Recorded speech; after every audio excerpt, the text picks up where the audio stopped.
Hello everybody, how are we doing on a beautiful Saturday, a weekend of StarCraft 2 awaiting us, as we have Group B of our PTR tournament today. Tomorrow we're going to have the playoffs, looking forward to it. I think we're going to be in for a good time. And Wardy, joining me today, as all of you wonderful people in chat. We already have a few hundred people watching, which is beautiful to see. Welcome, so glad you're excited for the games. I'm so glad you're here because the first match is actually very good as well. We're actually going to be starting the day off with Classic versus ByuN, which is a real banger of a series. Just double checking the players are ready, and we can actually get underway right on time. So we can get that started ASAP here, and get the first match a-rolling. A little bit of TVP to start the day. Get this up and running. Get this all coming through. Again, a couple more casters online. It's very rare a super set to go like right on time, but today we really are. So, yeah, that's definitely a a nice little plus. Definitely a nice little plus. How's everybody doing? Hello, Mr. Booga. How you doing? Over in the YouTube chat. Hello, Luca. Over in the Twitch. Welcome everybody. Vara, Nino. How are you all feeling? Players are ready. Let's get started on this TVP. We're gonna get this going in a moment or two. Get that up and rolling. And see what is going to happen. Perfect. Let's get this TVP underway. Countdown is done. And we're going to be loading in game in a couple of moments. The last Terran. Hello. What's up? Check 94. Hi, hi. Legion 87. Good to see you.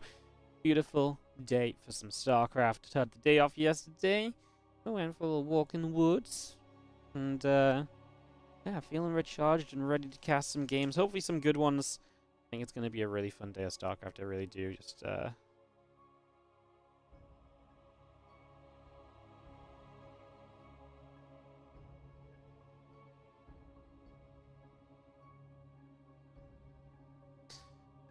Alright, let's jump into ley lines as we are on the fully loaded screen. It should just be a couple of moments here. Oh, you guys can't see because the game takes a moment to load when we first loaded the first time. Alright, let's jump on into this as we are going to have ourselves in the bottom left-hand side. The blue Protoss player, this is Classic.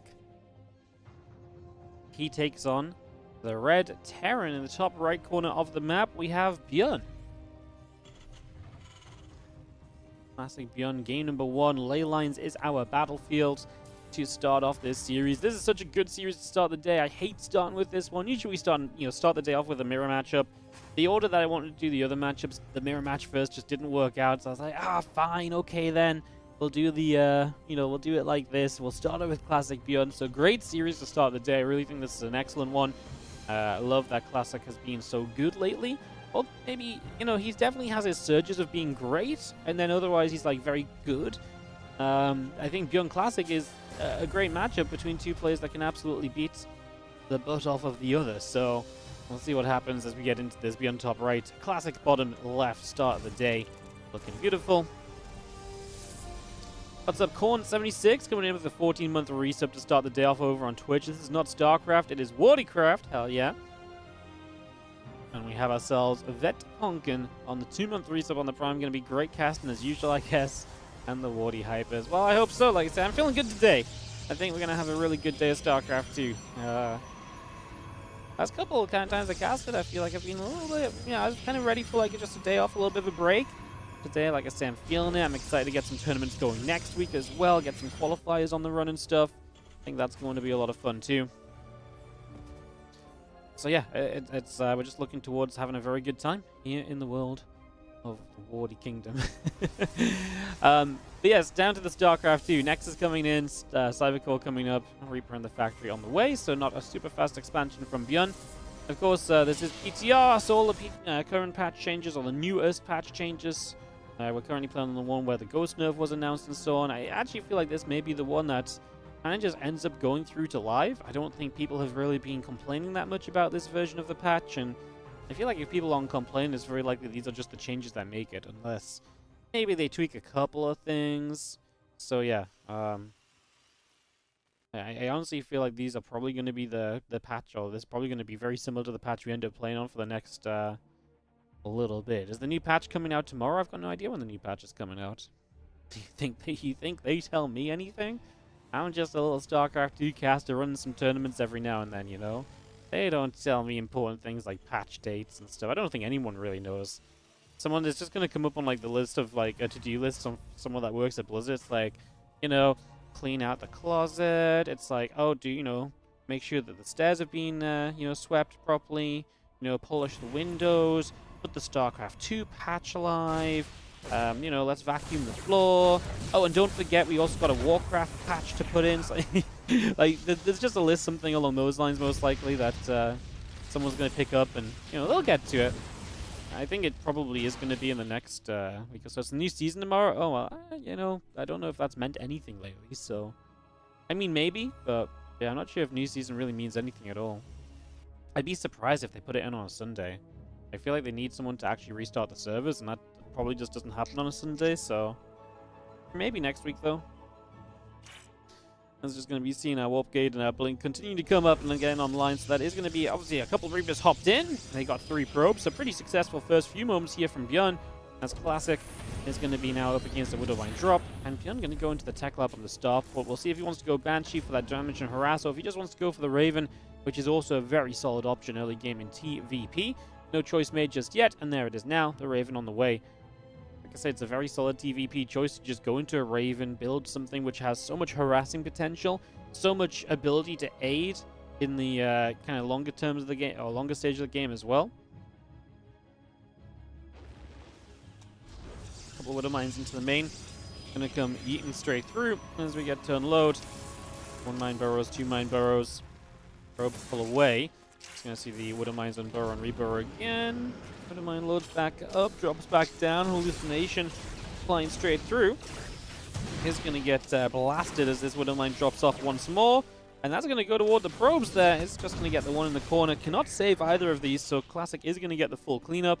The medevac should be safe. Blink is nowhere near being completed, so medevac has to fall back and go towards some Marines. Join those, help those, maybe get some damage done as well, and potentially create some harassing options. And the Raven is going to go the other way as well. Looks as though it'll set up behind the back of the natural expansion. I can't imagine Classic goes to a 3rd base here. I think pretty much everyone has been taking 3rd base on the triangle, and then a 4th base in the front has been very common, or 4th base down to the bottom. The map just not really being played very much. I mean, it's a massive distance go all the way around up here for your 3rd, so it kind of makes sense that you don't do that, and that you play around the bottom side of the map instead. So, yeah, not really too surprising there, as we do see Stalkers are going to step forward, and they're going to meet some Marines in the middle of the map, and they're going to do what Stalkers should be doing, which is trade with those Marines. Get some damage done. A few of those Marines going down already. That's a fantastic start here from Classic. He continues to ping his way through a lot of those Marines. Finally losing 1 Stalker, but the more of these Marines you get rid of, the less powerful this push of ByuN's going to be. This is getting to a point where this might actually just be 2 siege tanks. By the time ByuN gets across the map, and if it's just the siege tanks, there's no fear in just blinking on top and just getting the job done. Medevac micro should be good there. The Stalker micro is pretty good too, as Classic does back away. 6 probes went down. This Raven has been busy. 4 probes there. I'm not sure where the other 2 probes went down to. Maybe a little run by of a... the Hellion or so? The Widowmines were already dead, right? Maybe the Hellion got by for a couple of kills. Any which way, ByuN is going to be backing up because he just took way too much damage on this army. There's no way he can justify continuing across the map right now. There's, he'd be a madman to go all the way to the other side at this point. And, sometimes ByuN is a bit of a madman. But I think, I think this would be a step too far as well. Uh-oh, that Stalker needs to be careful. Took a bad blink. Unfortunately, got blocked on the rocks. Going to take a shot there as well.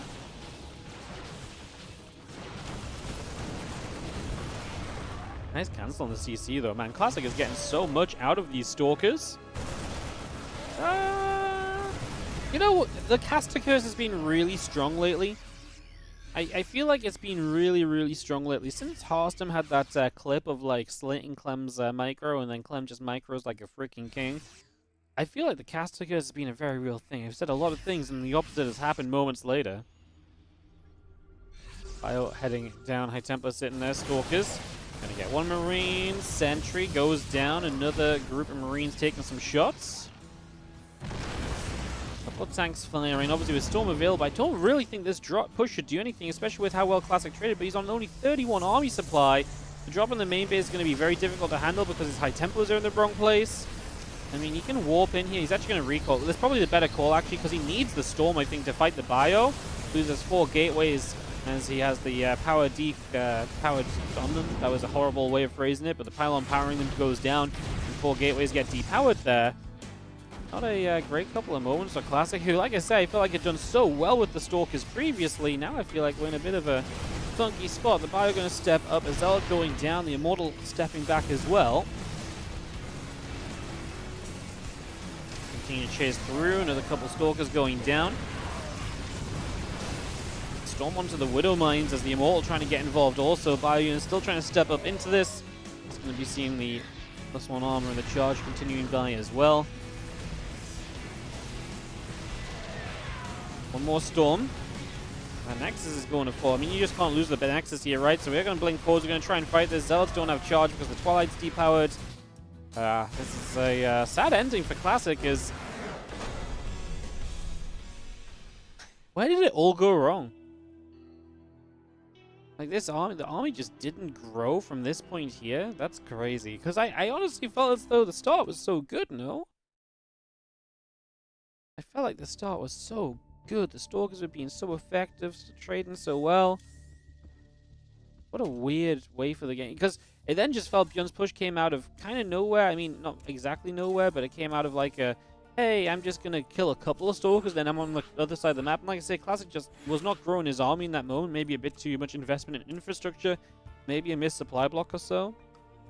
I'm not sure what exactly it was, but something was obviously very wrong there for Classic. Because I don't think it should have ever come out to be as one-sided as it was in favor of ByuN with how well Classic has done before. And yeah, okay, I guess Classic had also lost a few probes through the game. Maybe that's something I'm not taking into consideration enough. I just thought, like, with how the Stalkers had done, that he'd done enough for himself, basically. And I just thought he'd done enough for himself there. GG's. We want battery overcharge back. I don't think battery overcharge saves you in that scenario at all. I don't think that makes any difference, unfortunately. Well, maybe fortunately, because I think any reason we can have not to have battery overcharge in the game is a good one, personally, but... The loss of the Twilight Council? No, because he lost the game before then. Like, ByuN just had so much... I mean, obviously, the drop in the main made it more difficult for Classic to defend. I guess, perhaps that is just it as well. Maybe it's just the fact it became the drop. Because I actually think Classic, it's like, yes, he was low army supply, but he had Storm. Storm is actually extremely good and extremely supply efficient.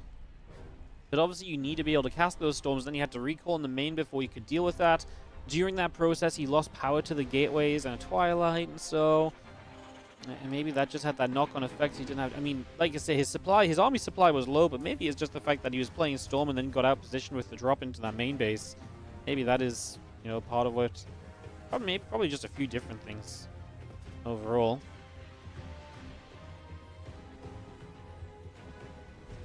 ByuN in the top right-hand side takes the first map of the day. A beautiful execution of TVP from him right there. As in the bottom left-hand side, we're going to have the red Protoss. It is going to be Classic.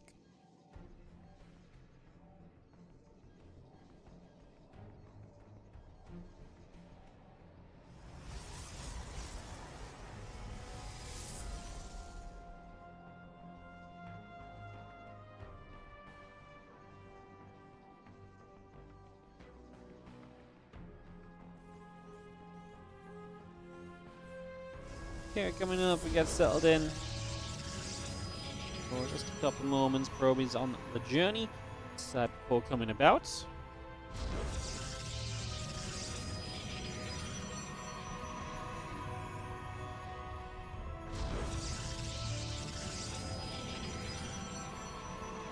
Just as we were early into game number 2, guys, just going to take a moment to do the couple of requests that we do at the start of the stream. If you're watching on YouTube, please do consider taking a moment to scroll down below the video and give the stream a cheeky little like. Super appreciated. Goes a long way to helping out. YouTube has continued to do well lately. And a little like on the stream can go a long way to boost the success of the stream today. It takes you guys, I want to say, like, honestly, 2 seconds. It takes me about 5 seconds to pull my phone out of my pocket and to open YouTube, find the stream, and click likes. I feel like if you're already on the stream, 2 seconds is a pretty good estimate. Does not take long. Helps out a whole bunch. On Twitch, You guys just have to sit there and watch. Keep on watching, keep on tuning in. You guys don't get a like button. We'll talk about how you can support later if you want, but for now, if you want Twitch, you can just chill. Obviously, you can follow the stream, though. That's always a good one, isn't it? Been discussing this lately a little bit, but it's so fascinating, the discoverability differences, and actually what kind of the power of the like button on YouTube, because Twitch has always had a discoverability issue, and I think one of the issues with Twitch is it's like there's no way to kind of gauge interest of something on Twitch outside of just like viewership. But you can't gauge, like, you know, so like the only kind of value is viewership, and that's very kind of difficult when it comes to kind of creating some discoverability. But YouTube does a fantastic job of discoverability.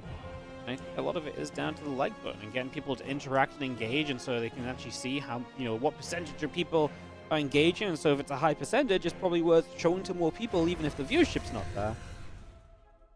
I was just discussing this recently. It was such a fascinating discussion. Always the YouTube algorithm is something special, that's for sure. As we do have the Hellion just going to come across and take the Watchtower. We take a few moments here on Ultra Love as we settle down. It is game number 2 of this best of 3. Blink is going to be the opening from Classic, so not going to go into anything Stargate related. ByuN just going to be with the Hellion Marine Aggression. So 3 Hellions, 7 Marines. And we are going to go straight down to the bottom left and ready ourselves for an attack. Now, a lot of ways you can do this, and without a full wall on the natural, and quick access to the mineral line too. Hellions are going to be on that mineral line immediately because the mineral line kind of points towards the ramp. Now, this is going to be rough because the Stalkers have to busy themselves with the Marines. The Marines themselves will probably get some kills. Now the Hellions show up on the natural. No wall-off is a big problem, and Classic is going to be in trouble. Like I say, he's dealing with the Marines. He is not really dealing with the Hellions. 6 probes lost so far, and they're lining on up as 8 go down. Now we're going to chase for 9 and 10. Like I say, the Stalkers will get the Marines. As Blink finishes, you kind of look at this as Classic and probably say, huh, I kind of need to go across the map and do something, but that's going to be extremely difficult because Classic has opted for a 2-gateway style. Classic's setup here is about playing a longer game, right? His whole kind of concept right now is, hey, I'm going to set up to kind of, you know, take an expansion and go from there. So he's not set up to deal damage. He does get a couple of Hellions as he gets to the other side. Bunker not done, but there is a tank and a few Marines. I think this is already just good enough from ByuN. You just can't be out of position against an attack like this. You can't leave nothing on the natural. I mean, imagine the Robo was just in the wall and you left a Stalker there, and boom, the Hellions can never get in. You know, problem solved. His Classic does make a blink and does get the siege tank, so he's going to make a good go of this. Problem is he doesn't have high ground vision, so he can't blink to the high ground. That was actually very well done. He blinks one Stalker on the ramp that gives high ground vision for the other Stalkers to get out. He's going to get a few press CVs, but now you lose more Stalkers. Wow, another great blink. That Stalker just getting out before that Marauder shot went down. I think Classic actually did very well with those units. I love that blink on the ramp to give high ground vision and blinking into the main. And like I say, that Stalker just found a way to blink out of the base at this last moment as well. But, you know, all of that is well and good. You've still got the question mark of, hey, you just lost a ton of probes early in this game. Apparently we're not done because this Raven has now netted 6 kills in total as well throughout this. So the Raven has been hitting while Classic has been trying to deal damage with these Stalkers. And ByuN is going to maintain now an 8-worker lead. Plus, you've got the double mule economy to consider on top of that. That's why a Protoss always wants to be ahead of probes in this portion of the game. And this makes it a pretty miserable setup for our Protoss play. Unfortunately, Classic down a game, and looking as though this might not be the crazy good series I was kind of hoping for between Classic and ByuN. I really felt like these two were going to give us a bit of a banger to start the day, is what he's saying. Like, I was a little bit sad that this was the first match of the day, actually. Kind of cheering for Classic a little bit as well, because call me biased, but we have no Protoss in the playoffs right now. I'd love to see a Protoss in the playoffs, right? So it would be nice to see some Protoss action there. That's not going to happen if Classic and Goblin don't have good days today, and obviously Classic losing his first series. It's not the end of the world kind of doom and gloom scenario there, but it's definitely a step in the wrong direction, because, like I say, I feel like Classic looking good can absolutely take down a ByuN, but this is not really being close at all. He struggled early. He struggled with defending, and that's not a good vibe. If you're struggling with defending on the PTR in a series like this, that could just be more than just like a, oh, this series went wrong. That could just be a, oh, I'm not really well adjusted to the PTR and what people are doing, right? So it raises some concerns as to how Classic's going to look for the rest of the day. Definitely could be a little bit difficult. Well, 5 more Zealots coming up. The army sets up on this watchtower on the right-hand side.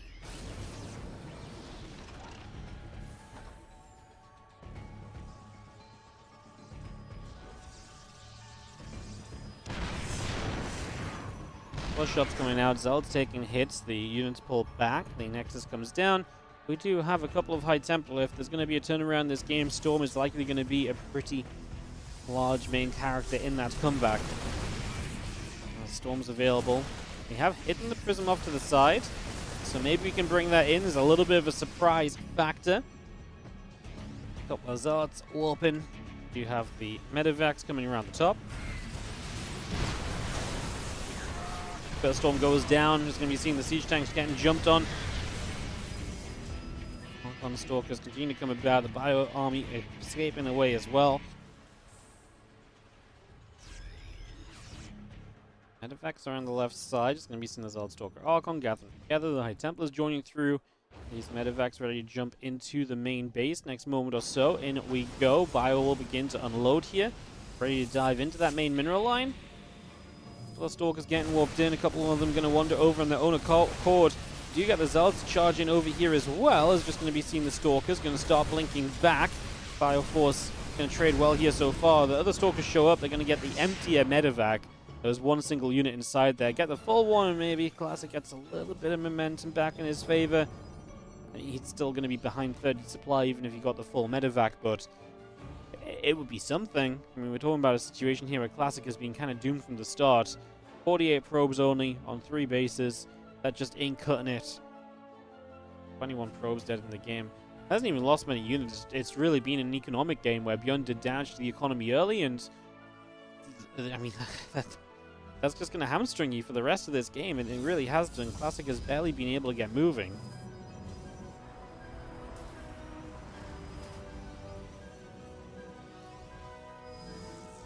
Bio spreads. We're going to be seeing our units just going to move up here. I mean, Classic is going to send it. I don't hate the idea. I think you got to try and do something. Storms, honestly, very good. One in the mineral line as well, and we'll get a few SCVs. Can we capitalize any further than that? We do have a couple of Storms still remaining. Wow, Classic with a pretty good position. Hits the feedbacks on the Ghost, so no EMPs just yet. Probably one of the better fights you're going to find here so far as Classic. He still needs to hit more Storms, though. That Bio army is large, and we lose the Storms now as the EMPs land. There is one Storm left. It is going to go pretty decently as Classic tries to get the Archons up in front to make a difference. The next 3 Archons going to morph, try to recall home. One of them dies as well. Wow, such a good fight from Classic, but just with so little that he had to do so much here. And like I say, it actually started very well for him. I think he did the right thing. He got great Storms off. He got the Archons in front. He was doing such a good job as keeping his High Templar away from those Ghosts, feedbacking them if they came in range. But one EMP got the High Templar that had energy remaining, and then there was no, then there was only one Storm left, and one Storm was not able to carry. That was a really good go of it from Classic. Unfortunately, just not quite good enough at the end of the day. They're going to step forwards. Archons coming through. Good EMP landing on the High Templar. Another Storm coming down. A couple of Storms coming through here. More EMPs trying to land as well. Zealots keep on charging. Medivac's going to load back up. The Archons are going to be able to push that away. As the Warp Prism is going to go down as well. Another major catch. 2-2 upgrades building from ByuN on the engineering base. So they are going to be coming out as well. Currently getting those on the way up.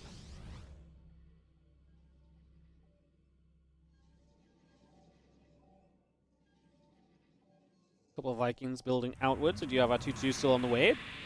Ghost coming in online. A couple of Vikings and Marines on the way up as well. The Prism also producing here currently as the Archon is going to continue through. The Stalkers and the Zealots continue by. +1 armor on the way up as well from Classic.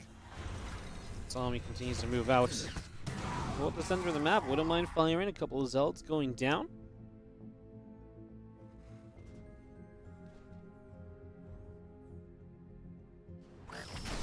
Shot lands. Prism going to take a hit. It's going to be low. I mean, we're still reliant on the Storms. The army supplies are even, so don't count Classic out. As he gets a warp in his Zealots, he's going to have a go of it. I mean, again, super reliant on the Storms. Widow Mines are going to make it dangerous. Has to attack into the defensive position is not exactly fun. Can't take out the rocks easily because he doesn't really have high range units. So the bio units will get a lot done in that time, and yeah, he's going to knock down the cooling tower. I don't hate that, because anything you can do to kind of stop Classic from attacking in here is probably a big deal. Classic looks like he might go for it anyway, but if cooling tower falls, then half of his army is just going to get cut off right from the get-go. Classic, I don't know if he realized that that was going to fall there, because it seemed like a pretty obvious scenario of what was about to take place. Nice storm up on the SCVs to the north. A couple of feedbacks coming down. Next storm is decent as well. Classic. No energy on the High Templars anymore, though. We got to turn and fight. We got to do something to save the High Templars. You know, morphing those into Archons is such a big deal.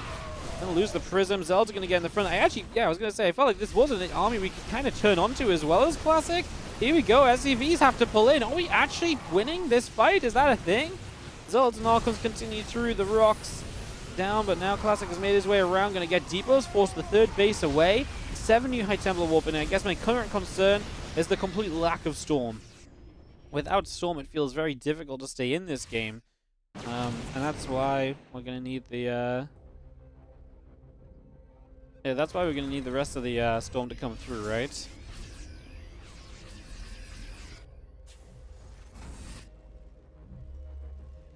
Yeah, those High Templars got warped in. They're building up energy now.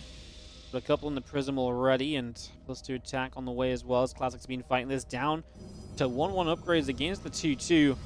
This felt like an absolute smash of a game from ByuN, but Classic has somehow stayed competitive.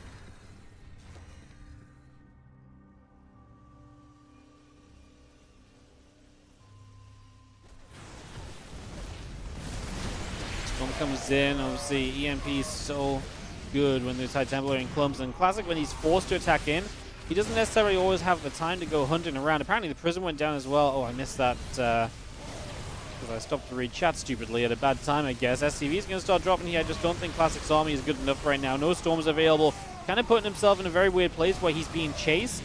And as he's being chased, yeah, eventually he's going to get caught.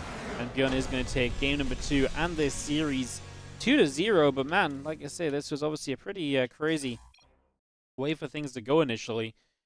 As, yeah, a little bit of a shocking one there. Just because Classic should have never really come back at all.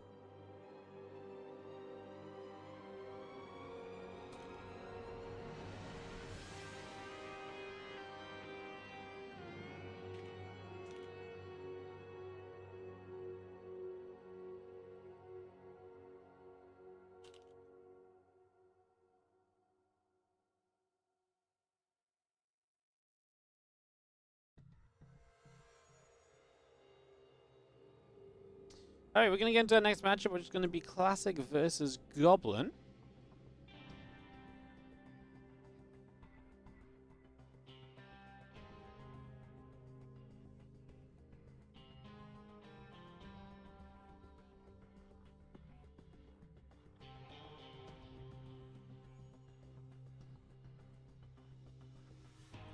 One sec, guys.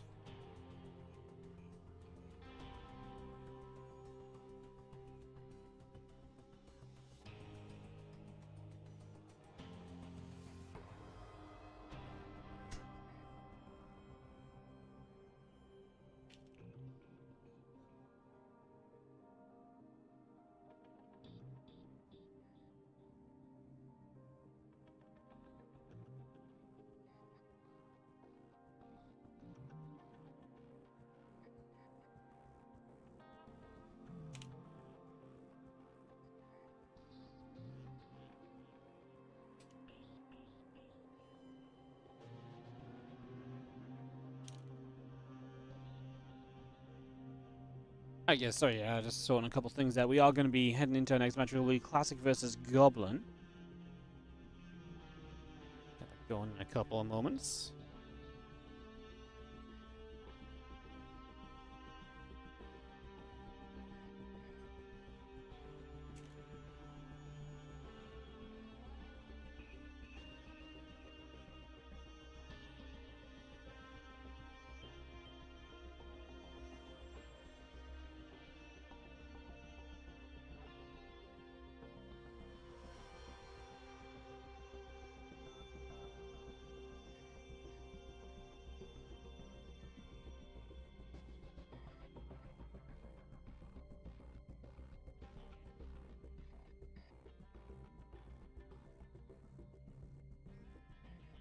Alright, perfect. So we got Classic vs. Goblin on the way, some PvP coming up, guys. Sorry for getting distracted for a second. I just had to sort a couple things out. So yeah, Classic vs. Goblin. We're actually going to move into a section of the tournament here now where we're going to watch pretty much all of Goblin's games in a row. So it's going to be Classic Goblin, Goblin Rogue, Goblin ByuN, Goblin Spirit. And then we're going to come out the other side and we're going to start going through those other matchups, which is going to be Rogue Spirit, ByuN Spirit, Spirit Classic. And we're going to end the day with Korea vs. Korea, Classic vs. Rogue, and Rogue vs. ByuN. So loads of great games to come up. Just letting you guys know the order. We do pretty much just follow the order that is on the Wikipedia page. 2 matches play at the same time, so we cast the top one of each pair live, and then we'll go back to the top after 5 live matches and do 5 matches from replay in that order as well, just in case you want that written down anywhere. That is how we go about casting here today. This will take just a moment or two. Waiting for Classic and Goblin to veto up and take us into this PvP. So just waiting on that for a couple of moments. Like I say, that was almost a comeback here on the side of Classic.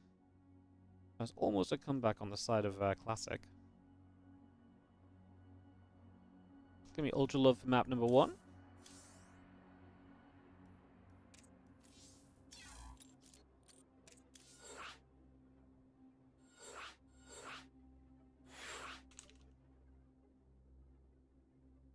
First map, Ultra Love. Second map, Ley Lines. We'll wait for the third map here in just a second as well. Throw the invites out and we'll get ready to go. Move everyone around. Like I said, we'll just be a couple of moments and get them ready for Rumble.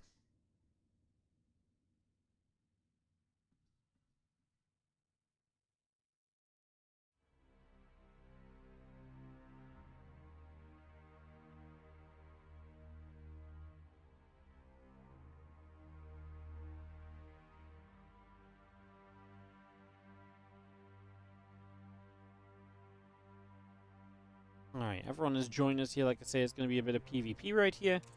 We got that ready to go. Classic versus Goblin.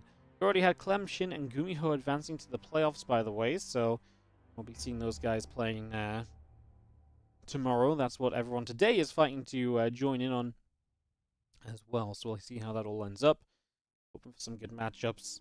Kind of hoping the playoffs kind of naturally don't mirror themselves, because last week we managed to get it so that they didn't have mirror matchups. Kind of fingers crossed it happens the same way. Fingers crossed, we're hoping. I guess we will see soon as this group plays out. Obviously, first match does go the way of ByuN. I think Classic has a good shot in this group still. I think Spirit's actually going to be a pretty dangerous opponent for Classic, though. I think that one's going to be very interesting to have a look at. So yeah, we'll have a peek at that at some point later on. I think that one's going to be very tough for Classic maybe, but we'll see how it goes. We just got one moment being requested by a player here, guys, so we're a couple moments away from diving into this. When we do have our players, we'll dive into this PvP, and we will go from there. Perfect.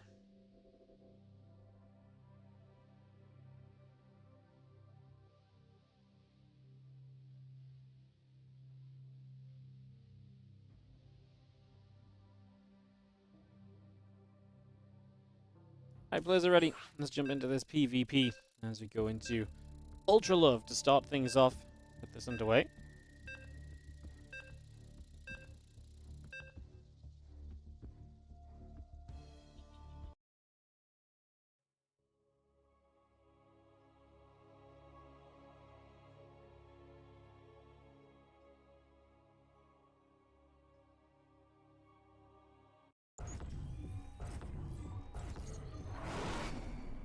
In the top right corner of the map, we are going to have our blue Protoss player.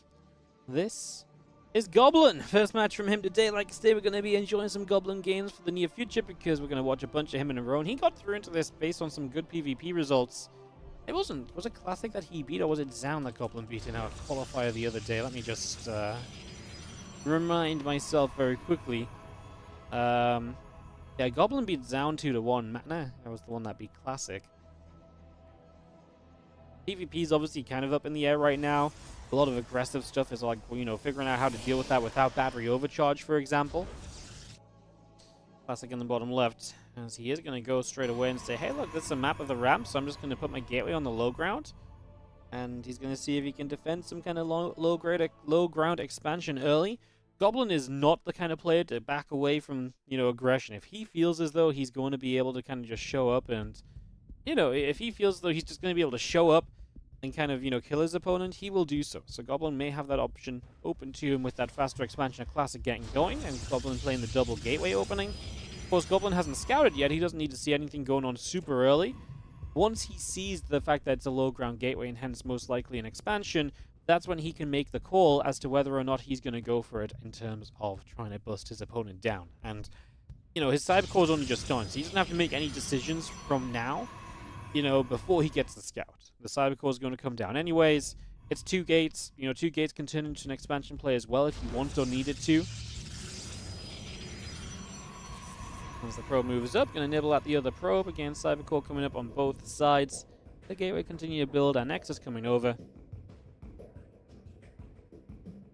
Say that fast expansion from Classic. He's really not backing away from it as well. Like, he's immediately expanding. So, not even going to go tech structure into expand. Just going to expand immediately.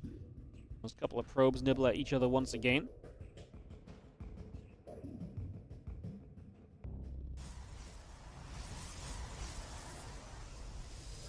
Nexus and Cybercore still both coming online. Warp gate building on the main. Couple more Stalkers popping out in a moment or two as well. And we do have ourselves the Stargate building in the natural as we go.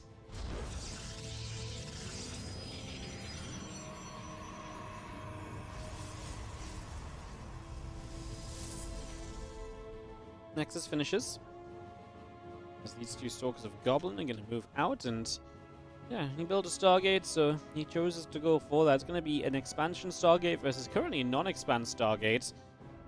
See what Goblin builds off of that Stargate, or if it is just going to be, he could go Phoenix and then just try and hit like a Gateway Phoenix time, where the Phoenix are designed to lift up opposing Gateway units to give you the edge in numbers. Stalkers will step up. That Stalker takes some damage in return. It's going to be an Oracle from both so far. Goblin begins to expand, but again, you got to look at the timing of this base. Goblin needs to do something. Classic is already 4 workers ahead. By the time that Nexus is done, if you assume constant probe production, we're talking about at least a 6 worker lead, if not 7 worker lead for Classic. Classic is in a prime spot, and all of this time as well, he's got energy building on a second Nexus, so he's going to have an energy overcharge available for his Oracle immediately if he wants to. Ability to kind of just chrono boost a little bit more whenever he feels the need. It's 1 Oracle into a Twilight from Goblin, so he's not going to do any major pressure here, just that Oracle. I feel like it puts him in a weird place. Classic's going to build a Void Ray. I think Classic is terrified right now. He doesn't know what's up. As he sees the expansion, that should be a cancelled Void Ray. And now he goes second Oracle and probably a Twilight of his own with the next bit of gas. This is where Goblin will take the lead because he is going to move into the Twilight Council. So he's going to get himself the Blink upgrade earlier. As that Oracle nearly goes down, just about gets away. Did he get any information there? No, he did not see the Twilight Council coming through, but he does see the Stargate not active, right? Which is good info as well. Because now you know there's been no second Stargate unit made, so that actually tells you a lot about the situation here. And Classic going to make a Phoenix as well, though. That's going to be able to shut the Oracle down. Sure, his own 2 Oracles will try and loop about. The Oracle, the Goblin gets back in for a kill before the Stalkers push it back, so again, great job finding some additional damage as Classic's own Twilight Council halfway done, while Blink is 20 seconds in or so from Goblin, now being chrono boosted too. Like I say, there's definitely going to be a timing window here where Goblin has that Blink and Classic does not, as the double Oracle flies through. Fires a shot, doesn't do much. Double Oracle is dangerous if there's nothing there, but if there's a unit there, you can still get pushed back pretty quickly. We're actually going to go and drop the pulsar beams to kill a pylon, funnily enough. I don't hate it, because obviously that position is kind of nice, seeing the Oracles flying up and down that right side. Just surprised we put the energy into that, but you weren't given access to the mineral lanes at all, so you had the energy to do it, so I guess why not take what you can get. WardiDad showing you all how to do it, dropping the Prime sub for the 93-month resub. Want to be as cool as my dad? Prime sub up right now. This is going to be seeing the Oracle, going to drop a Stasis Ward down. Blink coming in on both sides. Robo Facility coming in as well. Oracle going to put another Stasis Ward down too.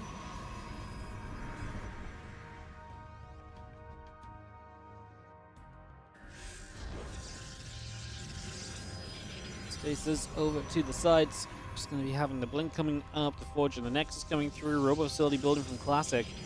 So it doesn't look as though Goblin's really going to do much with his timing. Stalker's knocked down the cooling tower here. Yeah, actually, I kind of like the maps that have these cooling towers. I always thought like cooling towers and being able to like change the map, not just removing rocks, but kind of adding rocks at kind of a time that maybe benefits you. It's to me, it's just a cool way to kind of make a map a little bit interesting, right? It's another element that doesn't necessarily seem to favor one side or the other a lot of the time. I've always been a big fan of cooling towers. I feel like they could have had a bigger role in StarCraft 2 map making. You know, for everything that's been going on, here we are. I mean, Classic and Goblin both at equal work accounts. I honestly just think that all the advantage that Classic had just got given away because he was overly cautious. I mean, second Oracle that hasn't done anything. A Phoenix to deflect an Oracle that didn't get a kill. I mean, he's going to be able to maybe lift up a unit now with the Phoenix, but... yeah, okay, this all goes wrong for Classic. Whoa, what are we doing? Oracle with lower HP is the one to activate the pulsar. The Stasis Ward initially goes down. The second one tries the Stasis Ward. Not quite the control you're looking for. Not at all, as our Stalkers continue to come through. Cutting around to the bottom side. And it is going to be charging +1. On the way up. Temple Archives building from Classic. The Immortal halfway done. And gain charges on the way up. +1 is going to be finishing soon. A couple of additional gates coming about. Stalker taking some shots. Guardian Shield popping. Trying to play the defensive setup as well. Stalker's going to get caught in that Stasis Ward. A drastic solution, DJ. Thank you so much for the 4-month resub on the Prime SC2. Oh yeah, you know it. There's another Stasis catches over to the right. We are going to be seeing Classic trying to take this fight, but he's going to be without the +1 upgrade, so Goblin has a better upgrade here. Now there is an Immortal joining in from the bottom side, but is he just outnumbered? The 4 Stalkers in a Stasis might make a difference here too. I actually think that if they were part of the fight, it might have been good enough for Goblin. They're going to come out of Stasis, and we'll see what we can do with them. One goes down, the other gets blinked on. We're actually going to blink on all of them. We're going to get all of them. Stasis, though! Stasis wards on both sides continue to be a major factor here as those chasing Stalkers get caught. That's going to be the first to start +2, so he trailed on the +1, but going to be leading on the +2 chase down. Only by a little bit. I mean, a Chrono Boost can make the difference there, so we're nowhere near being decided or anything. As a few Stalkers step forward. Those other Stalkers are likely going to have to pull back. 3, 4 of them go down. Man, masses of damage done there.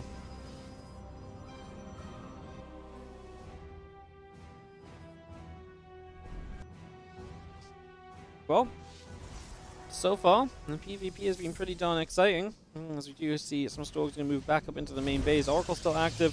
A couple of probes going down. A little feedback goes down. Hit the Oracle as well.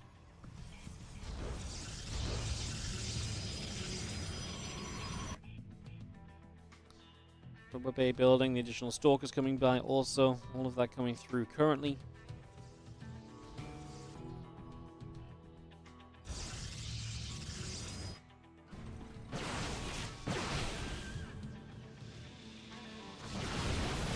Move up the ramp once more. These Stalkers themselves are going to go chase, and Immortals are coming up. Watchtower is actually going to be the point of kind of getting caught up here on the side of Goblin. He gets a little bit caught in a big way, in fact.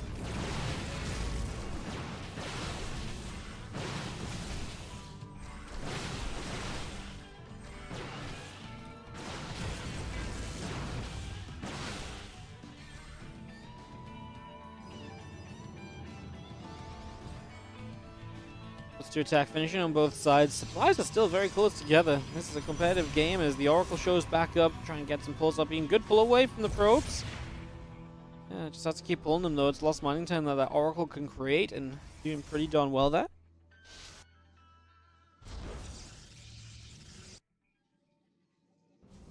Stalkers and Zealots keep moving around. So another chunk of Zealots warping in on the side of Goblin. The Disruptor coming up as we speak as well.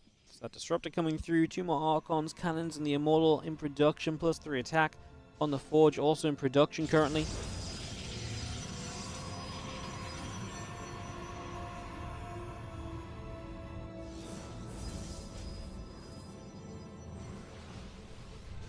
Focus will come across. The army coming up that left-hand side. The unit's going to jump through. That's going to be one Immortal getting grabbed immediately. So Immortal goes down. A couple of Zealots are getting shot at as well. The Archon. And they take a little bit more damage. We go back and forth once again. Two more Disruptors, +3 attack on the way on both sides. And a little bit more back and forth. Continue to come through as Zealots are going to charge it up once more.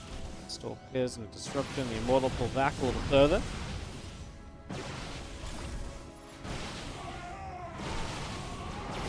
Disruptor's going to try and ready themselves. We actually do blink forward. First Disruptor goes down. That Disruptor shot very nearly hits so many Zealots. That could have been really bad, really suddenly there. But we do dodge out of trouble. Classic forcing his way up in toward the natural. I'm a little bit afraid of where he's putting himself. I feel like, yeah, dangerous positions. Disruptor shot may not hit the Stalkers, but it does hit triple Immortal, and we're running out of Archons. We don't have the splash to get through the Zealots. Classic's army is just not good enough at this point, and Goblin is going to win the big trade. Goblin looking good for the PvP. A couple of Zealots got up into the natural, but I feel like Classic was really trying to make something happen, and it just never really came to fruition. Goblin going to take the first map here. Damn. Alright, Goblin taking the first game. Classic going to be in a pretty rough spot. 0-2 against ByuN now. A game down against Goblin. He's going to have to put some work in. And of course, this is the kind of group where map score can become such a factor as well, the deeper into the tournament that we go. So, you just know that that's going to be a factor too. That map score going to be a big deal. And losing him out, even if he wins this series, losing him out to Goblin could be very impactful for him. Could be very expensive. Yeah, there's a lot of reasons why this is bad. Obviously getting 2-0'd by ByuN, not taking a map. It does feel like Classic has the potential, but I feel like he's lacking some of the consistency, like within his games lately. Again, kind of feels like he's got moments of just looking incredible and looks as though like, okay, well, how do you beat this guy? Or like he was in a really bad spot, but he made it such a good game anyway, such as versus ByuN in game 2. But yeah, I don't know, because this is not looking good today. Like I say, you got to string it all together at the end, right? At the end of the day, you got to string it together, otherwise it doesn't really matter. Classic is going to stay ready. Gonna wait for confirmation that Goblin is also ready, and we can kick off into this next game. Game number 2 of the PvP. We have a couple of mirror matchups on the day. Obviously, the first one being this PvP a bit further down the line. We'll have some Terran versus Terran as well. That will be ByuN Spirit later in the day. That's going to be series number 7 or so. So yeah, much further down the line, we're going to have some TVT as well. But those are the only 2 mirror matchups. Otherwise, we get to fully focus on well, TVP, PvZ, and a little bit of TVZ in there as well. And you're going to be seeing a couple of well, we're going to be seeing a PvZ after this as Goblin will fight Rogue, and then a couple of PvTs. So that's what's coming up. But for now, back to the Protoss versus Protoss action.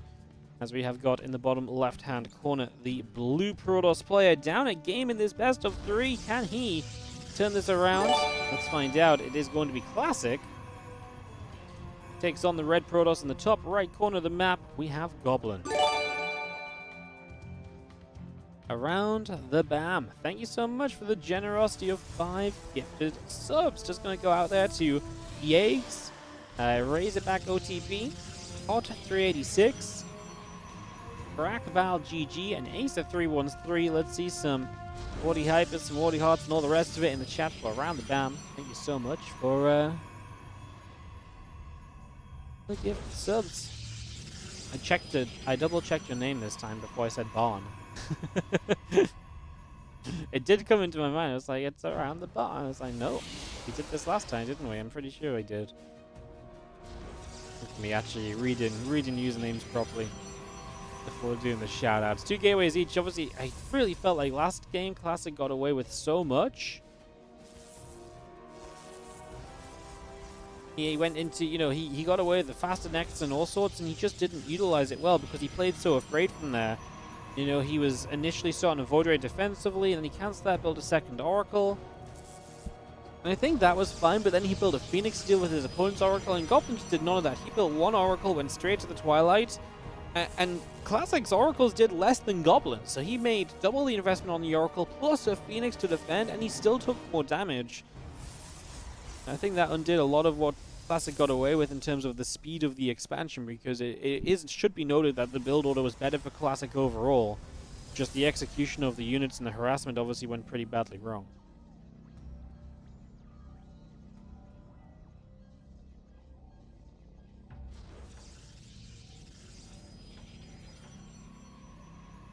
Propagate coming up, couple Stalkers coming through, Pylons on the way.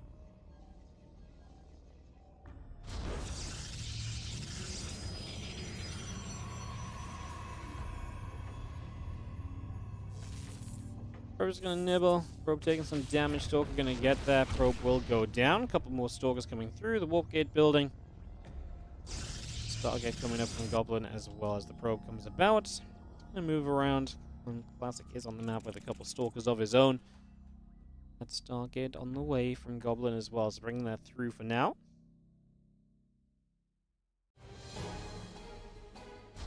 Here, Marine with the raid. Welcome everybody. Good to see you. We are in our second series of the day here. A little bit of PvP, but pretty much every matchup after... Well, actually, the matchup after this is going to be PvZ as well, but after that we have like 7 Terran matchups in a row for you all, so...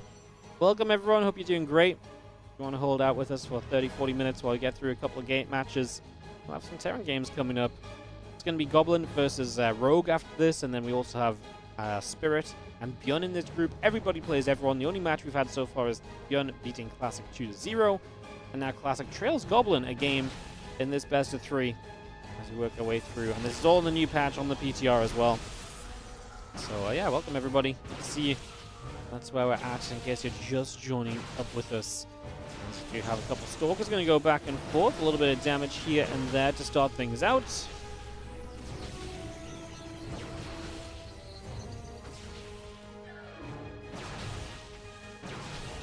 Good pressure from Classic, going to get rid of one Stalker there, but actually loses a Stalker himself. He's obviously got good damage onto the Pylon. To knock that down, depower the battery might be cute for the future. I mean, a Pylon in general is not a bad place to be. It uses the energy overcharge to recharge the battery. And that for now is going to be enough to just turn this around, so a little bit more healing available. We do deflect the Oracle immediately. I do think that is a big positive, getting rid of that Oracle without it being able to do anything. As Classic, much better defense there this time. Straight to the Twilight Council for himself, obviously already on a good Stalker count. And it's going to be Goblin making a second Oracle, so once again we'll be seeing some different styles. This time Goblin decides, hey, I'm going to get a second Oracle up, really try and build my harassment off of this, and then get into my Twilight and my Blink a little bit later. But man, I'm a little afraid for Goblin for how fast Classic's Blink is going to be. It's over halfway done currently. Stalkers will get that. That hallucination goes down. Sets out in the center. What's up, Nazphilis? Thank you so much for the 35-month resub on the Prime. Welcome back. Thank you very much. As again, Blink coming through. Going to be finishing soon for Classic. I think he'd be crazy not to be on the map trying to do something. I get it. You want to be in position to defend against the Oracle as well. You don't want that to get out of hand, but there's also something to be said about just the speed of this Blink over your opponent and the amount of efficiency you should be able to create off of that Blink. I mean, Goblin is essentially reliant on these Oracles to keep Classic back, because if you don't keep Classic back, I think Classic will find good trades. And Classic starts to move across the map right here, so starts to set up. A couple Stalkers are going to get there, the couple of Oracles are going to turn the other way. Robo Facility, Forge, and Nexus all coming up as the Stalker Sentry gets back to the top. Stasis, though, it's going to be good enough. The good news here is that you walk into the stasis, you don't blink into it. So in theory, you should be able to blink away should your opponent try and jump on you when you come out of this. Which is good, because stasis does stop the cooldowns of abilities. So not blinking into it is a big deal. A lot of the time, if you blink into a stasis, you're kind of dead, because then you can't blink away when you come out of stasis. You're on max blink cooldown, and your opponent can take a really good position against you. As Classic, utilizing the sentries to hallucinate a couple Stalkers, fake some of his numbers here. I mean, they're in the back / sides, but if they start taking even just a few shots of damage, then that is going to be a win for him. I think it's just going to be a little bit too difficult for him to take position, and that stasis really slowed things down. Now we're going to see Blink finishing on the side of Goblin. That is a major plus.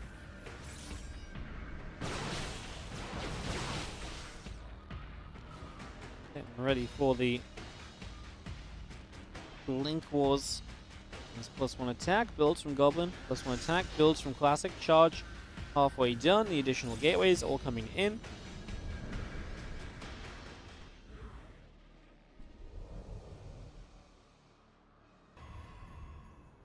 Stalkers continue back down to the bottom side. Join up with those sentries again.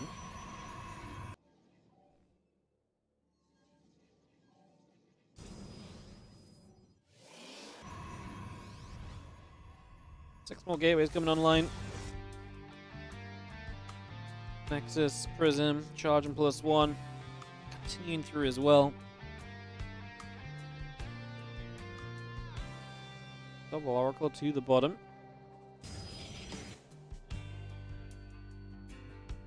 We have Classic taking that forward fourth base. It's one of the fun parts of this map. You do kind of expand into the center, and it kind of makes up for this nice getting rid of the Oracles. It does kind of make up for the size of the map and the amount of bases on the map. It feels like there's a lot of aggression around the middle of the map a lot of the time. As we have this nation moving through, Stalkers and Sentries heading across the far left.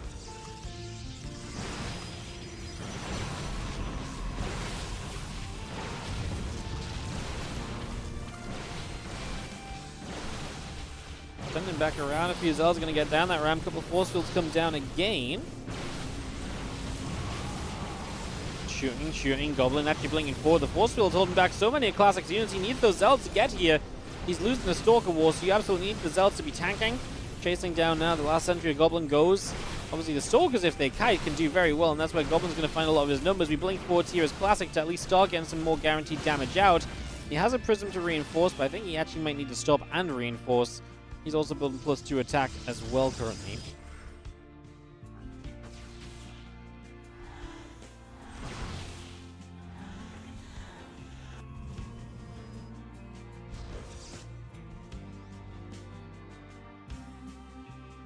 Nexus and +2 coming about here currently. The couple cannons in the battery, the extra gates on the way in as well. All of that continues as our Stalkers step up. Gets rid of the Prism immediately. I mean, that's so much micro potential gone, and of course, if you want to continue across the map, that's going to be something that's more difficult to do now. And if you want to rebuild the Prism, that's robotics facility build time used up as well. So again, the Prism so easily like that is such a big deal. Goblin definitely going to benefit on the back of that one as Stalkers try to come back the other direction once again. Argon's joining up, the Immortal and the Cannon coming back through.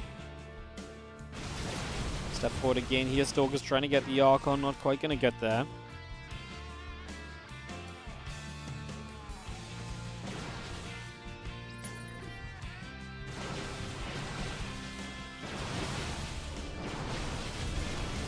Step up once again. Just going to be seeing a couple of Stalkers still push back. The fact Goblin is still purely on Stalkers is one of the kind of fun question marks about this right now, right? Because it's just Stalkers means that he is kind of, you know, there's definitely something to be said about the tankiness and the tech units that Classic has on his side. Fighting here, obviously the cannons are going to become a problem. We are on our way to the Road Bay and second facility from Goblin. That's going to allow us to go into, it's going to allow us to go into double disruptor production, which could be a turning point of this game. Right now, Classic is looking to take down this base. Interestingly, Goblin takes the low ground forward base rather than the high ground forward base. I find that fascinating, as the Immortal that I was going to say is really a prime target for being just shot at. It was hitting the Nexus for so long as well, rather than adding damage into this fight.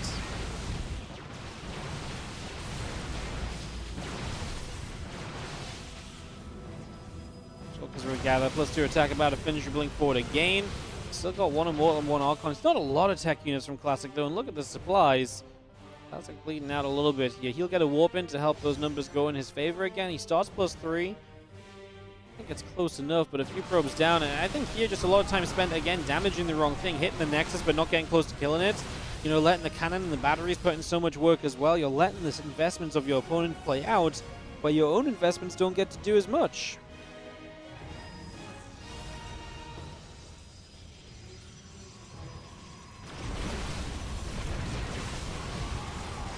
Continue to shoot. Stalkers a few more hits off. Goblin just naturally kind of taking the supply lead here. And now he's going to start adding disruptors into play. I also think one of the things I like a lot for Goblin is that he's got those zealots that have just been kind of building up in the back. So now those numbers are looking scary. And Classic is building an Immortal, but it's been a long time since he's really, gone into a lot of kind of splash production. So the Stalker going to get there. The Stalkers get chased away. So let's keep on trying to chase up a little bit. Disruptor shot coming through. Gonna actually get denied as Classic decides to blink. He will get both the Disruptors. The Zealots are going to charge in as well. Classic, I think, is actually taking a very good fight. And he is going to be able to come through this. Classic continues through. Goblin gets pushed back over to the edges. I'm just going to see a Disruptor is going to try and come in. It is going to get the shot off, though. No, Classic. It was such a good fight, and it went so badly wrong. He went too deep. And Classic loses everything. Again, obviously trying to chase for that Disruptor in the end was not it. Loses the Prism as well, and I think Goblin might have just secured himself a 2-0 in this PvP. And try and recall some defense to the front line. And Whole Immortal shows up out of that recall. Well, there are some Stalkers, but yeah, I think this is too far gone. Classic's not been on a worker lead throughout this or anything either, right? So it's not like he's been building some mega economy that's suddenly going to save the day. Classic just decided he was going to do nothing but try and attack Goblin, and Goblin's defense holds. And Classic going to be the one in a ton of trouble in this group. Stalkers blink up, another few Zealots charge in, another Disruptor shot is going to land for a couple Stalkers on the edge.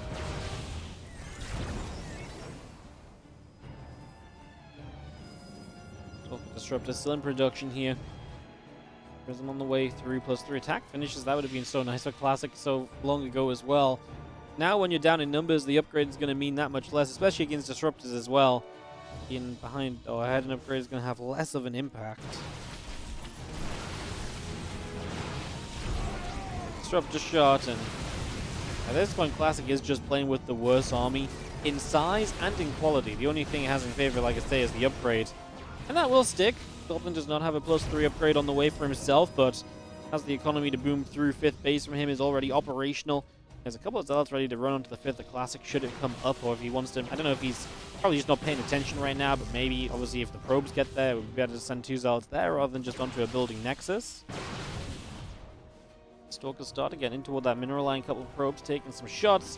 Disruptor on the right side going to go after some Zealots. That's another Disruptor shot or 2 coming toward the Stalkers. They're going to get blown up. I think Classic is going to have GG's on the mind right now, as this looks like too much Goblin. Stalkers go down again. Stalkers still trying to fight. The Archon taking a few more hits.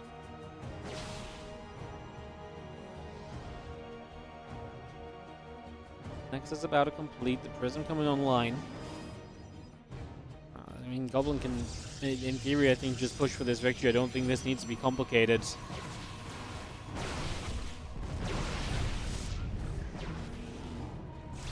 Disruptor will fire again, and well, another Disruptor shot going to land on the Immortal. Stalker Archon going to try and fight the other direction. Disruptor firing through.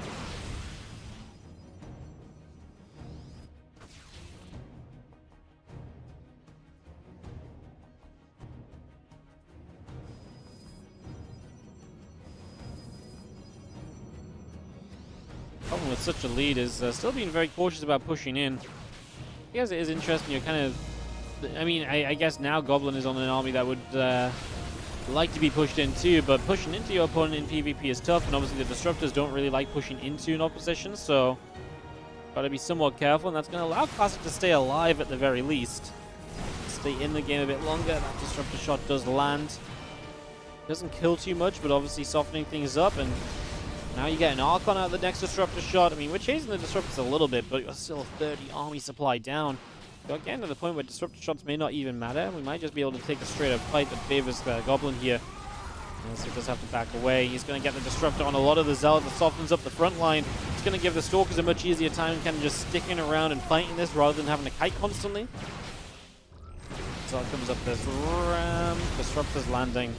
I think GG was only going to be moments away there as Goblin finds the 2-0 to start off his campaign in this group stage in a very positive manner. So Goblin gets off to a great start. He's going to have another challenge coming up next for him, as we are going to go up against Rogue in a couple of moments. So we're going to get that on the way.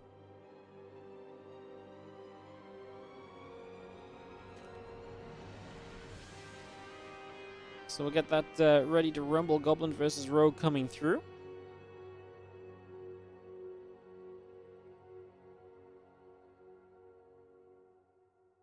Alrighty, so let's kick this off with Goblin versus Rogue. Perfect. I just run a couple of ads because we're going to be a moment while some videos come through. Let me know how you all doing today. Let me know how you're all feeling. Good to see so many of you in the stream. Thank you so much for joining us. If you're enjoying, you stick around because we've got a lot of great games still coming up as well. Lots of great games to come here. In today's PTR tournament, Group B. Love it. All right. Just having Goblin and Rogue get some vetoes underway, and we'll kick that off. Beautiful. Beautiful, beautiful, beautiful.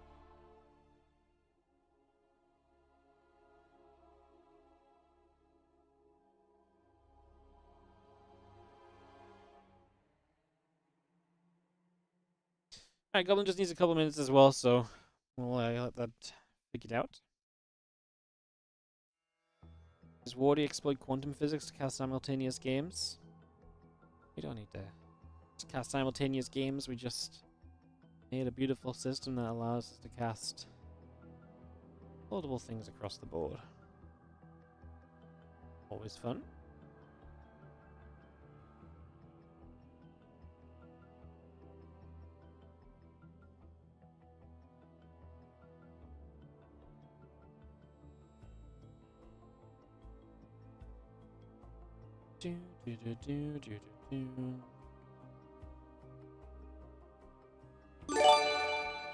Hey, what's up? Hypochondriac. Thank you so much for the 2-month resub. Take your money. Sure thing, buddy. We can accommodate that one. Thank you so much for the resub for 2 months, mate. Appreciate it. Welcome back to the stream and the support. We appreciate it a lot. Allows us to keep on running events just like this one. So thank you, thank you, thank you.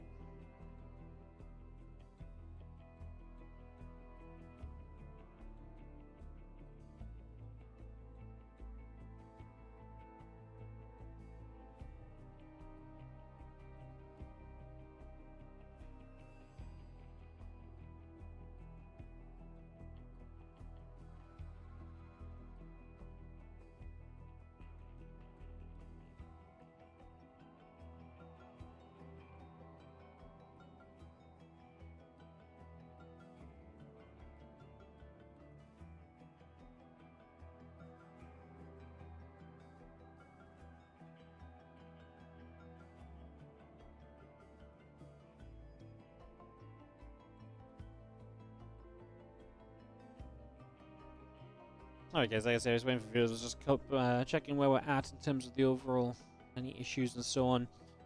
Like I say, only 2 matches down, so a long way to go today. 8 best of 3s still coming. Like I say, up next will be Goblin Rogue, and then we actually have a Terran in every single series after that. Oh no, Classic Rogue later we will not have a Terran in as well, but that's the second last series of the day. So we're going to have Goblin Rogue and then a plethora of Terran versus Protoss games. As we're going to have Goblin Rogue, and then Goblin ByuN, Goblin Spirit. Again, we're going to go through all of Goblin's games first on the stream today.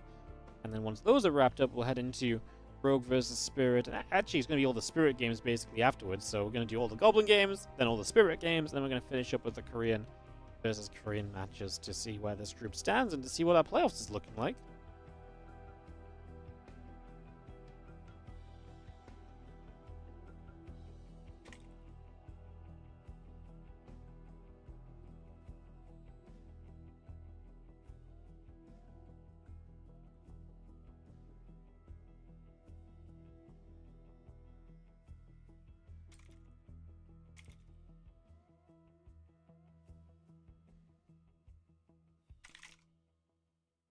Alright, first map is going to be Amygdala.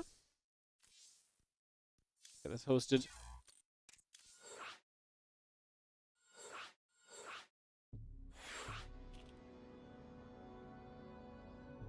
I'll be heading into this EVP. Actually, very excited to see this. Goblin always has a fairly unique take on Protoss versus Zerg. Is not afraid to just mass up into the Sky Toss and so on. But Rogue is the kind of player that, you know, will likely try and punish that in a lot of ways as well. And like I say, it could definitely make this very interesting across the board. So we'll see how this goes. So we'll just take a moment here, just having one caster join the lobby, and we're about ready to go into this PVZ, Goblin versus Rogue, going through right now. do this. If you're enjoying the stream today, let me know what's up in the chat. Would love to hear from you guys in the YouTube or the Twitch chats. Let me know how you're all doing. Like I said that before, but it was kind of at the start of the ad, so I'll say it again now in case you guys want to say hi just before we jump into this next series. Like I say, Amygdala to start up the best of 3. And heading into this one with Goblin and Rogue. Get this ready to go.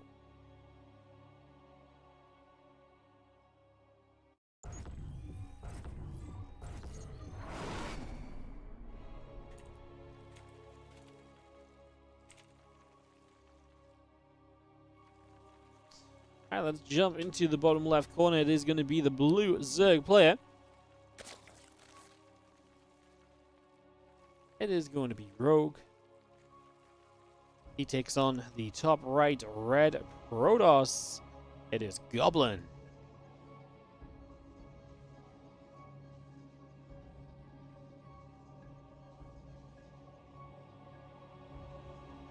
A little bit of Rogue Goblin.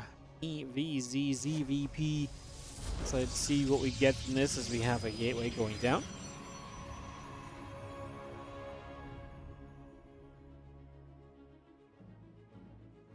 Okay, coming down. Gate and the gas coming up. Get this underway.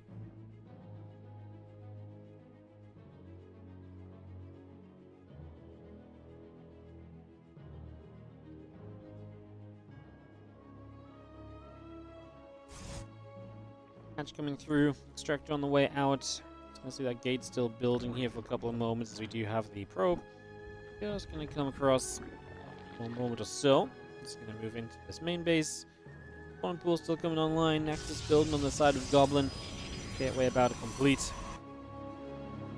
Rogue's Overlord needs to go to the upper right hand side. We just take a few moments to set up, like I say. Interesting matchup, players that will play different and interesting styles, and also a map and just a new map pool in general that will then make those sort of styles even more confusing and even more kind of different and weird to what we're usually expecting. When you talk about this map already, you got that Fort Gold base, all those rocks around the middle. How will each of these players try to utilize the map to execute, like what I say is most likely going to be a little bit of an unusual strategy between them. Will you see Classic versus Spirit here? You will later today. Yes, every series will be broadcast on stream. Everything will be cast right here on the channel. We'll do 5 matches live, and then we go back, and any matchup that was played at the same time, we'll cast from replays. So it is going to be like that. So you'll see everything over the course of the day. There's a couple of Lings going to go chasing the probe. Ling speed coming up. A couple of Queens coming out. Gonna see those few Lings going to turn onto the rocks and going to begin to get nibbling there. So just begin to open up access to the gold base. We'll see how that goes. We'll see if that's something which we can really utilize here as Rogue in this game. I just feel like one of those opportunities which it's so risky because there's so much a Protoss can do to deny the gold from the middle of the map. That also involves the Protoss, control in the middle of the map, which some of the styles Goblin players I think could definitely do that. We talk about him, maybe playing a little bit more of the Skytoss stuff. There's definitely got to be some possibility and potential there, so I think we've got to at least consider the fact that that could be a factor. Okay, an Oracle and the Warp Gate still building on the side of Goblin, the Ling speed building up on the side of Rogue.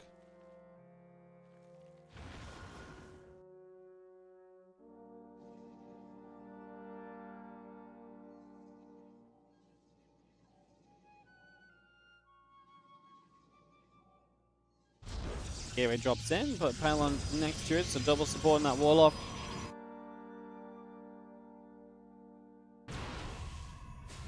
Well, first match we're seeing of Rogue today. Only play we'll have not seen after this will be Spirit. He'll come up for Series 5. But we know that Classic's in a bad spot, 0-2. Goblin 1-0 is a great place to be. Would love to see what would happen if Goblin can actually get a win over Rogue. That would be insane. It's going to get very interesting. There's definitely potential, especially if Goblin's playing well, for like a lot of players to take kind of different series off of each other. And I think the idea of someone losing out just completely in this group is kind of something I don't expect. Maybe Classic if he continues to have just a bit of a disaster of a day because he's already 0-2. But I think in general, this is not a group where I think people are just going to lose out. I think this is a group where it's going to be super competitive, which means worth mentioning that map score is a pretty big factor in those cases as well.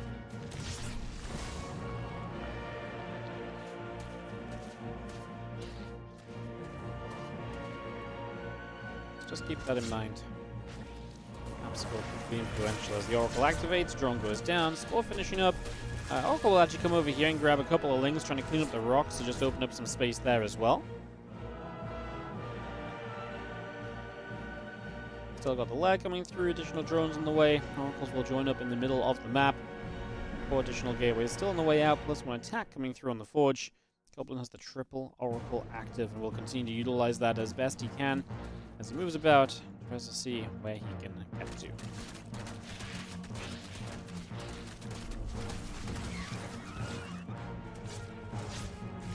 Queens in the natural will play the defense. As the game +1 and Blink continues through, the Queen's going to be there. Oracle gets turned around.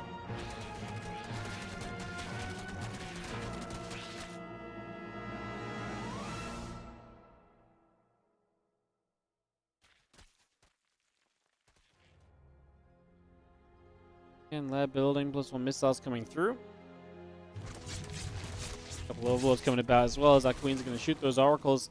In pretty good defense so far here from Rogue. He's really minimizing the damage taken from the Oracles, not letting that get out of reach or out of hand at all. That's good, especially against triple Oracle. If they start dealing damage, it can really start to mount up very quickly. So good to be proactive in terms of shutting those Oracles down and just not allowing them to go too far. We do have the Hydralisk Den building up from Rogue in the natural, so that will come through as the Fleet Beacon +1 and Blink all continuing up as well.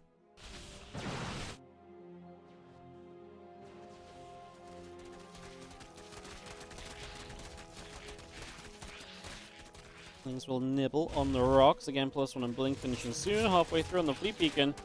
Bling's going to get back on the rocks again. Still got the +1 missiles and Roach speed building right now. The Stalkers will fire up once more. More Stalkers coming through. Lings get chased the other way. Getting that Blink about to complete. +2 attack and charge coming online. Revelation to get rid of some Crypt Humans. And this is exactly why I think this is a challenge for Rogue to hold the middle of the map. Because Stalkers here can hold the middle of the map, and hence the gold base is going to be in trouble right from the very beginning. Actually, Blink across here. One Queen goes down. Now this hatchery taking damage as well. Blink's going to show up. A couple of Zells are going to get hit. The Nexus now taking damage also. That will go down. The Oracles are going to show up. They're going to blast through and jump onto those Lings as well.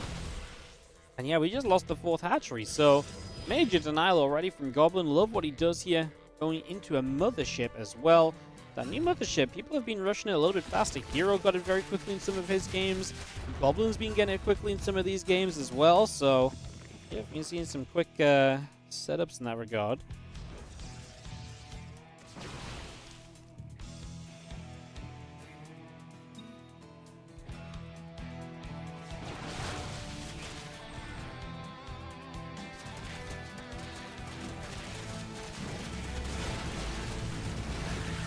Gotta be careful, as now the Ling Hydra going to catch on some of those Stalkers. This is where Rogue is going to be very good at being kind of rogue. He's like, oh, troubling situation, let me figure out how to fix that.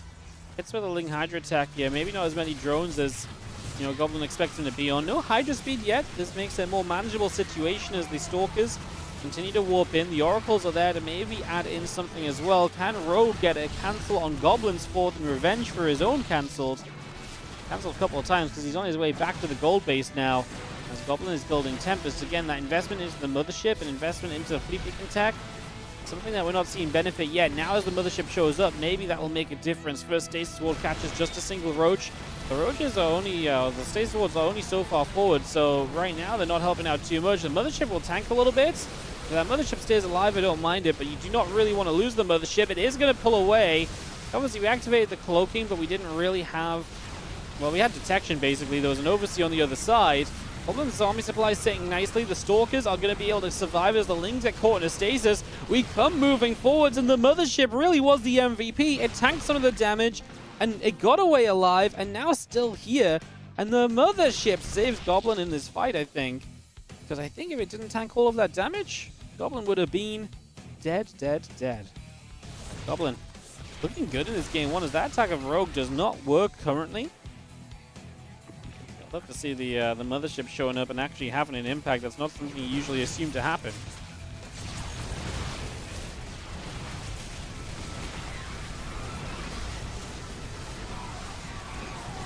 Now chasing into the middle of the map. Mothership is continuing to try and put some damage out. Those laser beams hitting so many units at once nowadays. Just going to see how Roach Hydra still getting chased. The Overseers have to step back still. Storm and +3 attack on the way through. Overseers overhead. Going to take some more damage. Another Stasis Ward go. Not Stasis Ward, sorry. Time Warp this time going down as the Mothership continues to be a main part of the show. No, don't lose the Mothership. Oh, the Mothership falls. It was really good though. Tempest now out as well. Stalker's still in good numbers. Just a little bit afraid of obviously Stalker getting caught by Lings or so. But with Storm on the way, there's also no progress from Rogue currently in terms of his current composition. Now he is on the way to Lurkers. So Lurkers are going to be an option. That's the sort of progress we're talking about with Tempest already in the skies on the side of Goblin. I don't know if he's that afraid of Lurkers. Like, Tempest can handle Lurkers. The Storm is going to help massively as well against the Link Hydra portions of this. That Mothership was a plus 4k, 4k. It really was, right? Mothership actually being really good. Whoever knew it? It's so rare we see a Mothership be useful. What a great moment as Ling Hydra Roach gonna step forward here. Storm goes down. Gonna see the Stalkers coming back across. Couple Tempests still in the sky. Getting Slayers of Spines +2 missiles. On the way up as well. Additional Hydras coming through.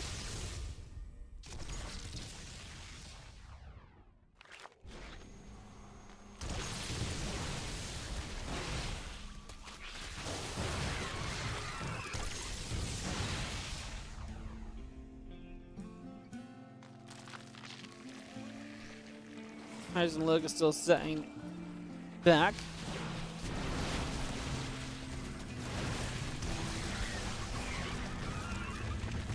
So Stalker comes through. Stasis Ward setting up. A couple High Templars going to step forward as well. Stalkers are going to be there. It's going to be seeing the Tempest still overhead. The High Templars coming about. The Oracle's ready to activate. Step back once more. Goblin on the supply lead. 187 and 148 as he warps in 11 Zealots. The only thing I'd like to see from Goblin is those Zealots maybe go around the other side of the map. Maybe that's the plan. I saw them warping out there. It's just like, man, it'd be really nice if they went to just hit elsewhere. And he's going to do exactly that. That 5th base that's on the way up, that's going to be a cancel. Right now, Tempest just going to fight these Lurkers from afar. You've got to be very careful of the Vipers, though. The Storm is very good for now. These Zealots are going to do their job. I think that is going to be a base cancelled here. If not, and he's going to get a lot of units in the process. But yeah, base gets cancelled. And he gets the Ling Hydra. He wins the fight and gets the base. The Tempest gets abducted.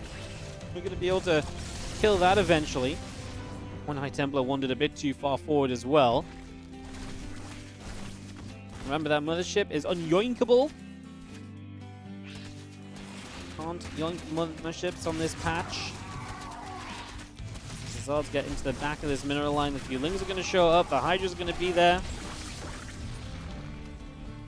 Nexus on the top left, setting up as Goblin is going to keep his expansions going. Has kind of stalled out on 4 bases, but has been aggressive enough that that's been fine. You don't need to rush into a 5th a lot of the time as the Protoss, and this is one of those cases as we do have a revelation on those Lurkers. We'd like to see the Tempest start to hit them a little bit. Work your way through that as best as possible. Whenever you can. There's a Storm coming down here for the moment.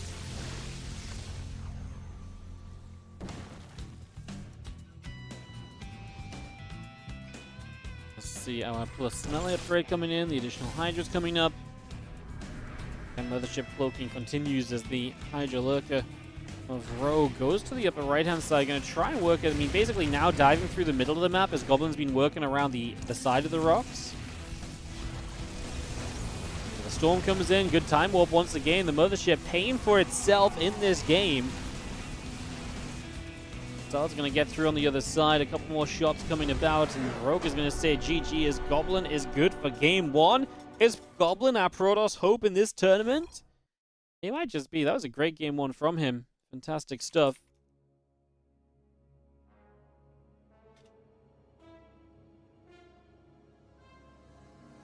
Game number 2 coming through here in just a second. So that's going to be on Ultra Love. Let's get that hosted, guys, and we'll get straight into it. Keep the games rolling. I'm actually going to have to run ads because we've been a little bit behind on those on Twitch today for some reason.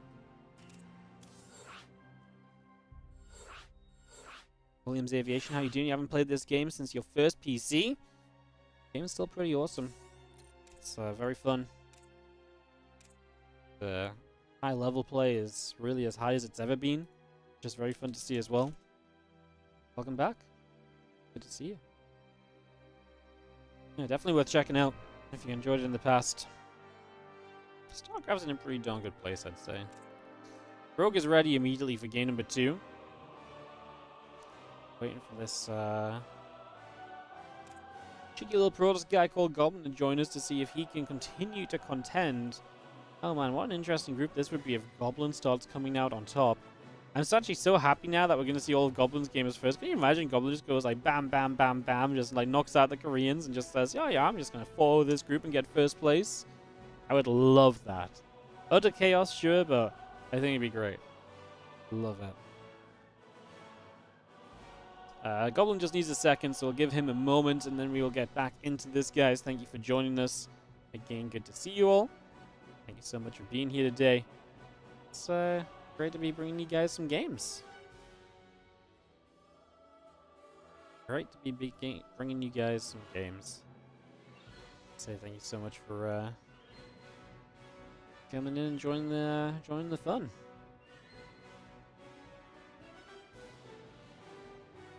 Do do do do do. Bam bam. Bam bam bam.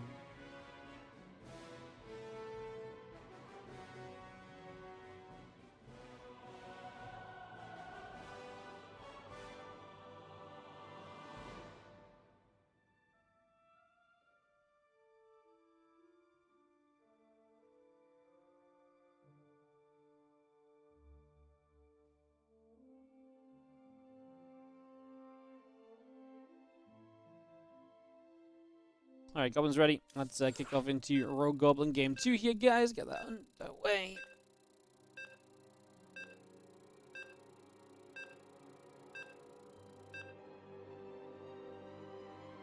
Perfect. Alright, Rogue and Goblin.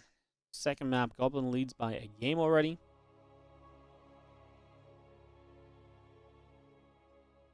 Into Ultra Love. We actually didn't see a lot of Ultra Love. Really, this is probably one of the least played maps, but it's getting quite a bit of love in the series so far today. It's nice to see the lesser played map kind of getting some of that love. Big fan of that.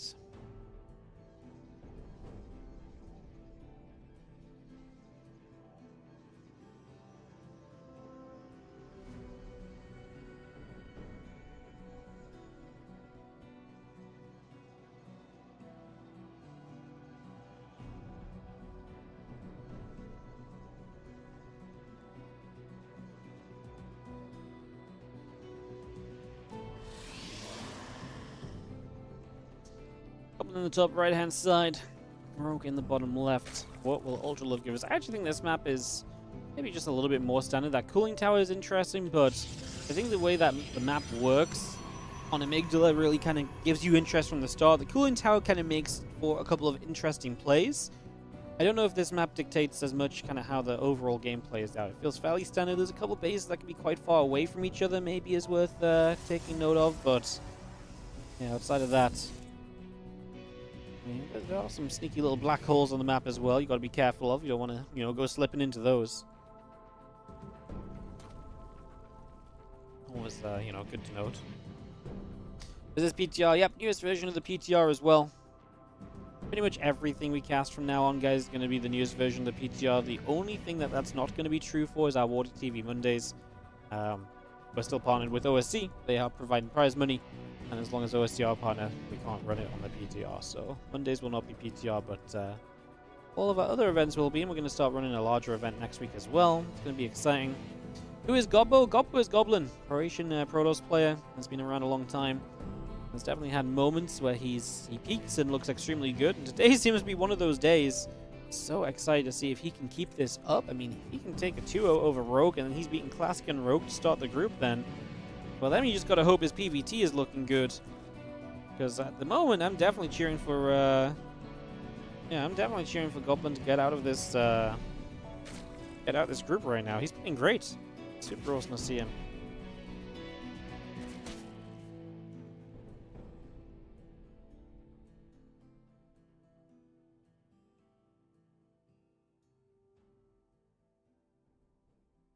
Going down the bottom left, links be coming through, a few additional drones coming about.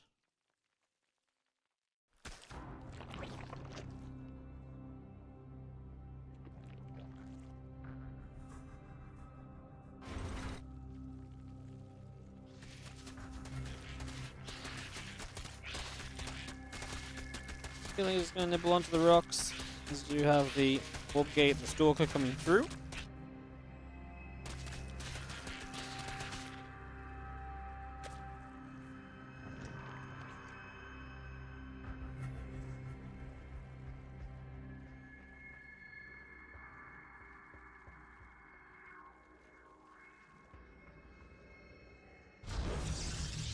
Unfortunately, that Oracle without a finish. Warp Gate on the way in. Obviously, first few minutes of PvZ looking pretty normal for the moment. Let's see if Goblin has any twists and turns for us after the one Oracle. Some players have been playing the one Oracle into tech. Looking at you, Harston. But, yeah, it seems as though the longer that this PTR is played on, most players are still just playing that triple Oracle, utilizing those 3 Oracles for a good, solid, round of harassment and also defense available as well. And just kind of playing from there as that Oracle. Trying to activate onto the Creep Tumor, not going to get too much done.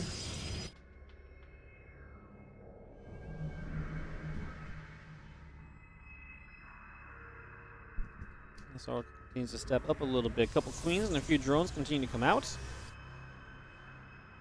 Getting that Nexus on the way currently. The Pylon and the Assimilators are coming up as well.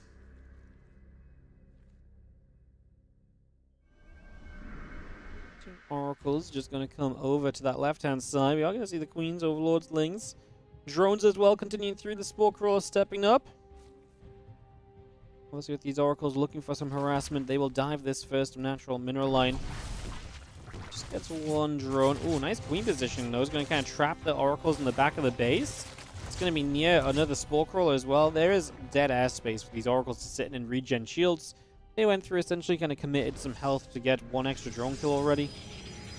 And Goblin just going to follow straight into the Twilight and Forge. Really nothing funky about this. Like I say, Goblin is oftentimes the player who does things very differently, who opens in a very different manner, who gets very aggressive and, can be such a weird player. But honestly, right now...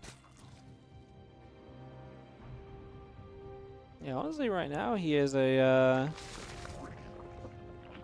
just playing a very standard set of games.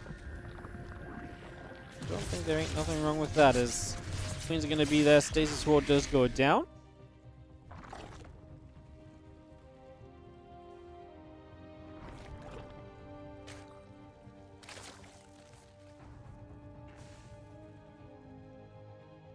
+1 and Blink both producing 6 additional gateways in production. Our Queens get to the side. The Oracles get turned around by Queens. The hatchery goes down on the low ground as well, so we get that 4th base going immediately.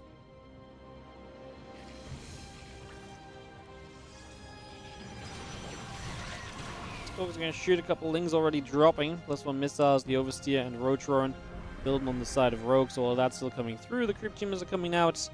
The Lings get back to the top as +1 and Blink will be on the way. A couple of Stalkers coming through as well. We do get rid of a single Zergling already. The Oversteer flying overhead, going to drop down a Changeling. 2 more Stalkers warp in with the +1 and Blink building through. The extra gates are in production. Cannon on the way here from Goblin as well. Our Stasis Ward will go down again right now. It's just going to drop that straight into place. As the Lings try and push into the natural, the Adept going to be there, turns the Lings around immediately. 13 Roaches, still producing as the Infestation Pit is also not far from being done. Nice little stasis catch on a few Lings as well. The few Lings that are not stasis try to go for the run by, but the warp in will be good. And Goblin on the pressure. Now, Roach, Ravager, Ling in total. I would love to see a couple of forward stasis wards here. These Oracles do have quite a lot of energy, and the stasis wards are what allow you to kind of back away a lot of the time without taking much further damage.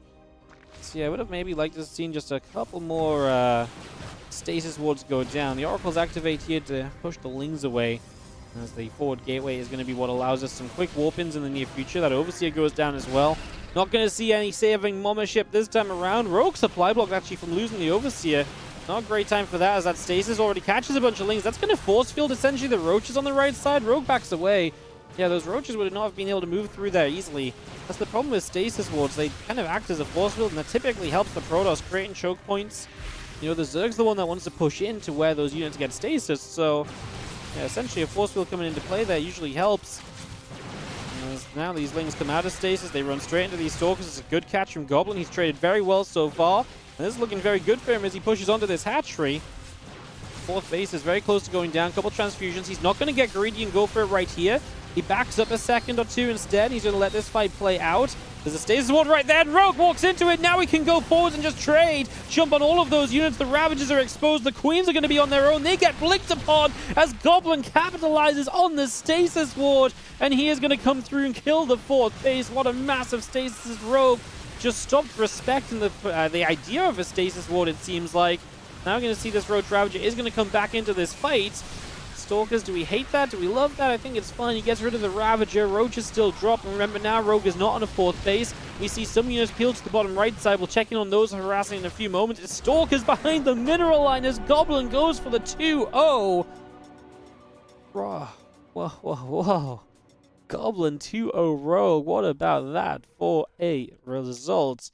After 2-0 Classic as well? Damn. Now we're gonna go Goblin ByuN. Isn't that exciting?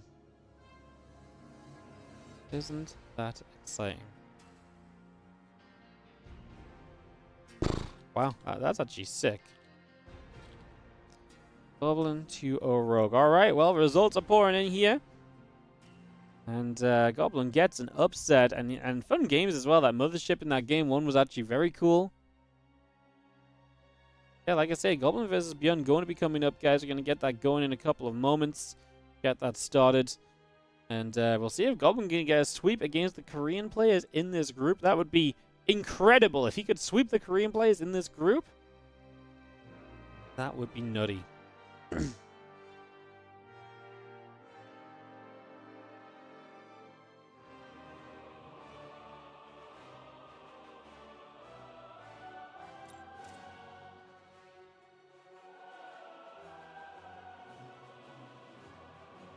Alright, guys, videos are going to come through. We'll take a moment or so for that.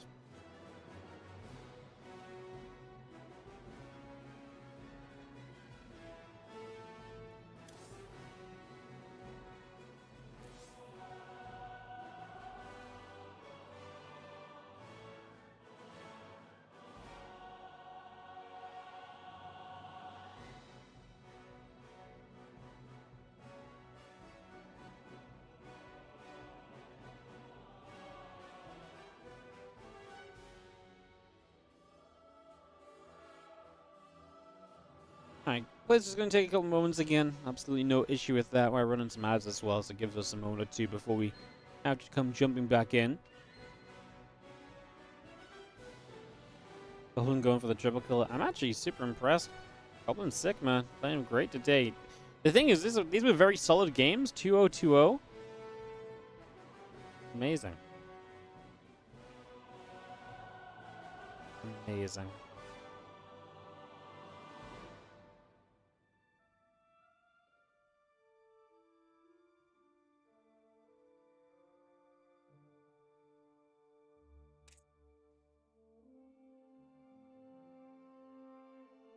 Alright, cool. ByuN's here, just Goblin and BRB, so it'll just be a couple more moments, guys. We'll get videos going and we'll get this TVP underway as we get ready for our 4th best of 3 of this group. Did not see this group shaping up like this. Goblin leading the charge 2-0 right now. I mean, ByuN is also undefeated at 1-0. We're yet to see Spirit, but we will see Spirit when Goblin and ByuN finish up. We'll be going into Goblin Spirit. It would be crazy if we ended this like... There is a world right now where Goblin goes... I mean, it depends if his PVT is as good as the other matchups. If Goblin goes 4-0, and we go into the rest of this group with ByuN, Spirit, Rogue, and Classic fighting for 2 playoff spots, there's going to be some upsets. There are going to be some upsets. That much is pretty much nigh on guaranteed already, so... Yeah, that's going to be a rough day for someone. It's going to be a rough day for someone. That much I think we're seeing come true. Goblin 2-0, and the thing is 2-0-4 is such a good map score as well. It's not guaranteed, but it's very likely he will get out of the group at 2-0 with a 2-0-4 start. Because if it comes down to a tiebreak, even if he loses from here, those 2-0s will go a long way. Unless he gets, I guess, 2-0-2-0'd in the TVPs. The way he's playing right now, I don't think that's necessarily a situation, though, so...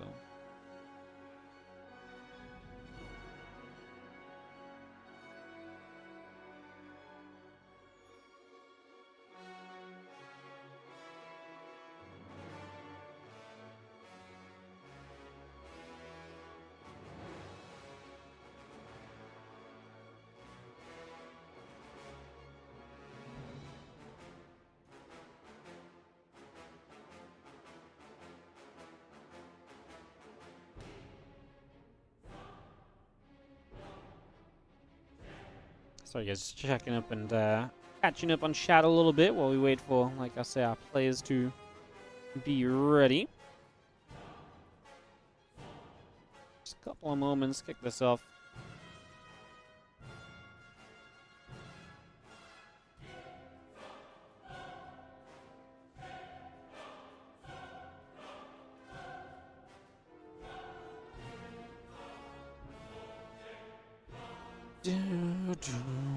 Eldorado and Snowpiercer are going to be viewed. I've not seen a lot of Snow. I think Snowpiercer might be becoming the least played map, actually. Ultra Love getting a bit more love as well. Eldorado was one of the lesser played ones at first. People definitely playing a bit more of it, but catching a couple of videos today as well. It was actually set up to be map 3 a couple of times today, I think, and it's just not gotten to a map 3.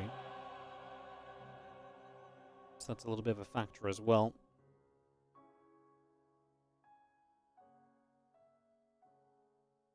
Whispers of Gold. Alright. And Ultra Love. Yeah, Ultra Love's getting some love.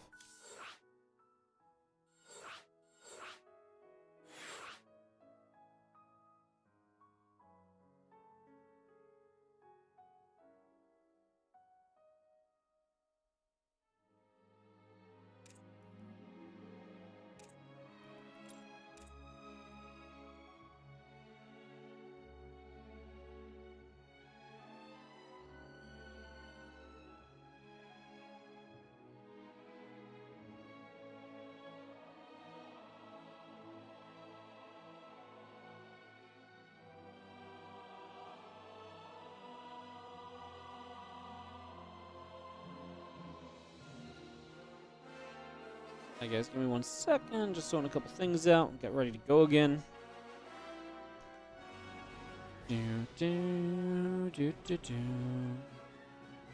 Alright, just move the players around in this lobby and we should be good to go into ByuN Goblin. As Goblin enters his 3rd series of the day. ByuN 2-0 Classic earlier.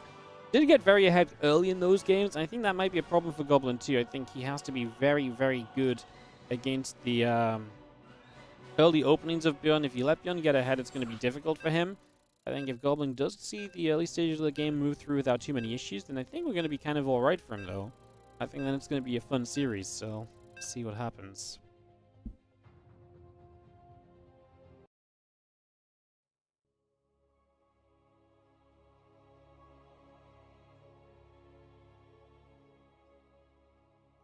Okay. This was a gold loading up, guys. We are on the loading screen. We're waiting on the loading screen to progress. We're a little bit stuck right now, hoping that that's just a momentary thing. Sometimes this can happen if someone's lagging out or so. It might just be a moment or two. It looks as though we've moved along, so yeah, probably just a slow connection. Nothing major as we enter series number 4 out of 10 for us today. This PTR event continuing with the blue Terran player in the bottom right corner. He is 1-0, 2-0 in the group. It is ByuN. And he's taking on the player who's 2-0 and 4-0. It is Goblin. 2-0 matches, 4-0 maps.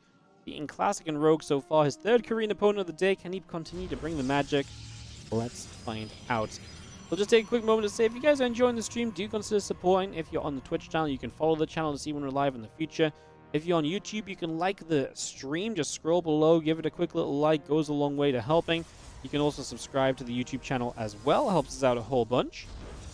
And of course, this is a WardiTV tournament. These events do not happen without you guys. We fund these events with you guys supporting us.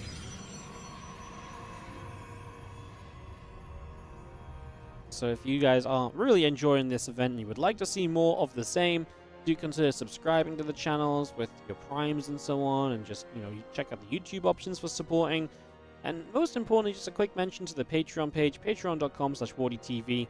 Any support on the Patreon, 100% of that goes directly into tournament prize pools. Any other way that you support also helps us to run these tournaments still as well.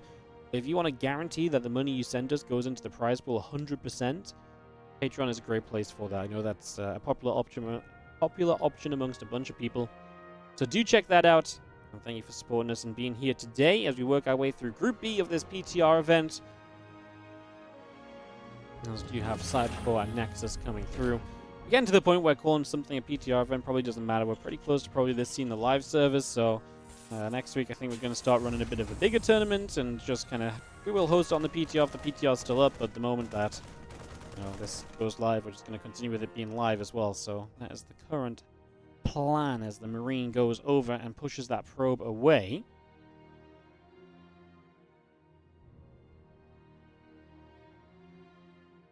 So yeah, probe gets pushed back.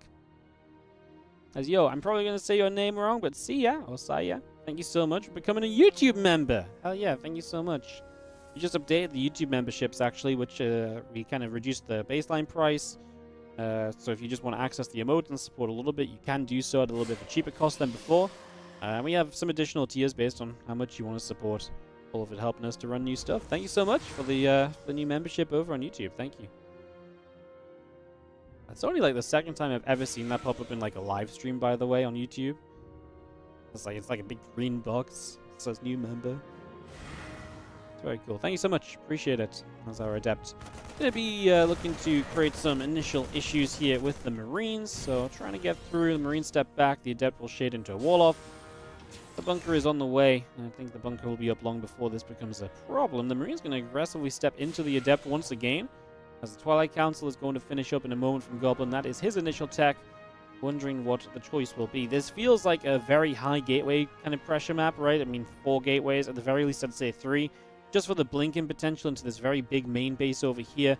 Or from here, while also hitting the natural. So many good options.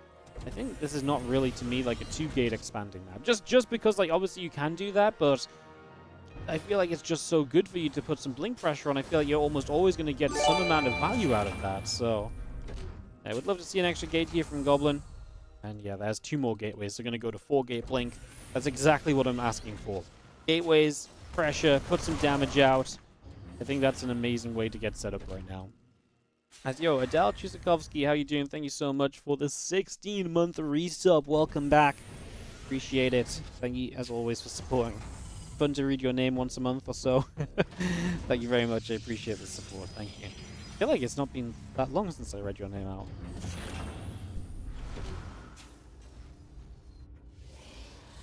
So maybe that's just my mind playing tricks on me. We do have the bunker set up at the front. The Stimpack and Combat Shield continue to produce in. The 2 Adepts will shade by. That's a lot of bio. This was a bio-focused open, no factory.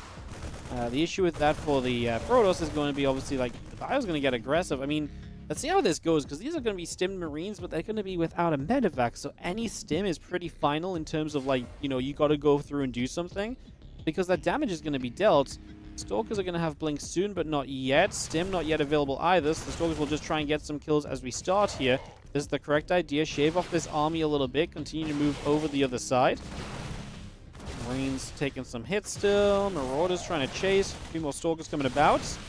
Marines in the front taking a lot of damage. Now blink available, though. The blink away initially was okay, not perfect. We're actually going to lose some Stalkers. There are batteries in this natural. I think that's pretty much as far forward as we can get, so that's not going to go very far at all. That is going to be that for the moment as these Stalkers continue to come back the other direction. Yeah, I mean, we should be able to kill these units up. The big thing here from ByuN is that you're taking up so much time, right?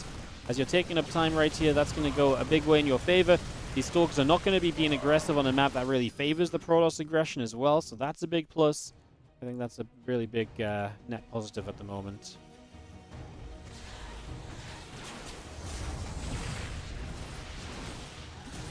Stalkers on the other side get a couple of SCVs. Like I say, for ByuN, I think just keeping that army back for a long time is big. Now Stalkers do get to the other side, but we lost a fair few units here as Goblin as well, right? I mean, this is 2 Adepts and 4 Stalkers. He actually killed quite a lot, right? 18 bio units in total, 2 of those being Marauders. Pretty darn neat.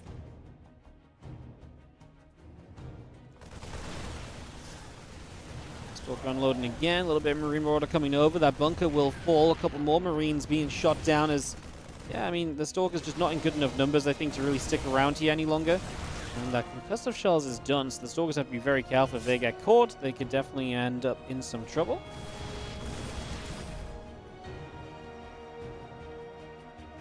Marauder coming back over, +1 attack coming up on the Engineering Bay. And the Prism will unload a couple of Stalkers into the back of this mineral line. 2 SCVs go down. Marine Marauder going to get there again. The Prism gets pushed over to the side.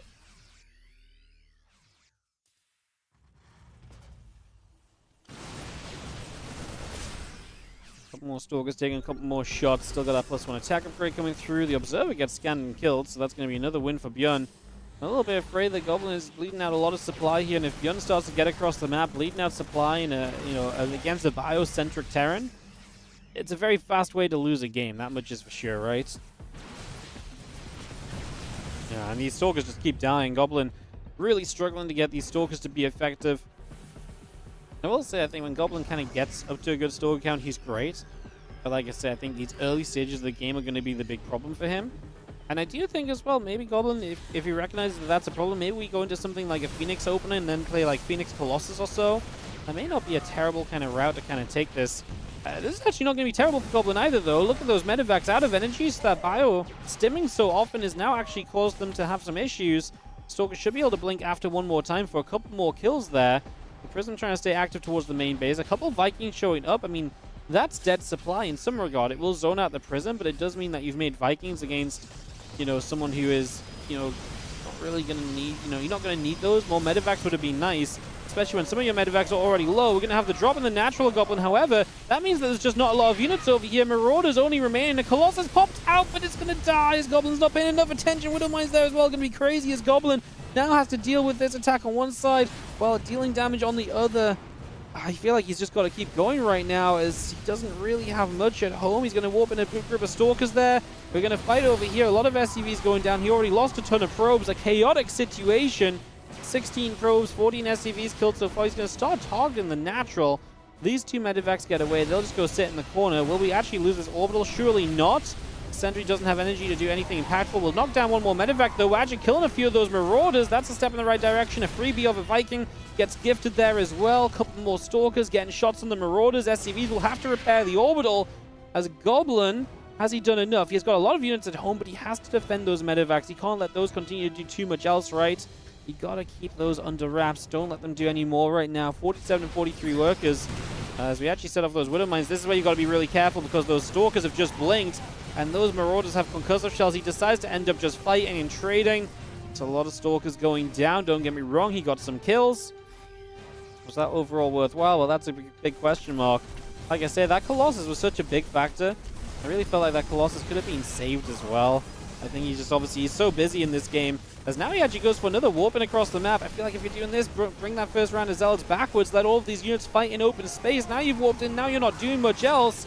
We do intercept that medevac that shows up there. Stalkers have already blinked, so they're going to struggle to blink away. Colossus and the Zealot will play defense against the drop as Goblin loses a few probes. Running into the natural. Going to have to blink away from this Widow Mine, which allows you to kill both of them.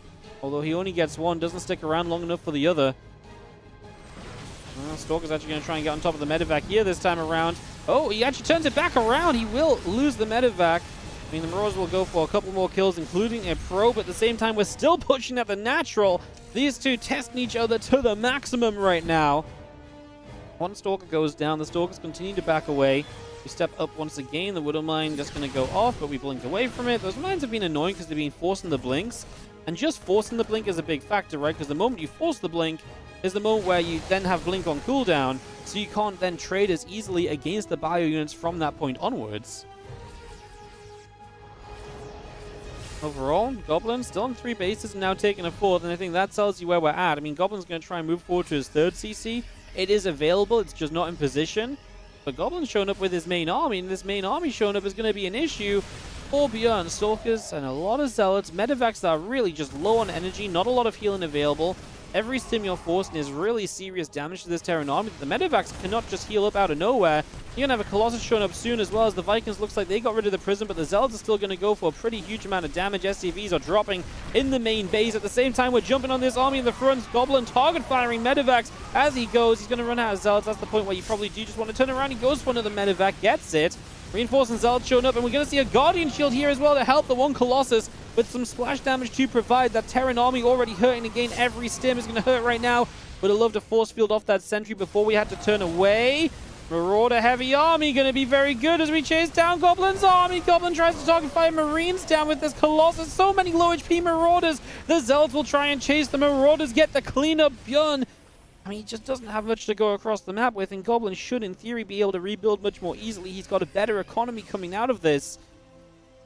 crazy couple of moments as Goblin and ByuN play a scrappy game. Number 1 here on Whispers of Gold so far.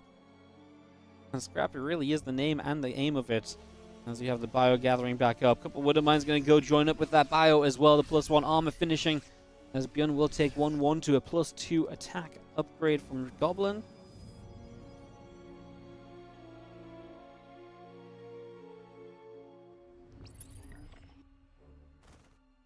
Crazy couple of moments as ByuN, his army supply is growing so fast despite, I mean, he does have mules as well, so maybe the economy wasn't that bad for him. I think Goblin just has to play a bit more defensively now, try and keep splash damage alive.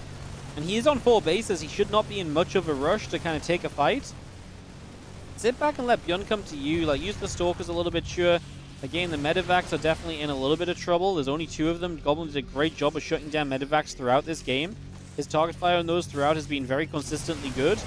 There's no battery on this base, which is somewhat understandable because of the fact that we've obviously seen a game where, you know, Goblin's been the aggressor so much. This base has never really been under attack. We're going to see the Colossus getting dived on, but we do save it, pulls it back. Battery does the healing.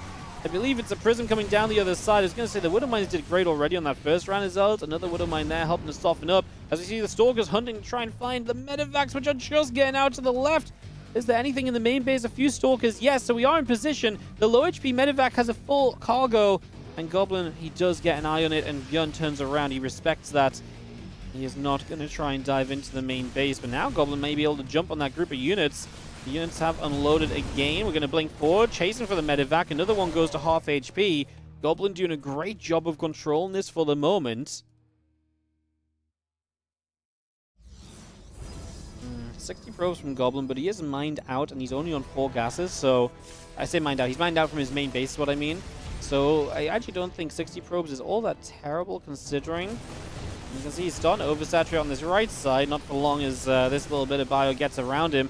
Colossus kind of on its own, that doesn't seem to matter as we blink in, prioritizing the Medivacs to make sure there's no pickup and getaway micro. ByuN loses this chunk of the army, however, we're going to be back to the left-hand side. ByuN going to stim in here with those Medivacs from before. At the same time, Goblin is busy. He just got a massive warp into the main base of ByuN, so Zelda going to get active. The Prism may go down. I don't think it matters. I think Goblin is absolutely denying this. The Medivacs can't go in the main. Goblin has Stalkers in position already. The bio is going to clean up in the main base, but yeah, the SCVs have already dropped. 17 workers going down. ByuN's economy to 34 workers at this stage. The Stalkers stay over to that left-hand side of the main. A couple Vikings going to come back through. Bio going to go after the Zealot. SCVs going to have to run away from the third base as well as Goblin shows up with his main army over here. Man, it's such a scrappy game. Goblin keeps showing up with these armies that just, they don't have a lot of bulk to them, but you can understand why he's getting aggressive. Because ByuN doesn't have a lot of bulk to his army either. Colossus provide high ground vision as the Stalkers try to shoot for the kill on the third base, and they will get it. No repair. Couple out still in the main. As we do have ByuN gonna say, GG Goblin. He looked like he was in trouble in this game, but he actually brings it through to a victory, and Goblin continues to look good today in this Group B. Is Goblin the Protoss we were waiting for in this tournament? It seems like he might be so far. That continues to be a little bit crazy as Goblin takes that opening map. Hey, thank you, Saya, coming from the new membership on the YouTube, said, keep up the amazing work you do to keep SCT alive. No, thank you so much for supporting it, mate. Just wanted to mention that. I changed tab to check the match order, and I forgot to put the YouTube chat back up, so I didn't see that at an appropriate time to read it out, especially with how crazy that game got. As we're going to get into Ultra Love here for a couple of moments, so this should be Goblin's server preference as well now. Kind of nice. As Goblin is on fire. You are not wrong about that. Yeah, he is. He's looking very good. He's looking very good so far. If Goblin beats ByuN and he just sweeps all the Korean players in this group, I don't know what to say about that, honestly. That is a shocker to me, potentially. You know, ryung lost to Goblin the other day, but, and I feel like he felt pretty bad about it, but maybe he shouldn't if Goblin continues to look like this.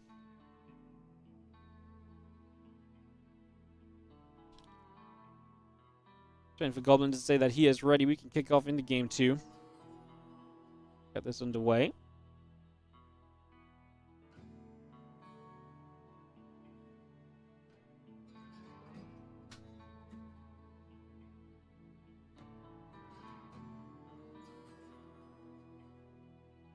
Trying for Goblin to say that he is set, guys. What a performance so far today from him.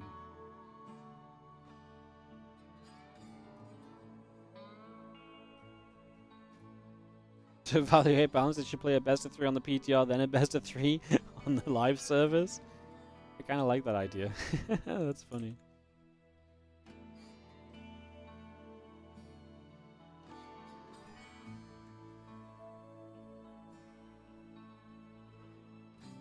Just let Goblin know that we're waiting for him to say he's ready.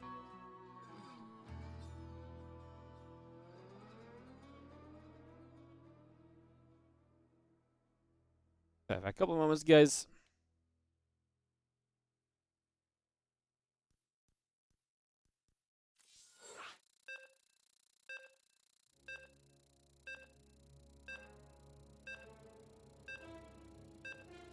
Goblin horrifically mistypes in ready. He went, Waddy. I think that's good enough to presume he's ready. As we go into Ultra Love. Ultra Love getting so much love today. It's been ultra loved by Group B's players. Not vetoing it every time. Unbelievable. As ByuN played Spirit, that'll be shown in a little bit, guys. Current matches are going to be Goblin versus Spirit after this series, and then we go into all of the Spirit games following on from the Goblin Spirit game as well. So it is coming. As you have got in the bottom left-hand corner, the red Protoss player taking a 1-0 lead in this best of 3 and what a performance he is putting on for us today. So glad he qualified into this as well, beating Zown in the process. So on a pretty good streak in this tournament, it is Goblin in the bottom left corner of the map. Top right, our blue Terran player is going to be ByuN.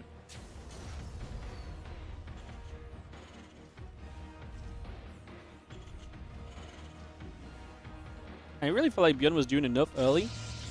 Goblin, actually very good in scrappy scenarios and able to kind of take a pretty low eco scenario. And it wasn't just low eco, but it was more so kind of just low unit counts.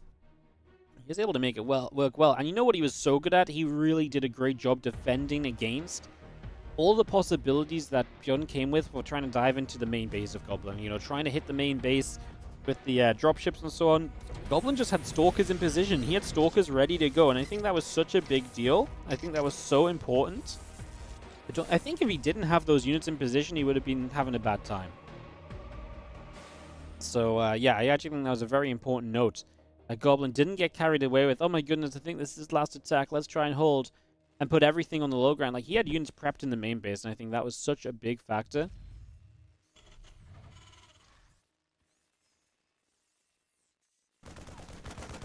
King pops out there, Rack's going to go after the probe there, chase that down.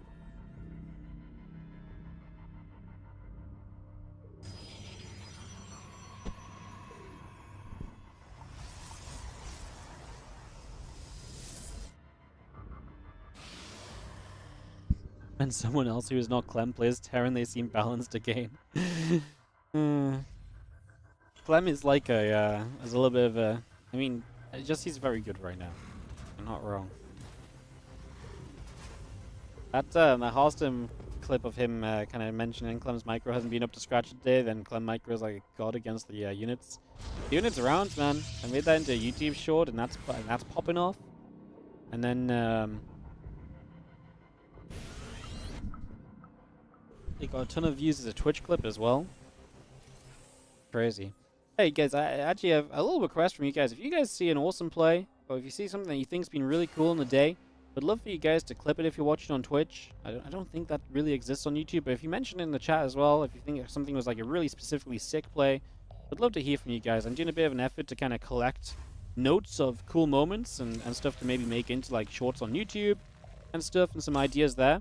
But sometimes I get caught up in casting, so if you guys think it was something that was, you know, impressively, like, you know, beyond expectation of being good, then please do let me know in the chat. Throw me the clip or so. I'd love to hear what you guys think is exciting as well, and help spread those awesome moments out to more people. Is the main goal of that. So yeah, I would love to be able to do that a little bit. If you guys want to help me with it, then yeah, let me know if you see anything awesome.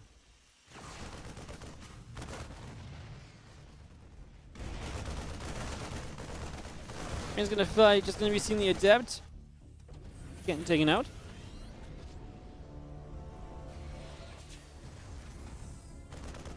Orbital command lifted up. A few Marines going to come across, chase the Adept down. Raven coming through. Blink is on the way up as well as the pylon continues into play. The couple of gates coming through also.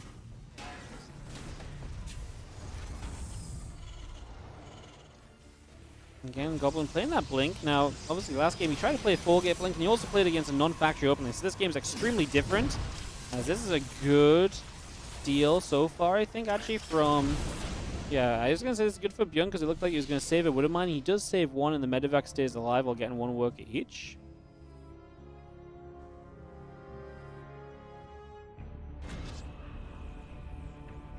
Starport pulls over to the side. He's going to see the Prism and the Blink continuing up.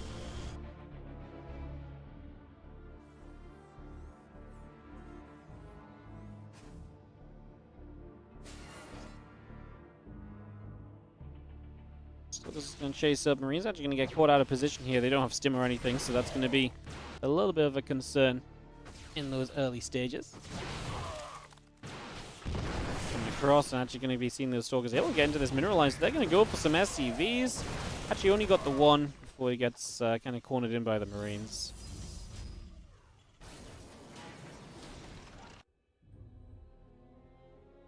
Stalker continues through. A couple more Stalkers setting up as well.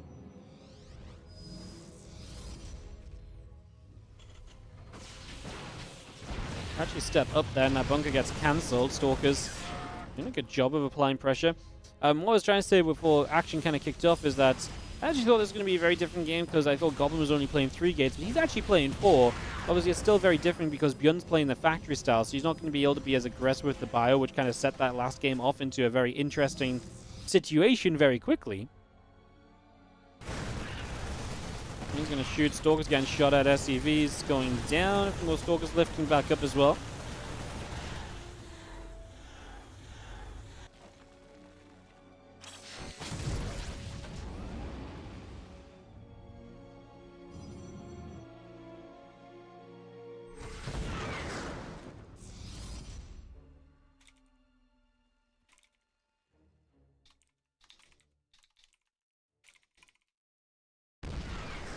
Stalkers is going to be flinging back up into the main base. Going to be able to get the siege tank. There's a lot of bio though. Now the Stalkers do have a second form of blink essentially by using the Prism to micro back in, and that's pretty good micro from Goblin. Now he lost quite a few initially just because of how aggressive the blink was. He's going to go for the siege tank before he leaves. Was that a bit too much? I think it was. A couple more Stalkers going down. First one attack going through. Marine Marauder coming about. Medivacs just to continue to come up. The Robo Bay on the way as well. The extra gates coming online. Prax is going to get back to the tech lab, drop down there. And we'll see Combat Shield starting as... Yeah, Goblin just lost a few too many Stalkers in the end, I think. He got 3 siege tanks with all of this aggression, so that's not been bad. But overall resources lost is very even. 11 Stalkers going down takes away a lot of his power for the next stage. If he was able to do a lot of that damage without losing as much, obviously, that really could have been amazing for him, which is kind of where I thought we were heading initially. We got halted a little bit on the way through.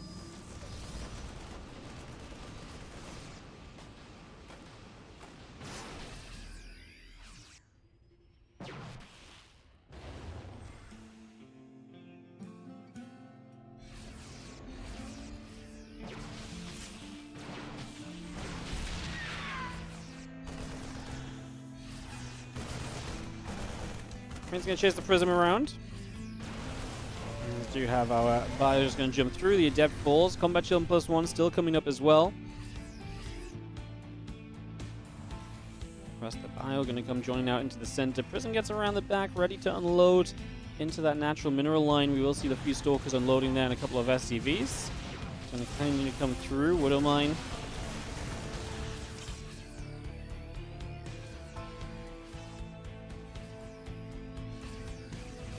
Come through. Another Stalker pops. A couple Marines coming over as well.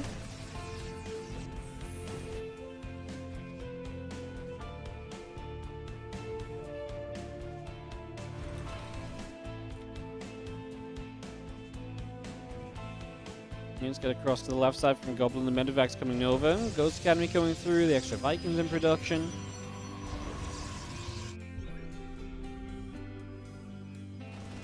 Unload into this main base. A couple of those probes already going to be in trouble. So this is where ByuN gets his chance to be aggressive. The probes decided not to pull his Goblin. Dying to his Sim City as well. The Stalker's got into the main quickly. Oh, he does get the full medevac at least, so something of a benefit for him. He'll get a couple of SCVs in return on the other side of the map.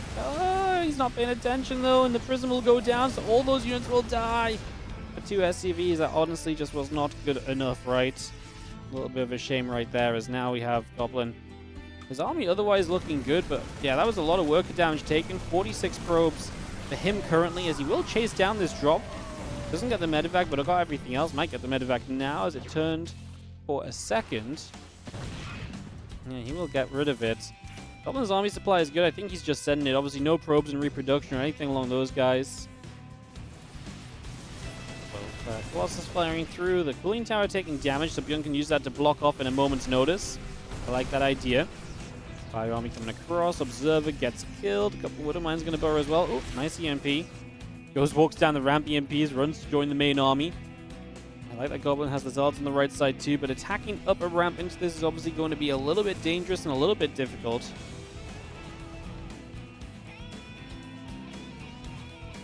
Well, Zealots warp in. We are going to knock down the cooling tower. A couple of Widow Mines on the right. Getting in position as well. Stalkers are going to step up, and they're going to start to work their way through a set of rocks here. Zealots are going to get there as well. He's going to start to work his way through those rocks, open up this space. I mean, Goblin now has gone back into pro production, building 4 at a time, but he was significantly behind on workers for a little bit, so definitely scary. ByuN building his 4th base on that low ground. That's something I actually think we could cancel as Goblin if you really wanted to kind of move into position there, even with the Colossus just at range. Might be able to just get the SCV and delay it a little bit. Kind of a wild place to build your CC. I mean, the Bio Army is going to be here to step up. Going to use the CC as a little bit of a natural choke point as well, I suppose. Big question mark is going to be, can these Vikings do enough against the Colossus? The Zealots running in from the right-hand side, but as they run in from that right-hand side, they are going to find themselves hit by some Widow Mines, and they don't really go through for much. I mentioned that 4th CC being in some danger. It's going to drop very low, not finished yet.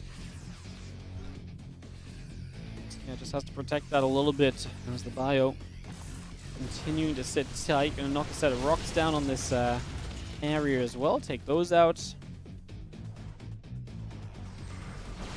Come back to the top, and that's an SCV that will also go down. The Ghost going to fire up another shot. A scan comes through.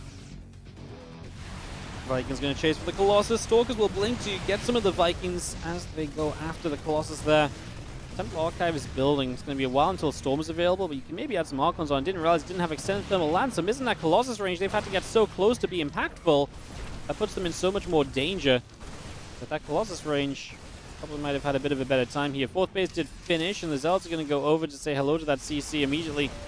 As, can we get something over there to deal with that? The Zealots are just going to be left on that high ground for the moment. Again, running as a Protoss is never a fun thing, especially as the Vikings start to chase the Colossus down, but we do get quite a few of the Vikings again.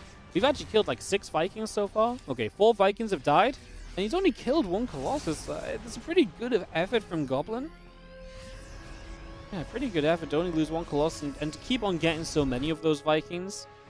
Staying present on the map, taking a 5th base, ByuN not finding a chance to drop behind this. Storm +2 on the way up from Goblin as well as he progresses his position in the game. Again, his work count may not be the best at 67 to the 60, but I like a lot of the rest of this right now. Fire comes around the right side. And of course, ByuN not able to take a 4th just yet. Goblin trying to take another base, double expanding essentially. Just trying to, extend his lead massively in this moment. He's doing a lot, right? Because he's building Storm, he's building +2, he's getting additional bases online. Goblin doing a lot at the same time here to get settled in.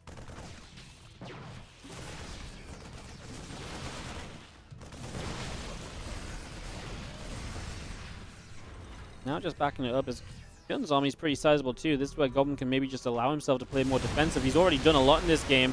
Eat some EMPs. He's on a very Zealot-heavy army, but there's the first Storm coming down the ramp. It's going to be really good for him. So first Storm is extremely good. That's going to deny ByuN being able to keep the pressure up, being able to keep on moving forwards. That's a fantastic moment for Goblin as he turns back around. I tell you what, so many Vikings having to be made as well means the medevacs are not on the healthiest of energy. And that army keeps on moving, so it's not being able to regenerate HP just yet. That's a factor as well, especially when splash damage like Storm and Colossus are in play. Turning around here, and ByuN trying to be super patient on his stim. Finally drops it as he realizes, okay, my opponent is committing into me. I don't know how much I love that from Goblin. He's in a position where he's not really able to use his Storms. He's pretty rich, but yeah, with one Colossus and Storms not joining in, I do not think that was quite the fight he was maybe hoping it would be. He's still in a great spot. The fourth base is still yet to land. It's still not morphed into anything as well, so no fourth. Still from ByuN, 14.5 minutes in. He probably gets that up now. And Goblin's position base-wise probably does keep him in a very good spot overall, I think. Probably keeps him in a position to play, just because obviously he did lose a couple of times. Again, Goblin has a lot of bases himself currently. I am worried about his army quality. It is very Stalker Zealot heavy. A couple of High Templars and Storms available, but I'd love to see that Colossus count regrow, and I would have loved to see a second Robo facility to rebuild Colossus more quickly. Or even go into Disruptors perhaps, if that's something he feels like he maybe wants to switch into. That should be a possibility as well. This High Templar just looking for kind of a stray Storm, and he gets it onto a group of bio units, hurts them, obviously keeps draining medevac energy. Going to get a good dive to the top right. ByuN's very out of position to deal with this. This fresh new fourth base, he's just going to go jump on it. Oh, Zealot Stalker, damage output being halted a little bit there as the SCV repair comes through. I think we recall. He's going to lose some Zealots to the recall. The Colossus is going to get out alive. I don't hate it. That's essentially like a group of Zealots going down for the fourth base, and the fourth base is so important for ByuN because he's so late to the fourth base. He doesn't have replacement CCs. He's got to move his main orbital into position there. Oh, I love that as well. We've seen Goblin be so good at shutting down medevacs today. He gets 2 out of the 3 on that group of units. He just needs to be careful. ByuN's army is massive, and Goblin's is not. Goblin needs to make sure he keeps on spending his money. He's adding on Disruptors, though. He's got Storms. He's got units that make it very difficult for him to die if ByuN attacks, and that's basically what he needs to make it difficult for ByuN to commit to an attack. But I don't know why we're stepping forwards. He needs to be the one stepping back. A couple Storms were a little bit far away as well. The Disruptor shot a bit too far out. I think Goblin is not taking a good fight. He eats the EMP as well, so the High Templars have no energy left. Another Storm that does not really land dead center enough, and I think ByuN's just going to win it on pure sheer unit numbers, on a replacement fourth that came from his main. Goblin just needed to take a couple more fights and draw him out, but he's not able to do that, and ByuN is going to win game 2 on pretty much one of the last attempts he was going to have in this game. Because if he doesn't win it on this, like I say, the fourth base is an orbital from the main. The economy is not there for ByuN for the long term. Goblin could not land the splash damage he needed to make up for the army supply deficit. And like I say, he was setting up to play an army that could play so well defensively. Fighting in the middle of the map a little bit, kind of doing that little bit weird step back and forwards was costly. And then I think because of that, he panicked. And because he panicked, he dropped the Storms too soon. He dropped the Disruptor shot from the edge too soon. He made a lot of mistakes in quick succession from that point as the Zealots will come forward again. Stalkers come up from the bottom. I mean, doing what they can, trying to make this a trade. He's down 80 army supply, though. I mean, we've got to be realistic at some point, right?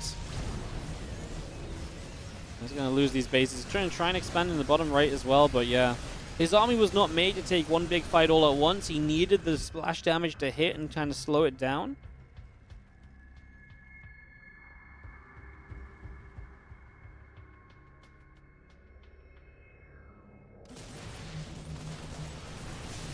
Zealots up in the center. ByuN going to come around a couple of different sides.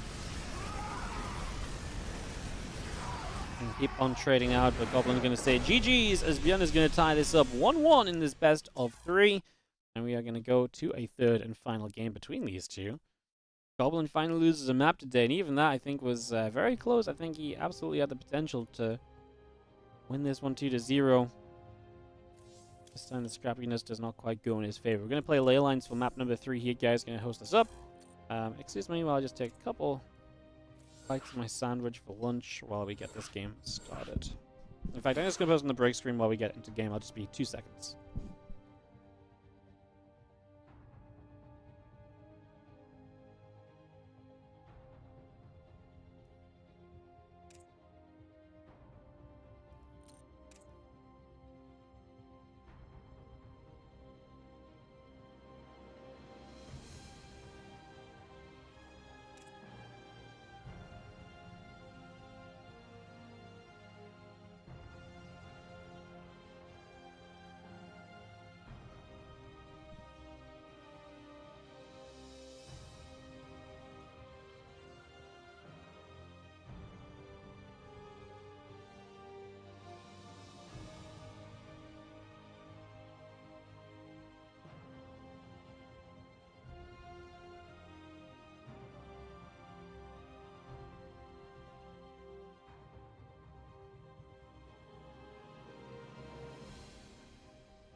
Game 3. As Goblin and ByuN go in the distance. Fun match so far. As in the bottom left, it is going to be our Blue Terran player, ByuN. Bringing it back in that game. Really had to make it happen with that one big army that he built up. Top right, our Red Protoss player, Goblin. Some fun games today. Fun games today. Not even halfway through after this. Goblin versus Spirit is looking like it's going to be a very important one in this group. And then after that, we're going to have the rest of the Spirit games. We've not seen anything from Spirit so far. We still have ByuN Rogue and Rogue Classic to cast. Going to be fun.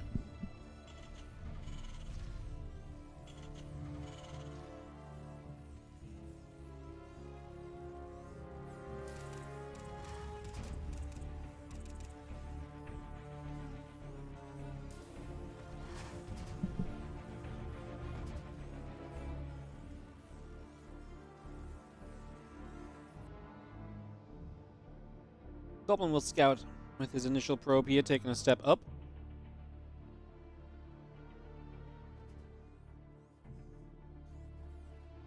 I go back to being worried for Goblin in the early minutes of the game. I do think that's why ByuN can absolutely just ruin his day before it even gets started, basically.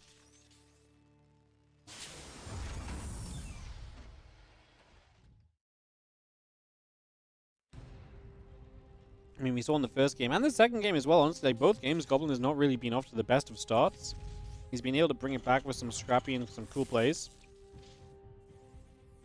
See if he can change that storyline for game 3 here.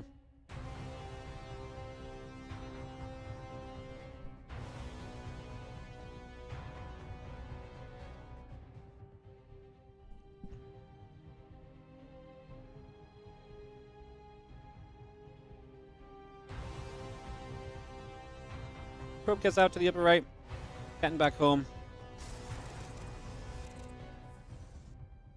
The Ripper is on the map, of course, and we'll play the chasing game.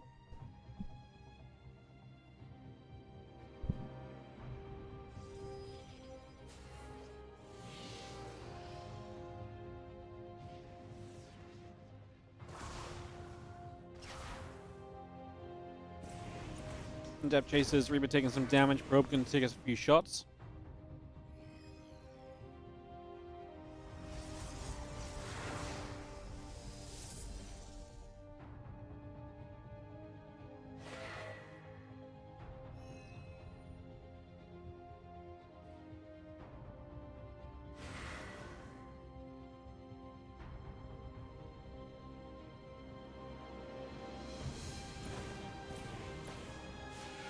Reaper wall off, but has to put the Twilight Cancel on that pylon, so you see the Twilight, you can assume the blink.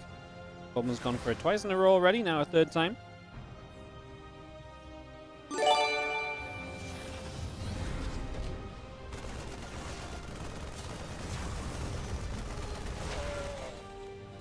Henriset, thank you so much for the 17-month resub on the Prime. Welcome back, appreciate it. Adept causes some disruption, then steps away.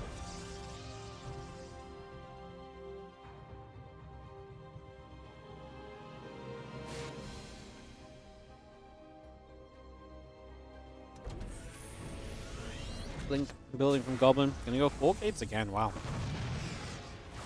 Really sticking to that 4-gate blink then. He's been doing that a lot today against ByuN.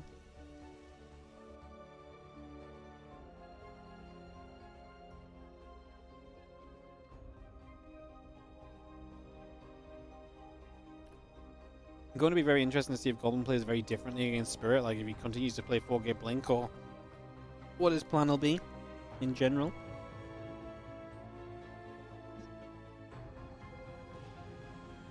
Back and +1, continuing to come by. Blink still building, Prism on the way up.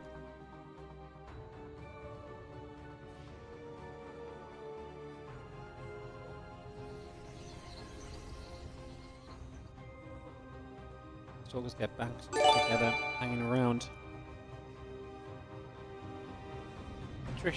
Peter Kana, thank you so much for the Prime sub as well. Appreciate it. Thank you, as our Stalkers continue to gather.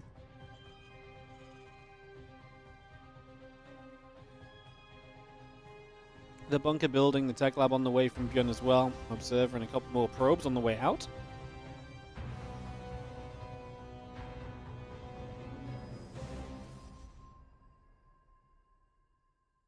Keeping the StarCraft scene alive, love it. Hell yeah. Thank you so much for helping, though. Don't do it without you guys, Stalkers. Get ready to hop into this main base. There's an SCV, there's a depot there. ByuN's going to show up. Stim just now finished. We try to chase for Marauder initially. That Prism Micro has to be on point, and yeah, pretty good get in. 5 SCVs, a depot, Marauder, and then we get back down the low ground. I believe we didn't lose a single Stalker there on that first attack, so great micro so far. Now we go into the natural expansion where our bunker will be in trouble immediately. We can blink back again. Still no Stalker lost. Yep, continues to blink back the hurt ones, so making sure that that doesn't become too much of an issue. Bio continuing to trade. The SCVs now surrounding that bunker. Remember, this was once again that 3-rack setup, so no factory-based defense here. One Stalker has now gone down.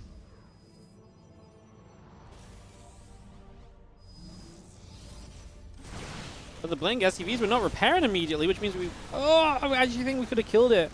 He stepped away. Yeah, he kind of stepped away just as I think he could have just tapped it one more time. Maybe loses a Stalker, but yeah, I think he could have had the bunker there. This time hits an SCV before he hits the bunker. Gets a Marine as well. Couple more shots. This time the bunker does indeed die. We obviously continue to kite back. You can't stim repeatedly here because you don't have the healing of medevacs to really help you out, right? If you stim, you're extremely committed. Stalkers get another shot or so off, blinking back. A Warp Prism. Send him over on the sides is maybe going to be found. Now there's the medevacs to try and save the day. You will see the Prism holding back a little bit. The other Stalker units coming through. A couple of shots continue out. We blink away once more. Goblin going to get out of there. We do have a charge upgrade building from Goblin as we speak. Extended thermal lance building now from Goblin.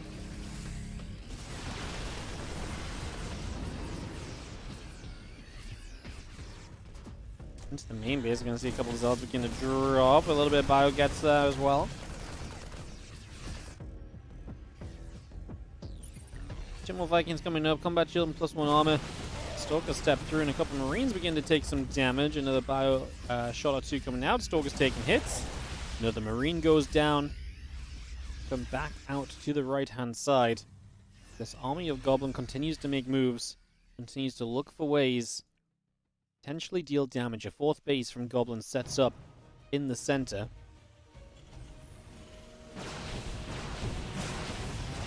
Three SCVs going down. We're going to get a Marauders. We escape out of there.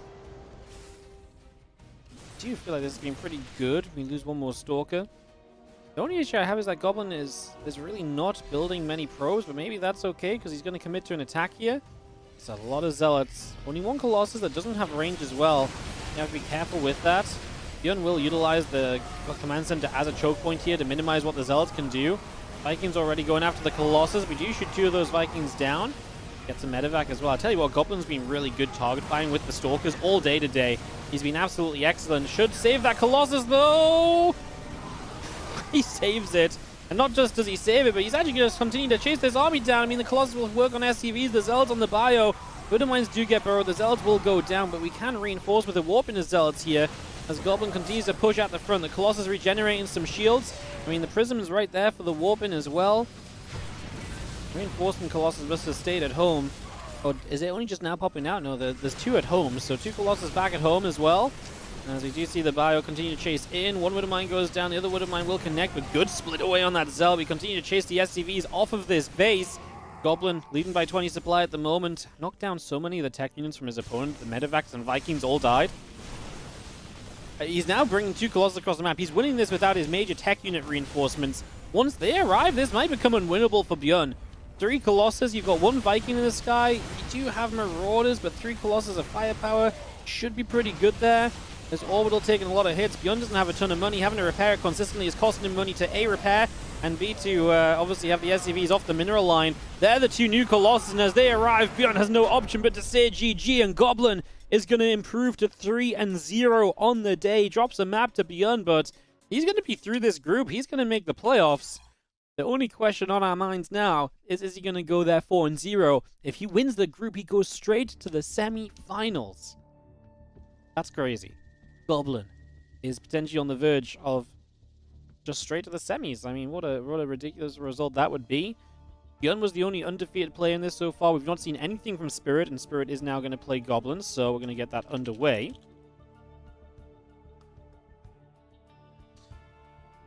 Get that ready to roll.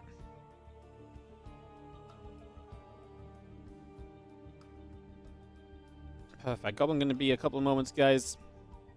That's all good.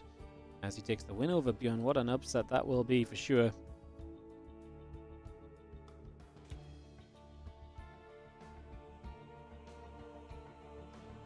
ByuN. It's going to be interesting for certain as well. This group's going to be in a really weird place. We're going to have what? Goblin 3-0, ByuN 1-1, Rogue 0-1, Classic 0-2. There's a world where we get to like Classic Rogue and Rogue ByuN and it's just like it doesn't matter. Like that's kind of crazy in itself. Damn. It's gonna be a scrap at the bottom of this group, I think. It's gonna be a scrap at the bottom of the group.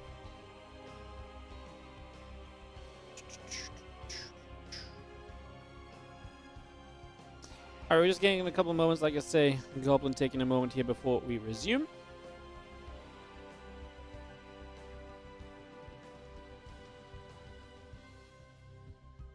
What a run from Goblin. Again, qualifiers beaten Zaun. I mean, actually, the full run from Goblin was pretty sick if you think about it. Qualifiers beaten Zaun. I believe lost to Shin in the semifinals, yeah, and then 2-1 though, he took a map and then comes in here today. Classic, Rogue, and ByuN, one of each Korean player, each race. Crazy.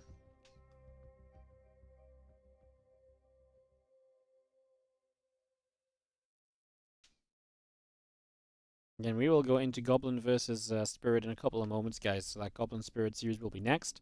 Again, after that, we'll see how Spirit's run in this group goes as well. He'll take on Rogue, ByuN, and Classic in that order. We'll finish the day off with Classic versus Rogue and Rogue versus ByuN. Still a long way to go to figure this group out, especially with the way results are going right now. Everything is kind of up in the air. Anything can really happen at the moment, so we'll have to think on in that regard.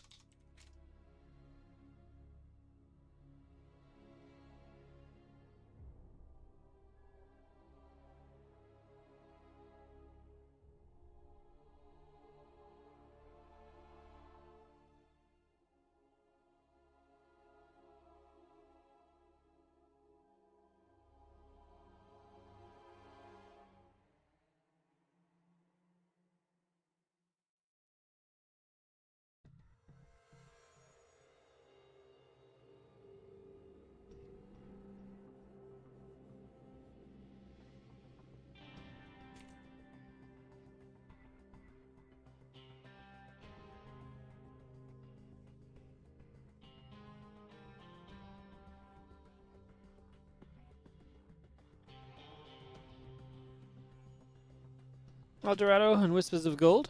I'm gonna show up.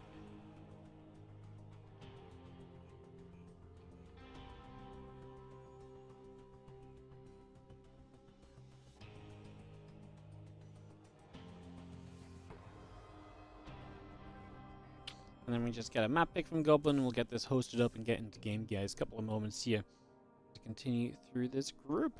And thank you for showing up today. Thank you for being here with us. Get this next map going. See what will happen.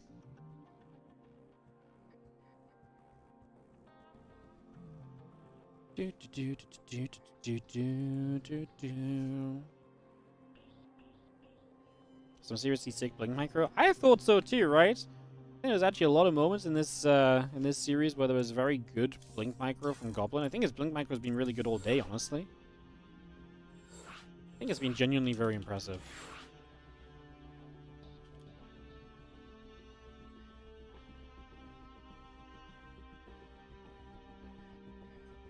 Ultra Love going to be mapped to again.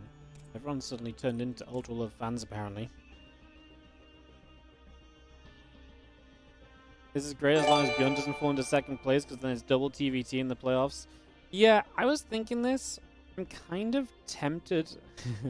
I'm kind of tempted to potentially break my own rule, which is to maybe just to avoid mirror matchups, potentially whack like Gumiho and Shin on the same side of the court. I mean, that probably sucks. I guess it's not a good answer.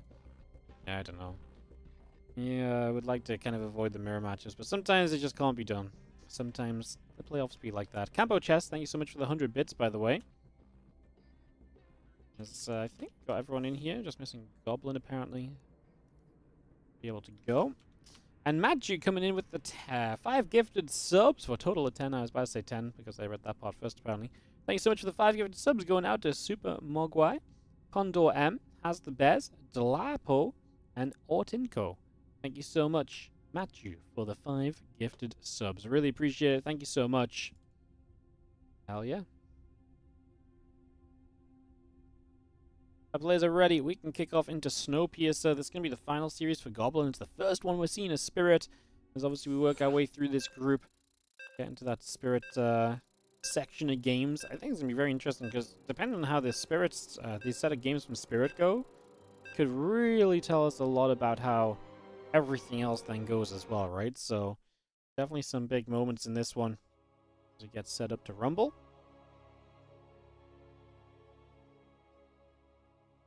You know, ByuN taking a map of Goblin could be huge when it comes to tiebreakers as well. That definitely could also be something we're looking at the end of today as well. So one other thing to potentially keep in mind as we have got to the top right-hand side, the blue Terran player. It is going to be Spirit. First time seeing him today. Like I say, going to see all of his matches now back-to-back. So if you like a bit of Spirit, sit back and relax because, like I say, it'll be all about him for the next few minutes. Bottom left-hand side, the red Protoss player is going to be Goblin. And he has been on a roll. 3-0 in this group. If Goblin takes first place, you know what, even if he doesn't win this and he takes first place, impressive. If he wins this and goes 4-0 in this group, that is just sick. So freaking cool. I'm not gonna lie, I designed these groups kind of based on kind of building up the storylines as the group goes through, so usually it's also done in such a way so that we kind of see, you know, can have consistent matches, but basically what usually ends up happening is we get 4 matches in a row of one of the players early. Usually that player is kind of the underdog, right? Usually there's a player where it's like, well, they're the least likely to do well in my eyes, and so if they don't do well, it's okay because then the group gets better from there. But in this case, it's like, you know, I thought Goblin was the underdog in this group. I put all of, 4 of his matches early in the day, and boom, now he's just doing great. And it could become, I guess this is the other side of it, where if they do surprisingly well, now we get to watch the rest of the group unfold, and every match from here on out becomes extremely important as well. You know, Mightiest Chicken, thank you so much for a gifted sub as well. Gonna go out to Hyper Bear. Mighty Chickens supporting Hyper Bears. The wildlife in the stream going crazy today. Thank you so much for the gifted sub. As that probe turns back around and we take moments here to settle in to game number 1. It was an engineering bay block, and the engineering bay block did go and cause the 3rd base location to be expanded to initially as well, just in case you didn't quite watch that. That's why that expansion is out of position for Goblin.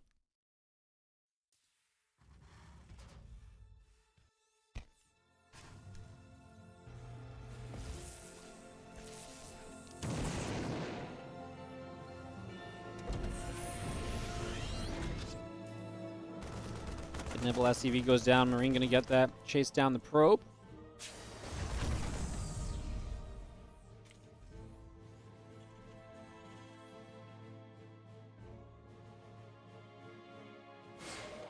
The depth's still building up. Warp gate on the way in.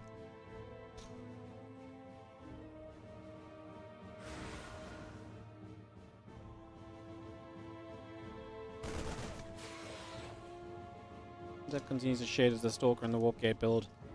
We see a second gateway coming up. Are we going to see 4 Gate Blink from Goblin? He does it every game against ByuN. Does he play differently against Spirit is the question.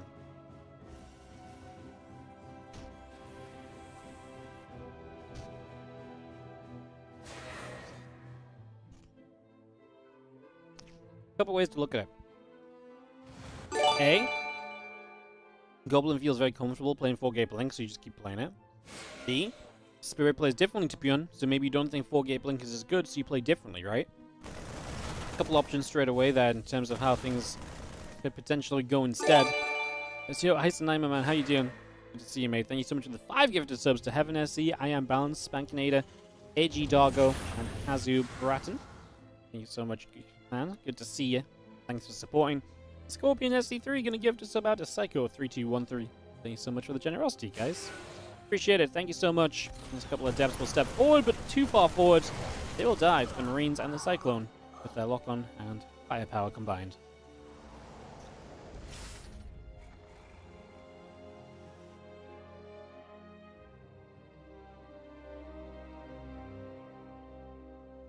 Is Goblin a new good player? You feel like you haven't seen them much before?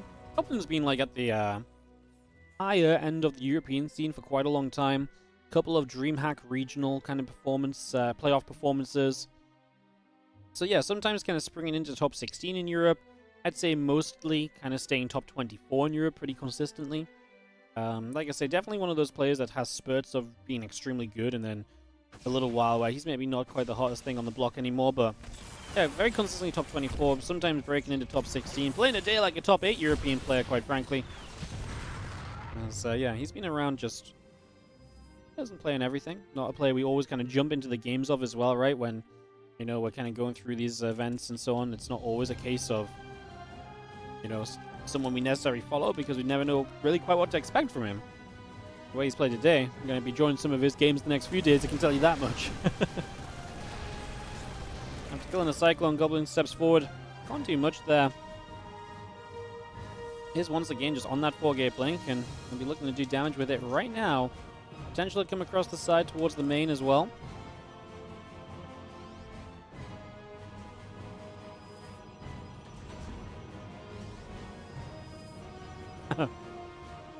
Spirit builds a Sensor Tower.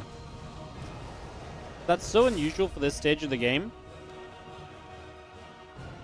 The reason he builds it is because I think he just wants to know where the Stalker's at, so he knows where to position his defense. By not seeing them at the front, he should be more positioned to the main. Stim's in there, immediately tries to get the Prism, pulls back. Just, I think this is a full-on commitment to try and deny a 4-gate Blink attack, and right now he's going to succeed in that. As Goblin will have to fall back and really not get much done from these Stalkers at all.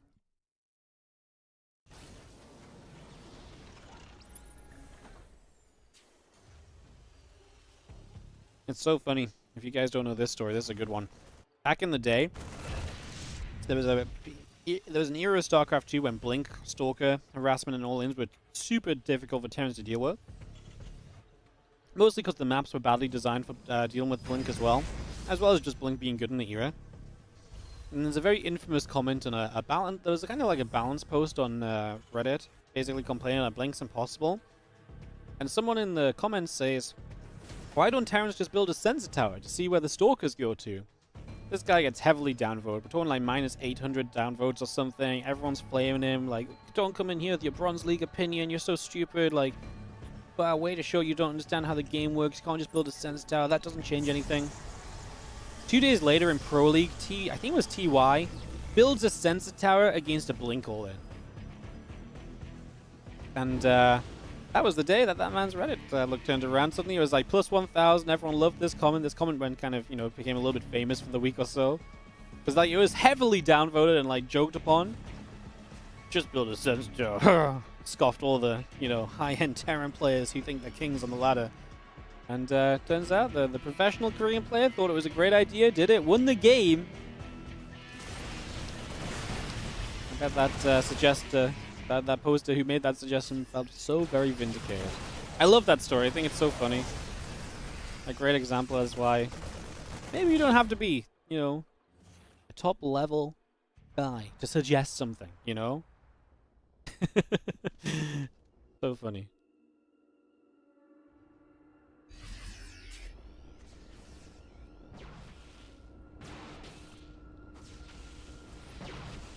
Full command gonna land on the 3rd base.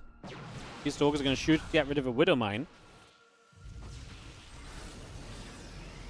We have extended thermal lance coming up, +1 attack coming through. 8 additional zealots on the way out as well.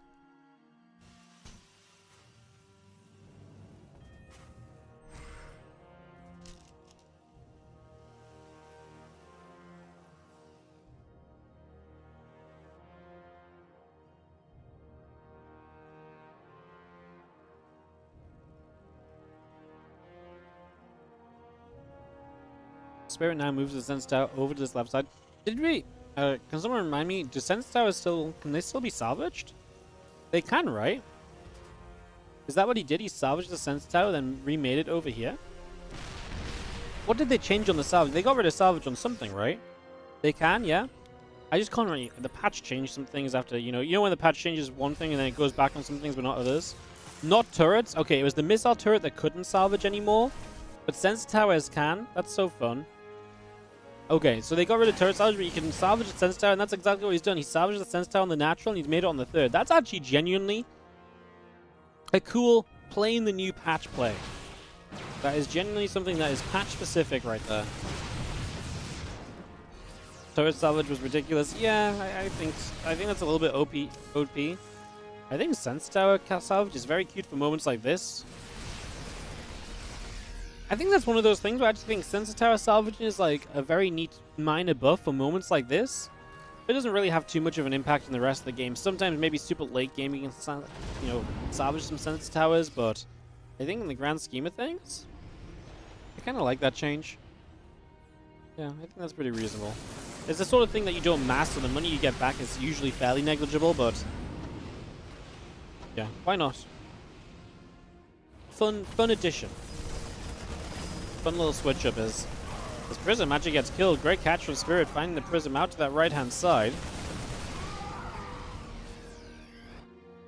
Plus one armor coming through, the Immortal in the way, a couple more Vikings, and the Ghost producing as well. As Spirit continues to come back into the left side now, so he's going to go for a push.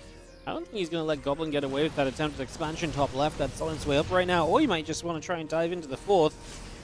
Tank's going to siege. Zealot's actually going to get on top of the tanks. It's a nice fight because we can get rid of the tanks immediately, so the splash damage disappears. There's a couple Widow Mines that aren't burrowed in this army still. Units come in from the right-hand side, but the Colossus are actually going to delete the units over on the right. One Colossus falls. What a fight from Goblin as Spirit gets demolished. Medevac's dying as well. The one Medevac that was full got absolutely obliterated by the first Stalker volley there. Marine's going to attack onto that base, but what a fight from Goblin. That was completely one-sided. Like I say, it was a great engagement because he got in the tanks immediately. The flank wasn't good enough. The Colossus lived through, so they were able to deny the flank. If anyone's paying attention, that Medevac will likely die on that bottom side. Goblin, is he going to see it? Is he going to blink on it? Yes, he is. He's going to get it. So full Medevac goes down. More disaster for Spirit as he loses potential ways to kind of keep his opponent on the map. Oh no, the one Medevac that lived from before goes down as well. Well, that's a full Medevac reset when you're in a scenario where you probably need to build Vikings up to deal with the Colossus count. Goblin gonna flip the script on this game, now pushing in toward the natural expansion. ByuN's gonna spread just a little bit. So that's gonna split into that third base because, well, everything's hiding in the natural, so why not just going towards this location? The bunker there, which makes it a little awkward. If you hold position the SCVs, the Zealots would probably have to hold position themselves. I wouldn't have hated it, just hold position the Zealots, let them do their thing. So Zealot's going to charge through, set up some initial Widow Mines. I mean, Spirit is hiding in the corner of his natural. It's never a good sign when your opponent has Colossus trying to step up into you. Zealot's going to struggle to get forward. We're going to blink in. Goblin has no cares right now. I thought he was going to blink back to give himself an easier way to get the Zealots forward. We do target fire down all the Vikings, so the Colossus, one of them will live as well. Colossus has not been super active in this fight, though. I'm a little worried we're going to come out of this with Stalker and a single Colossus. And now, that does not exactly trade the best. Couple more Vikings. The Colossus goes down as well. Goblin not taking a good fight this time around. He struggled to really get his Colossus involved. It might still be enough, but considering he went into this with such an advantage, this should have never really been so close, right? Is what this is going to come down to, essentially. Push our way up this ramp. Stalker continue to go through. Medevac's being hunted. Couple more Zealots still coming over. They will go down. Goblin will blink back down to the low ground here. 20 worker supply lead. Able to warp in a lot from this, but just wants to make sure he doesn't lose too much and give the Terran one mega army to come across the map and win with, similar to what ByuN did in kind of game 2 against Goblin earlier.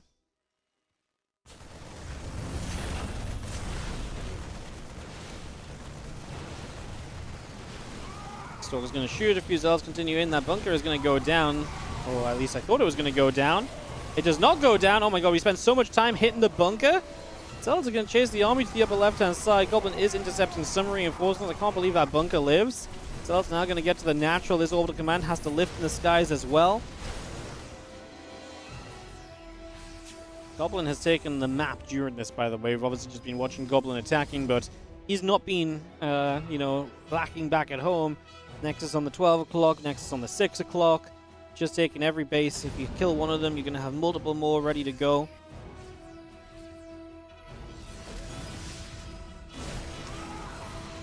Fire going to step up. Zard's going to come forward. A couple more Widowmine shots go off. Zard's taking more damage again.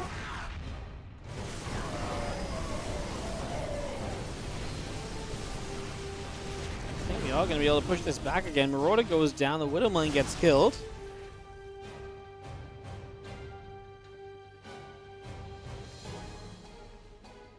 +3 attack, +3 armor continuing through as we just jump up.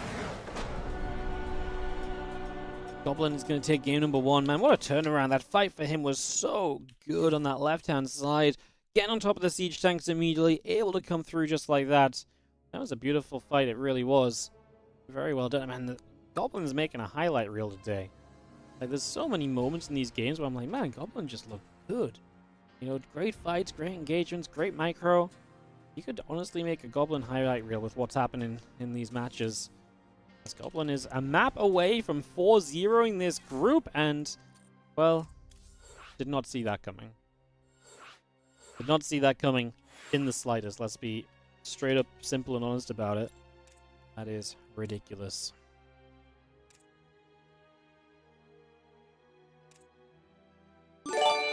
Alright, getting everyone in here. What's up, Starpants? Thank you so much for the 11-month resub on the Prime. Appreciate it. Thank you for all the subs, guys. We've been able to poke back over that 1,000 subscriber mark again for the day. Thank you so much. It is going to be a continuous up and down experience. I think we're about to drop heavily away from the 1,000 subscriber count. I think in a couple of days we're going to go minus 200 subs. So appreciate you guys helping us to stick around it as best we can over the last few days. Yeah, I think we're on the verge of going minus 200 over the next day or two. Maybe Monday or Tuesday, somewhere around there.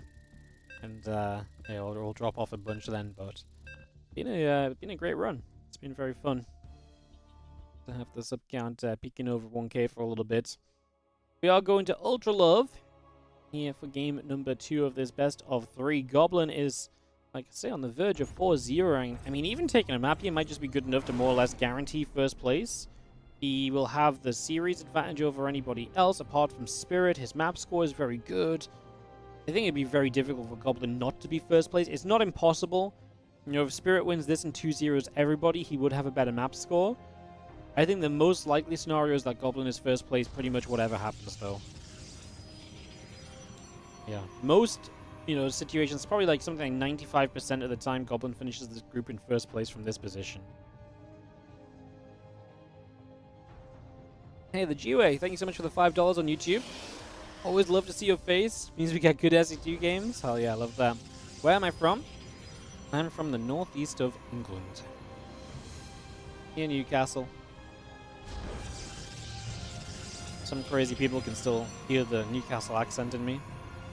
It's crazy. Excellent gas coming up. We got ourselves a gateway and an assimilator building here as well. Vizkichu, thank you so much for the fresh new sub over on Twitch. Appreciate it. Thank you, thank you, thank you for supporting, guys. Appreciate it all. Again, it helps us to make these tournaments happen. Already working on crafting up something for you guys next week as well. So we are going to have just, I guess, a little teaser. So Sunday will be the playoffs for this event. Tomorrow will be the playoffs of this tournament. Monday we'll have WardiTV Mondays. Tuesday we'll be doing the Alimo League replay cast again like we did last week. A lot of people seem to enjoy that, so we'll do that again on Tuesday. We'll also be having that on Saturday next week, so that's exciting. And then Wednesday and Thursday and Sunday, I'm going to be putting a little something together. I think we're going to probably do like qualifiers Wednesday, Thursday, and then start off a tournament on Sunday is my current plan. And then probably just do an event like Tuesday, like throughout the week after that. Something along those lines. A couple of qualifiers into like a bigger tournament. We might even make a little game out of it. Yeah, this tournament, so I guess for context, I was thinking about doing this. So for this tournament, we actually said that whatever the Twitch subscriber count was at the end of the playoffs for this tournament, we would make the prize pool of this event. So we ended up with a $961 prize pool. I was kind of thinking of doing the same again. I was only going to really mention it tomorrow, but I was going to do the same again. But instead of $1 for every sub we're at on Twitch, I think $2 for every sub we're at. I think we shouldn't drop the 200 subs tomorrow, so we should be able to run like a 2K plus tournament. And we can add on a little bit more to that if people want to support. I think we're going to do that. I'm not going to confirm it yet, but I think we'll... I'm just scared we're going to go minus 200 subs, and then that's a silly thing, because I kind of want to aim it to be 2K anyway, but then like push it a bit further if we can. So yeah, I guess we'll see what tomorrow brings, but that's maybe an idea. Visit you every day you're watching the VODs on YouTube, so decided it was time to... sorry, excuse me. I guess it was time to give something. I appreciate it. Thank you so much. Glad you're enjoying the VODs.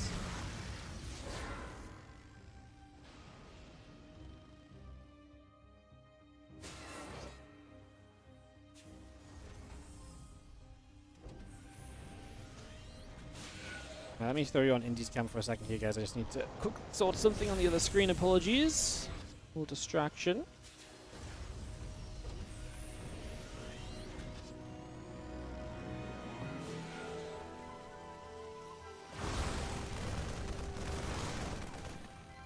Marine step up. A couple of depths are going to be there.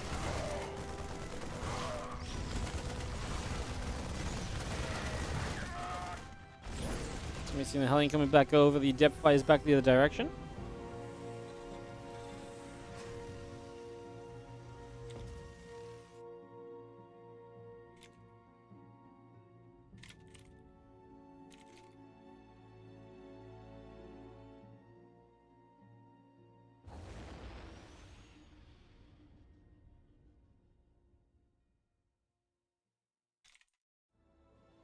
A couple of mines in that medevac.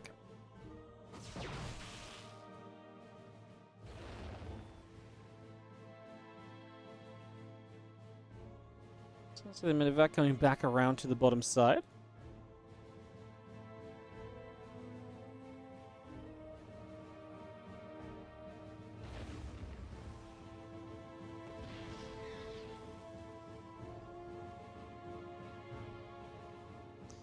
Mine's going to come on the bottom. Medevac coming through. What's the grand prize for this tournament? Good question. It's like $300 and something dollars. $300 for first place. Yeah. It's just a little event. Takes place over a week. We usually do about $1,000 prize pools for those. Anything that takes more than a week, we do try and up it a little bit instead.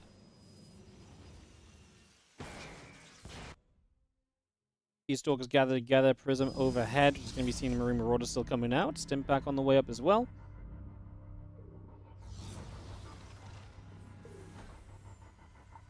Look at that stim building. Marine Marauder coming through. Stalkers in production from Goblin as well. And Nexus building also. You know how you think you saw me the other week in South Shields? Could it have been you? Yeah. I don't know if I've been to South Shields recently, like within the last week or two, but if it was just in recent history, then yeah, could have been. Couple tanks sieged up here from Spirit as the ByuNs will continue to play the defense. This is not going too well for Goblin. He loses quite a few stalkers. 3 go down. Base coming up, but that full gateway blink doesn't do too much once again.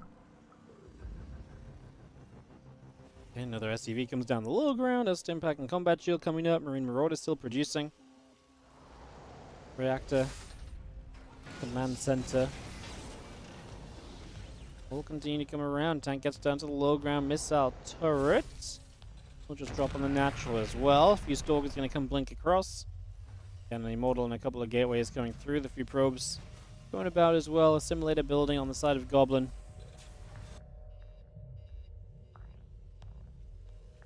Missile turret about to be done as well. Again, +1 Stimpak, Combat Shield. All those bio upgrades as they kick in going to really empower this Terran army and give you the chance to get on the map and maybe have something to say. Obviously, we're down a map currently here as Spirit, so... And the moments where Goblin looks weakest is kind of this period, the next 2-3 minutes. After that is when Goblin's been playing extremely well. That's when he's been looking really formidable, winning a lot of the fights, being able to take a lot of great fights so far. +1 attack on that engineering bay, taking a few shots. Our Stalkers to step away as well. Still got the +1 attack. Crystal Shells coming through. Marine Marauder, Medivac, all in production. Lots of Roddy. Goblin has arrived after all these years. Seems like it, mate. He's playing sick today. Micro's on point. It's been kind of crazy. Super sick games. Thank you for the resub, matey. Does eat a tank shot right there as the Stalkers take a hit. One Stalker trying to edge itself forwards. Take the watchtower, but the tank was in range, so another Stalker dies. As the Prism cannot do much over here. The third CC will take place for Spirit. Again, this is where Goblin is kind of low on work account. 59 probes at this moment of the game is pretty low. He has been kind of using that in a big way, though.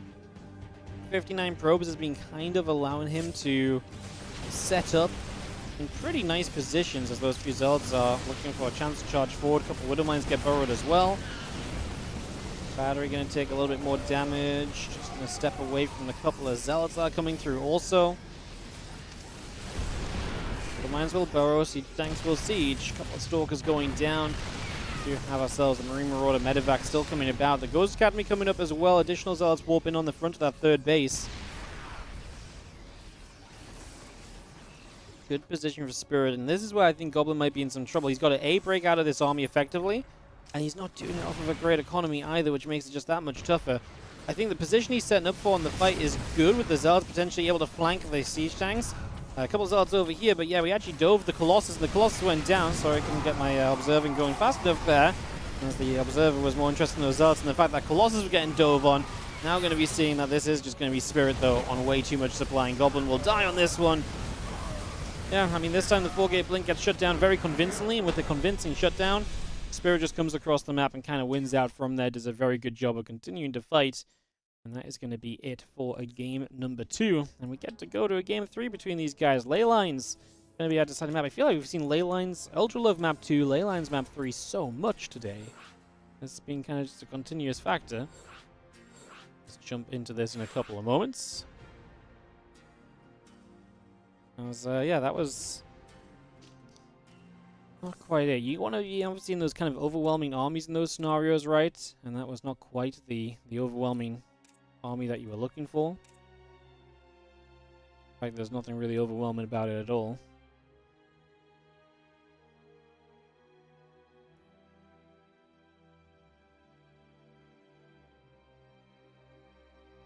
Good push from Spirit, taking advantage. And we do not have to wait, as these guys are eager to play on Leylines for Game 3, so straight into it. Goblin loses another map. What if Spirit is the only guy to take a series off Goblin a day, and then Spirit goes on a run? I mean, that could be kind of wild as well. This group could get really pretty crazy. It could really get pretty crazy, actually.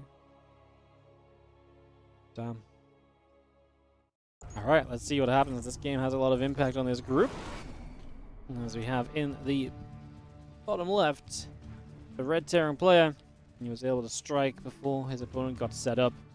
It is Spirit, bottom left-hand corner. Top right, our blue Protoss, Goblin. Did not reach the production capabilities needed to hold an attack like that one.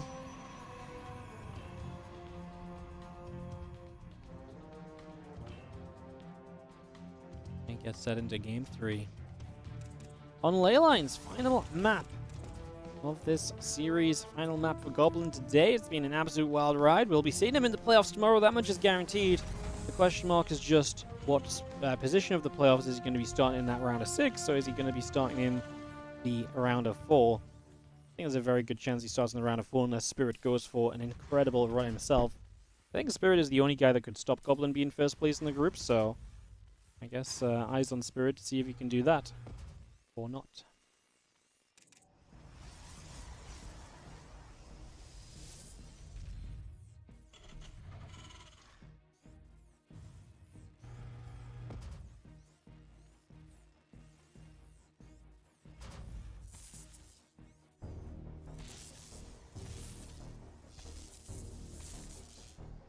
STV gets the Engineering Bay block again. That's a pretty consistent play from Spirit.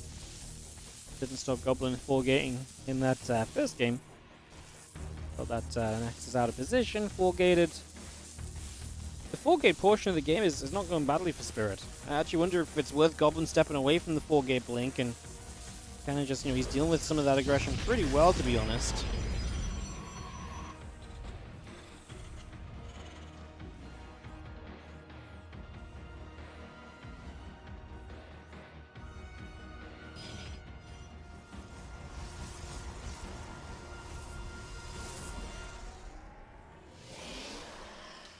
Adept is going to be chrono boosting the Nexus building, probe on the way, command center, factory, and reactor continuing up as we just have a couple moments of calm before the inevitable storm.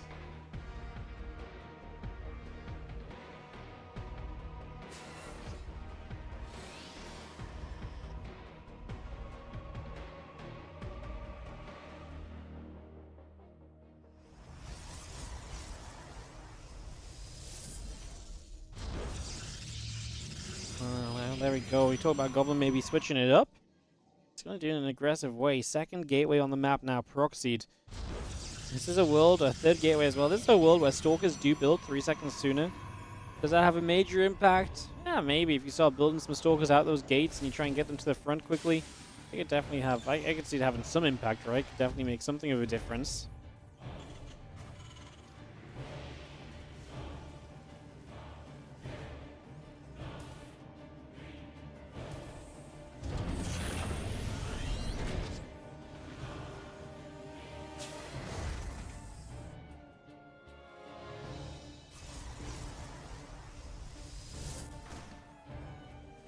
Good up still at the front, gonna get the SCV, build the bunker. Slight delay there, I don't think that's an issue. We are gonna get a Marine though. Damage on those Marines will go for a lot. Siege tank on the way from Spirit. This seems very defendable for Spirit. Bunker, siege tank, the preparations are all there to really deal with this. Remember that Goblin would really hope to get something done out of this because obviously he's gonna be playing a scenario where he's not gonna be on tech for a long time.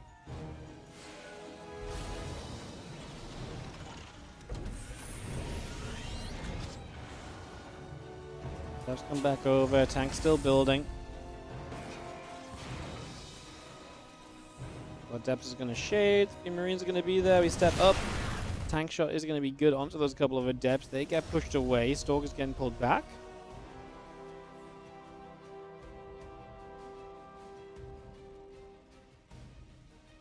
Still building up. Another barracks going to go down. The depot will raise. A couple of Adepts get up that ramp. Will not be able to do too much just yet.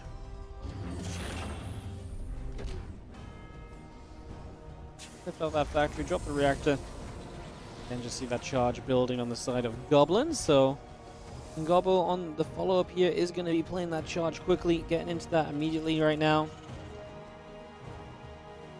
I was correct never to really attack into this, but that charge is interesting, especially as it's going to be Marine tank. If Spirit tries to move out, and then Goblin just has a good amount of charge ups, he could really take a catch.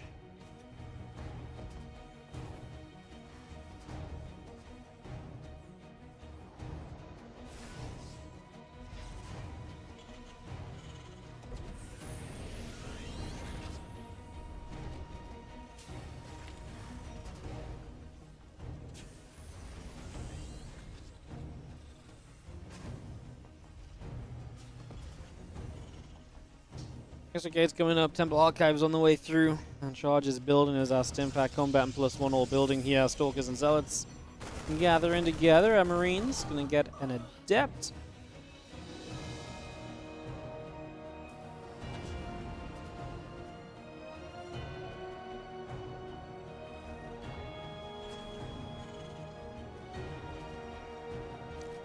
Probes building, Blink building. Gate coming about.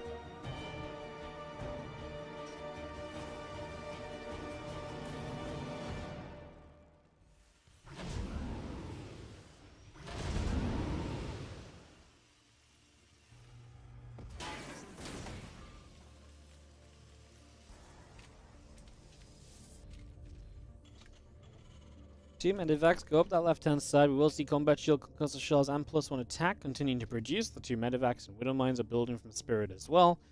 Storm on the way, Blink on the way, additional Zealots building up. A few extra Zealots will pop and run into the rocks.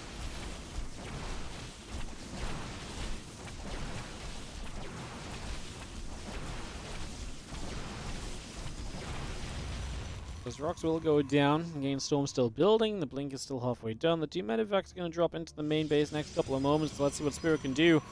This Goblin doesn't really have anything here. Now, obviously, you could warp in a defense, but warp-ins are on cooldown. That isn't exactly ideal. Spirit, I love it. Just going to right-click the Nexus, stimming it up, and going straight after that Nexus. So I'll charge up. Other Zealot's going to get their Stalkers too, but yeah, this is going to be a cleanup. You do kill one medevac, but the other gets away. Blink building, extra Zealots coming through, the Nexus coming online, Storm goes down. A couple of Zealots are going to step forward, the other Zealots are going to step to the front as well. Widow Mines go bang, bang.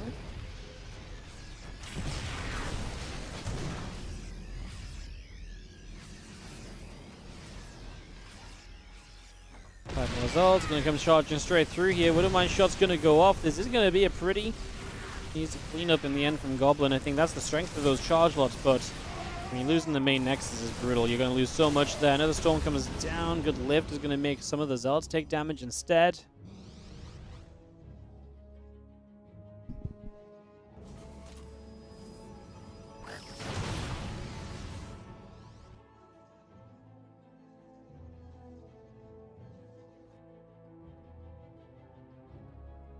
And Spirit continues to storm across the map. Goblin's dream of the 4-0 might be going down. Like I say, Spirit would have to go on a run to really deny Goblin first place to the group, but it ain't impossible. Stalker's blink away. We do have the Bio getting forwards here. Stalker going down. We kind of need Storms to carry hard, but I don't even think we have that much High Templar energy right now. As we step forward, this one thinking about dropping something. Back on the Stalker, clean up another Widow Mine. Spirit only on the 3 bases. I mean, if Goblin stays alive, there's definitely a chance. F2 brings that medevac straight through the Stalkers, so that medevac full of units goes down. So that's not a threat in the main base anymore. That's a really nice something here from Goblin. He'll probably lose this gateway, sure, but I mean, yeah, the fact that he got a full medevac, it's something, right? I mean, like I said before, you had to keep units around there.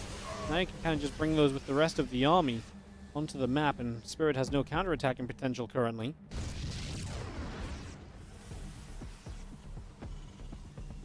Medevac Bio gathers up on the front of the third. A few Marines and a Marauder going to hit a pylon on the bottom right as well. Going to drop a Nexus into the front. That's going to be our 4th base from Goblin trying to be established right now. So puts that right on into our 4th location.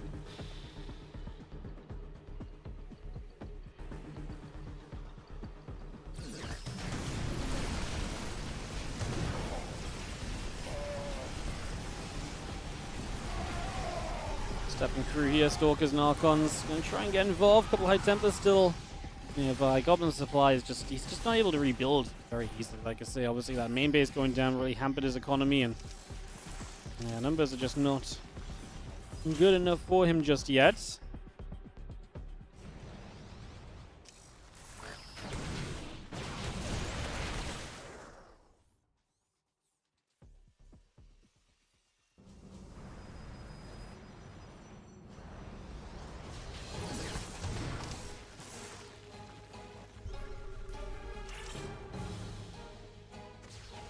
Gonna try and shoot the front. I mean, Goblin's army still collecting here.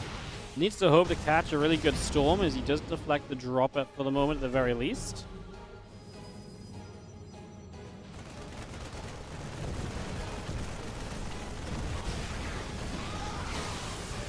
The Storm comes out, just gonna be hitting the ByuNs a little bit. Another Storm comes out. The Prism gonna get jumped on, or at least it looks like the Viking will get there in the end. The Storms were pretty good, just the numbers aren't there. We can blink the Stalkers across the gap, but Spirit has about a 40 supply lead coming out of this. And Spirit apparently has the answer to Goblin. How crazy would this group be if we're on this Goblin hype train, but then Spirit shows up and he's actually the star of the show? What if he now beats everybody? That'd be crazy. Stalkers blinking, Viking Bio still coming up. Zealot's going to charge up once again. Another Widow Mine shot going to fire. A couple of those Zealots going down. Viking's still going to get shot at here. The 8 additional Zealots warping in. Stalkers will continue to trade. Once again, the Zealots charging up. Couple Widow Mine shots coming through. Stalkers will continue to fight and scrap. Another nice Storm, but again, we're fighting a losing battle here as Goblin, his supply is just not good enough. The Immortal goes down, the probes pull in. I mean, you continue to lose important units, you continue to lose probes. Goblin just about scraps together a pushback, but I mean, Spirit should just be able to reinforce and go again. So many more bio units showing up, and they're gonna, with an EMP or two going down, hit to the front right there, as we just have the Liberators gonna siege, the Nexus is gonna get jumped on. Nexus will be dropping, and I do not think we can save it. I think this one really is coming to the point of being done. The Goblin honestly is putting up a hell of a defense to not have died so far, but there's also Liberators that he can't currently really deal with as well.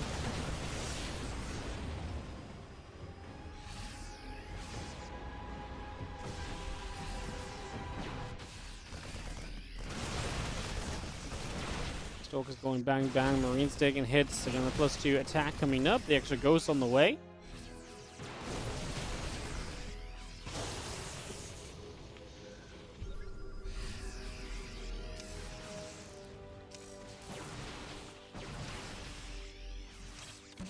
He takes a shot, another EMP comes out, another storm drops in. Liberator will siege up, and a few of those probes already beginning to go down. Stealth will continue to charge. Ghost going to be in trouble. Stalker in general eats a Widow Mine shot.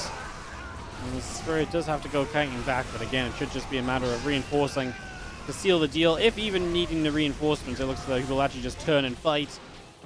Again, it's been a battle and a half from Goblin to try and stay in it, but it just shouldn't be enough at the end of the day. Super excited to see what Spirit can do against the Korean players, because a win like this to start us off definitely sets the kind of ball rolling. To me, I mean, like I say, Goblin's in the first place of this group right now. Beating Goblin, it gives you a very good chance. You know, honestly, it just depends on how the other games go, but yeah, this group could get really interesting really quickly.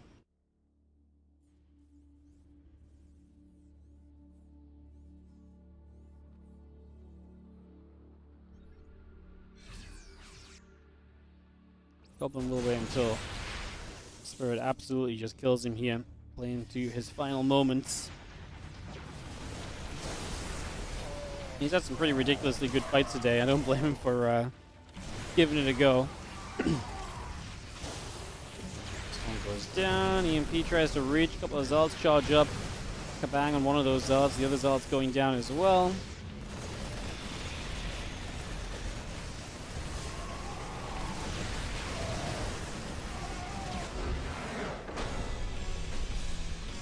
GG. Spirit going to take it. It's going to be a 2-1 victory. And Spirit is going to be up in this group, feeling good, because he's the only one to have stopped Goblin at the end of all the Goblin matches. This officially is the halfway marker of our event today, guys.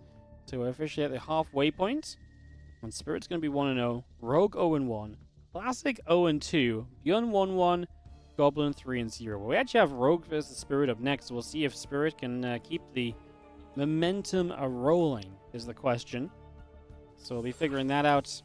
Get that underway in just a few moments. We throw some invites out and get our next game ready to go. So yes, run some ads. I'm going to take a quick moment to BRB. I'll see you guys in a second as we get back into it. It's Spirit Rogue, some TVZ action up next. We've got all the Spirit games going to be coming through from here. Spirit Rogue, Spirit ByuN, Spirit Classic. Then Classic versus Rogue and Rogue versus ByuN to round out the day. That's where we're going. I'll see you guys in a few for more StarCraft 2.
Welcome back, guys. Thank you for your patience. We have some ads and we take a moment.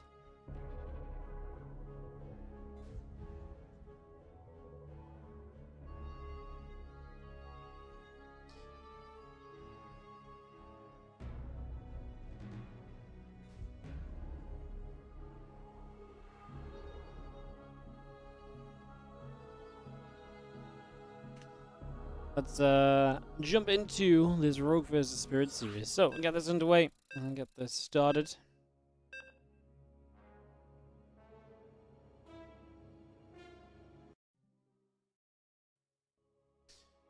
As we go into Ultra Love. So, let's kick this off. So, basically, well, you know what, let's just enjoy these couple of games. But we know Spirit's 1-0 and Rogue is 0-1, so this becomes already a pretty important matchup. Let's see what happens as we dive into some ZVT. In the top right, it is going to be... It is going to be our Blue Zerg Rogue. As he takes on the red Terran in the bottom left corner of the map, we have Spirit. Like I say, some TVZ to get us underway on this one.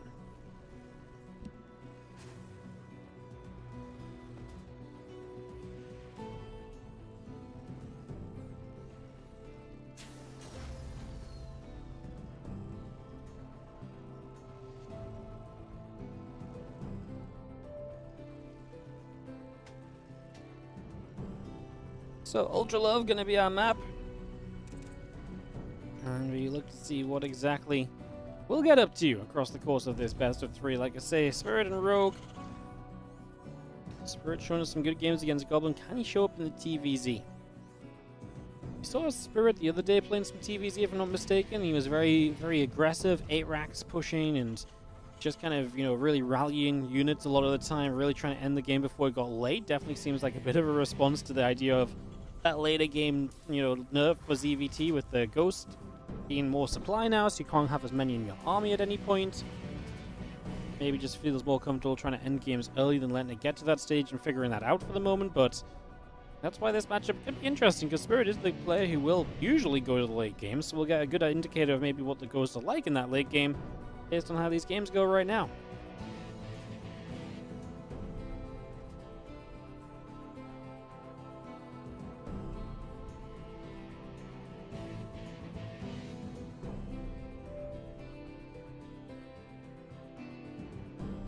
Queen's in the Lings building. The Reaper is on the way from Spirit as well. We get that up and running.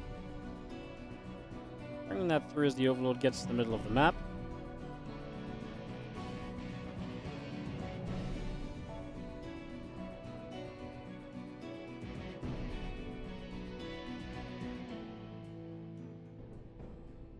Overlord just going to be chilling there. Yeah, guys, there are a bunch of players you can obviously chase Goblin down. I mean, Rogue could end up with a good... I think that's the discussion right now. Can Rogue get a good enough map score? Don't think that is possible, because if Rogue 2-0s everyone, he will only be on the same map score as Goblin, but then Goblin would have the head-to-head advantage. That's why I think Spirit, I guess ByuN as well, could also go above Goblin on map score if he goes 2-0, 2-0. Maybe ByuN is actually in a pretty good position to overtake Goblin. I mean, he has Spirit and Classic left to play. They're not impossible matches, but they're not guaranteed matchups either. He would have to 2-0 in both of those. The group's just in a very interesting place.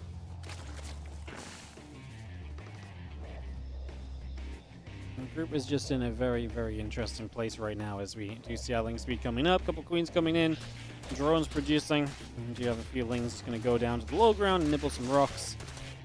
The Reaper moving about from Spirit to try and see what's going on.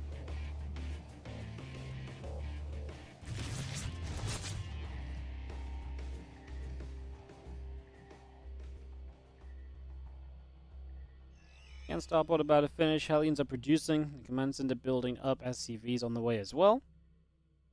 Rotron and a few more drones coming about. Queen producing as well. We're just going to settle in there. A couple of Queens come over. And with the Hellions now joined up, obviously more potential for Spirit to maybe come through and try and get something done.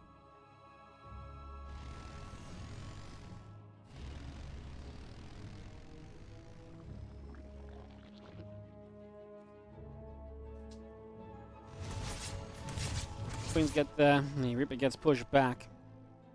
Like, fairly peaceful so far. You can see Spirit head into those Cloak Banshees, so we're going to see some Cloak Banshee action from him. Again, nothing really odd, especially against someone like Rogue. You never know really sure what he's going to do. Banshees create a real good safety layer. Roaches are in fact being built, so it's going to be really good to have Banshees available as well. So our Hellions can step up, and that Crypt Tumor will go down. Evolve, thank you so much for the 4-month resub on the Prime. Good to see you. Thank you so much for resubscribing. Thank you very much indeed. As that Banshee gets towards the middle, again, cloaking Stim on the way up as well. Still got the Lair and Overlords building on the side of Rogue, so we continue to bring those through too. The Hellions and the Reaper joining up at the front. Queens are going to fire. The Hellions get turned away.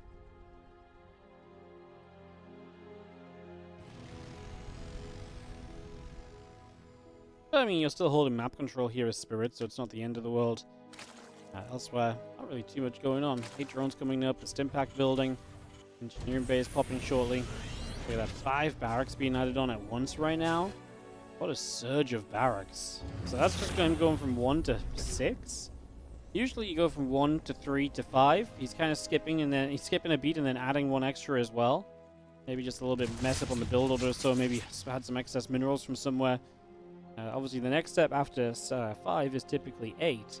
So like I say, a bit of an oddity in terms of the order. I wonder if that does just lead to Spirit maybe kind of going for some kind of attack, though. Maybe there's some kind of 6 racks attack that I'm not aware of as he sets a bunker up on his 3rd base. There's definitely potential for him to get aggressive fairly soon.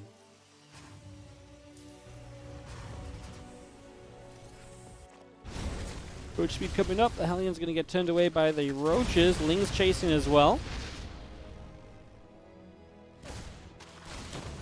Hellions get back to the center, as we do have, again, 11 drones, Roach speed, Evo Chambers, and Infestation Pit all coming up also. Bringing up as much of that as we can get. The tech coming online here for our Zerg. As, yeah, the 1-1 upgrades on the Combat Shield, building from Spirit. Medivacs and Marines still pouring out as well. Do Hellions automatically have the Hellbat option? Is that an upgrade? Hellbats are available when you have an armory. So once you have an armory, you can morph Hellions into Hellbats. That's why Terrans, to do a Hellbat attack, have to have the armory on. Otherwise, they could just make every Hellion open in a Hellbat attack. As our Roaches get there, the Hellions get turned around. 1-1 upgrades and Combat Shield still coming about. The Hive building in the main. Hydrogen in production. Our Hellions are once again going to step up, and a couple drones going down already. 12 workers killed here. That's a lot of damage being done by Spirit. 14 workers killed is massive damage to Spirit. Dealing some mega damage, and if you consider the fact he's on a lot of units right now, a push right here could be pretty deadly after killing so many workers like that. So, opportunities, as we are going to just stop and kill off this Overlord to begin with, though. 14 dead drones. Really is a wild amount to suddenly lose out. And now Rogue obviously still on a worker lead, but 14 workers is 14 workers. You know, that could have been 90 drones right now and really just pumping pure units from here on out. Having to stop and rebuild 14. I mean, there's also 14 lava that could have been units as well.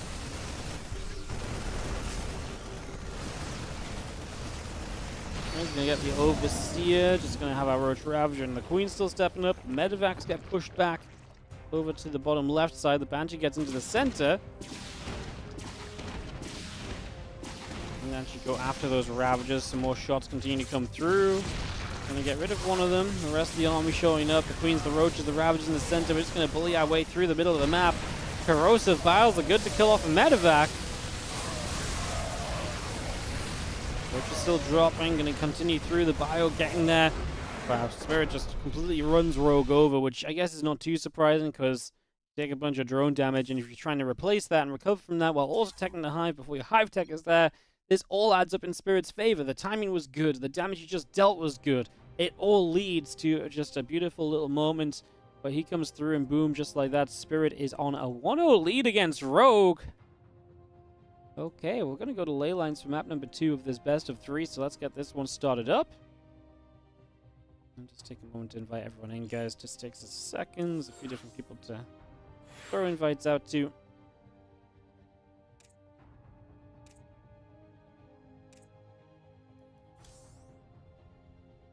Awesome, right, we'll take a moment here. I'm waiting for one of our casters. Never mind, not anymore. EU strong. Yeah, what if this is just like the 2 Europeans at the top of the group? But we'll see if Rogue can bounce back. We are going into ley lines, which I do think is a very has a lot of potential for Zerg, but can really be good for Terran too if you can push into that forward, kind of set a base and build off the center of the map in general. I think there's a lot to be good at there. Yo, Calabra 64, thank you so much for the fresh new Prime sub as well. Great to see you. Thank you so much for supporting the channel. Really appreciate it. Thank you so much, guys, for continued support throughout the day. I'm not even doing sellout segments, you know. I'm not sold out for at least 25 minutes. Crazy. Crazy. Thank you so much for the Prime sub. I really do appreciate it as we head into game number 2. Down a map at the top right-hand side and looking to turn it around. This is going to be our blue Zerg player. We have Rogue.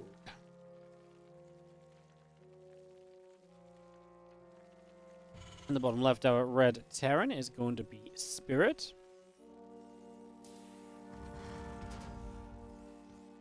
Let's get into our second game of this best of 3. Be rewarded. Keep SE2 going. Hey, thank you so much for subscribing with that Prime. I appreciate it. We'll do my best. Your Prime goes a long way to helping with that. Really mean it. Yo, you guys just almost tempting me to sell out further. It's been great lately, guys. We've been obviously able to run a ton of StarCraft. You guys have been amazing at supporting it. It allows us to keep on doing more. As always, as the stream does well, we will scale up our events to match the support. That's why we're going to have an even bigger tournament next week. Marauder, thank you so much for the 5-month resub on the Prime as well. Much appreciated.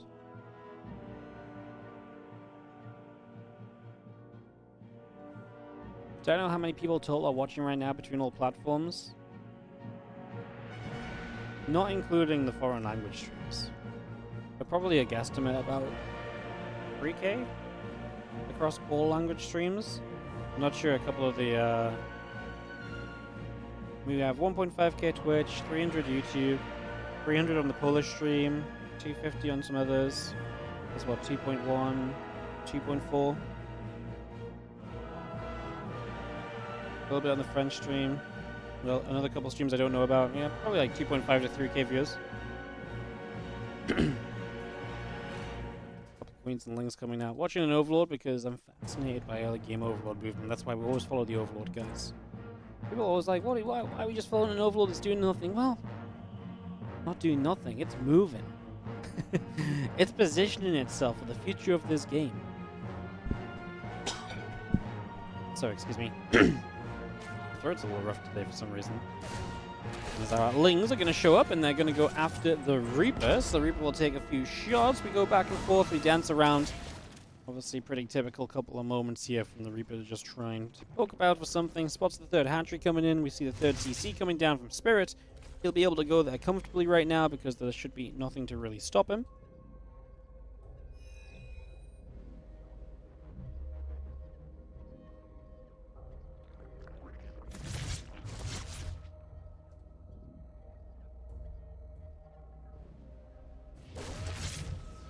Oh, Reaper continues to dance about. Still the most exciting thing on the map as we wait for what is Spirit going to build next here.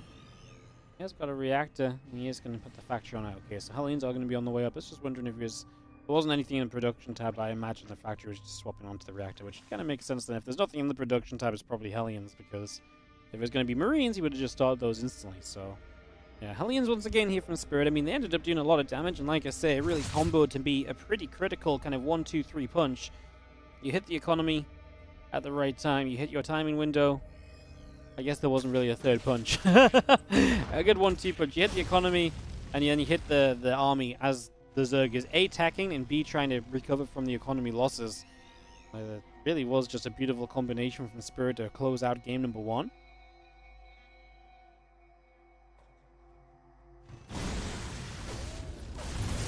And a couple of Hellions just going to go jumping onto the Queens. 3 more Queens in production from Rogue. Of course, Queens more expensive than they used to be. A little bit of a mineral increase there. You have Banshee and Hellions on the way out from Spirit. The Marine and the Cloaking coming through also.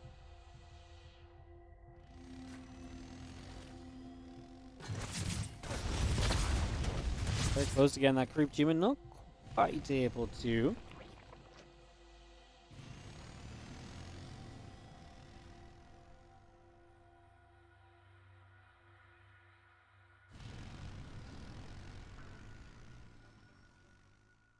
Again, a couple queens pulled back over to the side. We do have a Banshee, and again, that cloak coming up, so really just Spirit aiming for the same sort of opening. We'll see what the Banshee can do as the second one joins.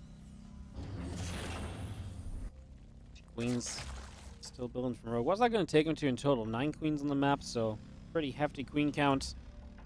Again, just stim pack and additional racks behind it. I'm actually really intrigued to see if Spirit goes 6 racks again, or to see, figure out if that was maybe just a bit of a mistake from before. Hellions are just going to get there. Creep tumor will fall. Queens are going to fire. The Hellions take shots. Extra barracks building. Engineering base coming through. The reactor building on the barracks. And there is the orbital on the low ground, setting up as well. Evo chambers, Bailing Nest, both on the way through. The lair is going to be finishing very shortly. 10 more drones are building outwards.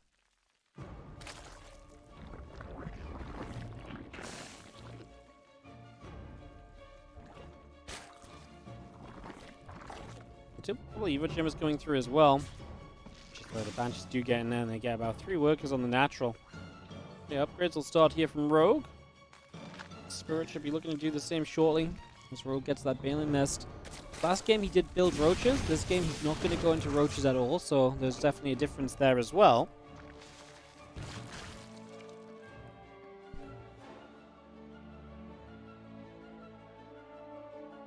Bailing speed coming through. Gives Rogue options, obviously gives him a real mid-game he can play with that Ling Bane. Overlord is going to drop the creep, the Changeling gets taken down. 2 more Banshees coming up the right side, ready to go and get in there and try and make something happen. But the Crypt Tumor falls, the 1-1 upgrades and the combat shield continue about. Medivacs and Marines are building. Depots, refinery, and reactors all still coming through. The infestation pit is halfway done.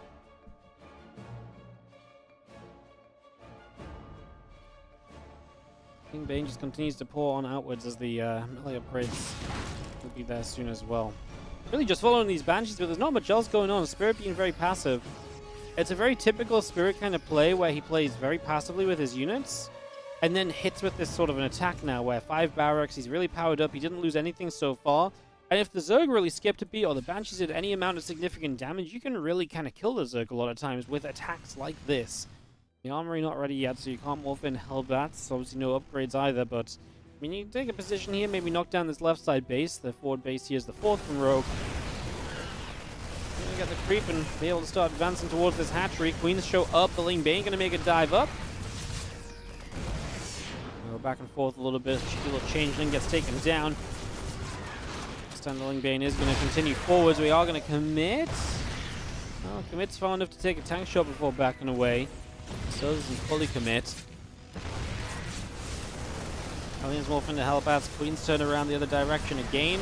Transfusions trying to keep that base alive. Hatchery goes down though. Hatch falls. Medivac up to the top side being chased away. Broodling's going down as well.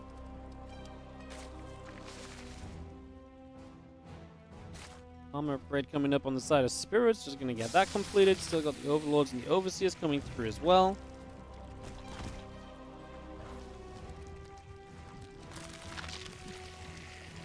And +1 melee, +2 carapace, all coming up. The Ling Bane goes back around. 5 more drones being picked away at as our Marines are going to go and pick away at a Queen. The other Lings are going to show up as well. Just going to get all of those coming through right now.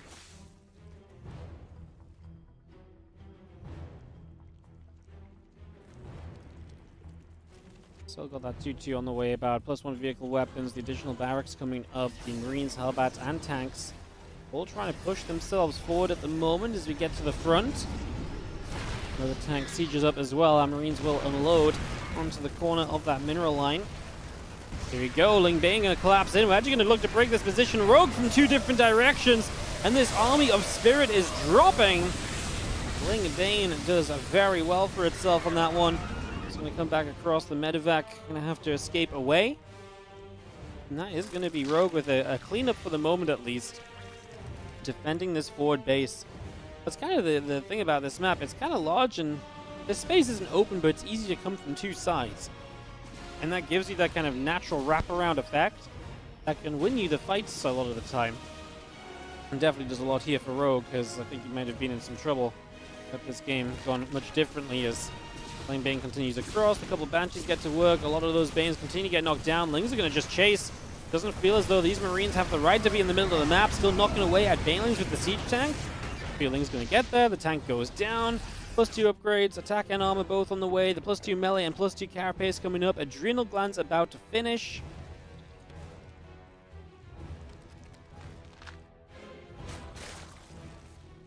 Ultralisk Cavern building here from Rogue in the back. As the Ghost Academy builds up from Spirit, so both of them are going to start really hitting a later stage of this game. Ghosts and Ultras both taking to the field. Are those nerfed Ghosts going to be good enough for Spirit to hold on with? All these Ultras are going to be able to do okay for themselves. This game too, heating up right now. Two more Vipers of Rogue will begin to build, so again, just continues to add that tech into play, gets that on the way up for the moment.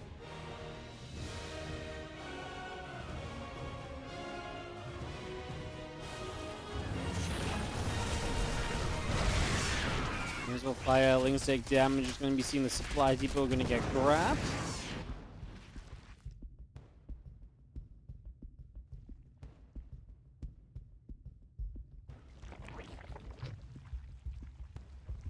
Ultra Bane all producing. Just going to be having a Bane still in the center. Meat gathering. I do like that. Yeah, Rogue is trying to be active, getting those Ultras up. We will see how they do, like I say, against the Ghost that Spirit will have on the way shortly as well. He actually doesn't have any yet. Did build the Ghost Academy, so has that option. And as Ultras take to the stage, you definitely want to have those units showing up as well. A couple transfusions, not enough to keep this hatch alive, as Rogue is at least mining off of 4 bases, still has that far right mining, even if the center is not mining currently. Actually, sorry, he has a 5th base here as well. This one's mining too, at least it was before those Marines showed up. Getting lost in the blob of blue. These maps are still relatively new. Keep forgetting about this base here is like another central base option on the map. I just thought that was some Zerg army. Anyways, we do see Spirit again showing us just how good control in the middle of the map can be, and kind of why this map doesn't necessarily kind of become super Zerg favorite just because it's a big map with a lot of bases. I think it's going to run forwards, and these tanks are on their own. You know, holding the middle of the map's nice, but you actually do need proper amount of units to hold it with. Holding it with a set of tanks not having any support doesn't naturally do it for you. Banshee fires, Banes take damage. Medevac pulling back. The Ultra's still on the way, +3 carapace, +3 attack. Upgrades are still coming through on both sides. Do we have Kindness Plane? We should do, right? Yes, we do. So Kindness Plane is done. That's an important note. The sniper came down. We actually see a scan coming in from Spirit on top of that base. Overseers will be morphing. Drones will be producing.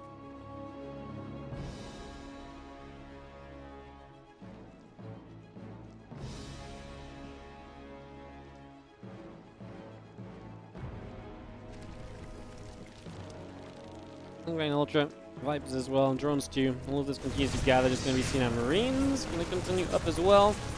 We're actually going to get cleaned up in this main base. They try to go for the Spire, but the Spire will live. So that next stage of the tech tree from Rogue will be allowed to come online. The Spire can be an important part of this game, especially depending on what the Terran ends up going into. Hold that thought, because Zerg is going to start being everywhere. A couple of blind clouds on the right side. Lings running in on the left.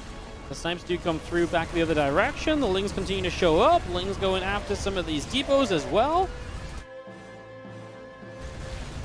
Actually going to continue forward. Ghost will die in this fight as well. I mean, any Ghost to get rid of is big. As now going to see Bane Ultra might actually be able to get rid of this base. Snipes on the Ultras. The Banes blow up. The damage is good, and we are going to get the command center.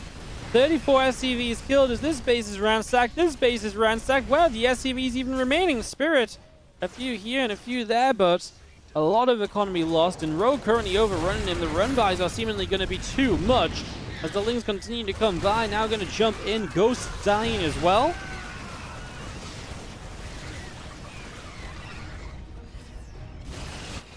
Just that Bioforce coming about. +3 melee on the way. 3 more Ultras, a lot more Lings continue to come by currently as Marauders will shoot at a couple Lings, but they're going to burrow up in the end as well.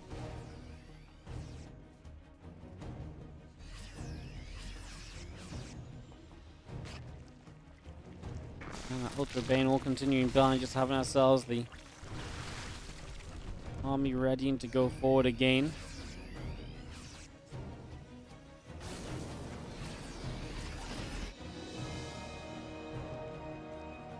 Split to the left side, Bane Ultra down to the bottom right. Fire going to regather, a couple Lings go down.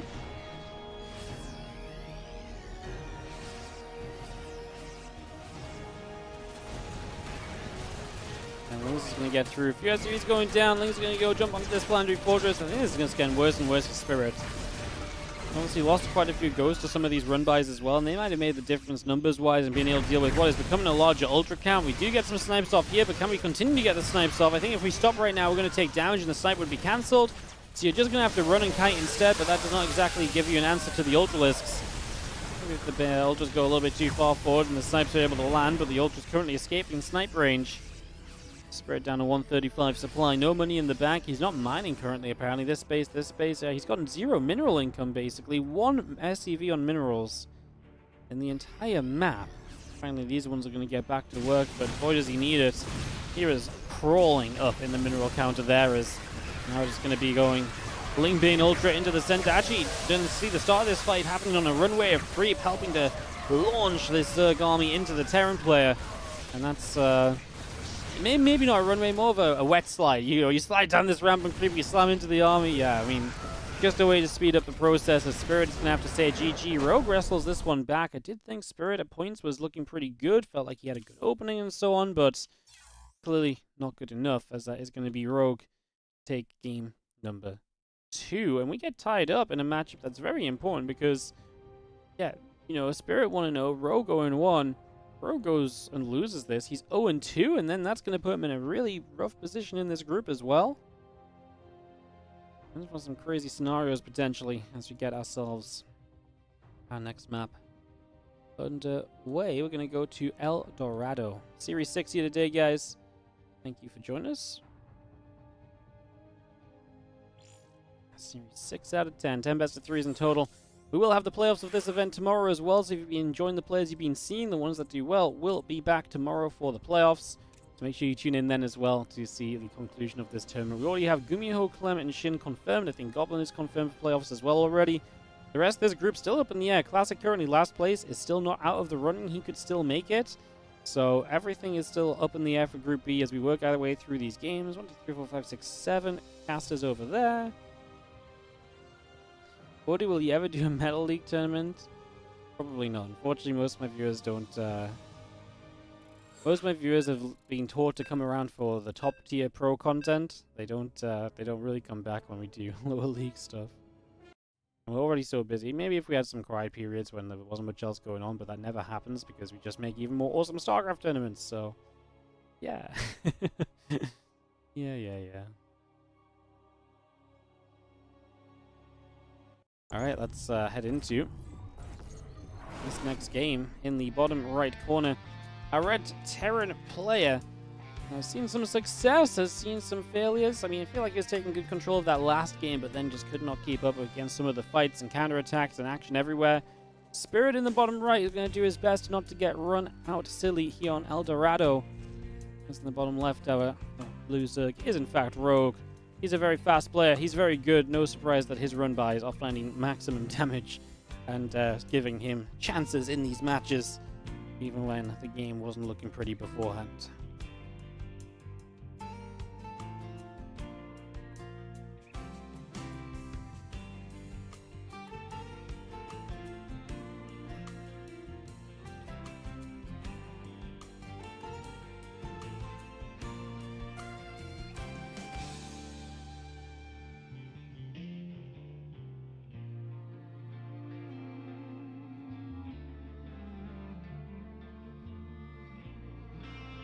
We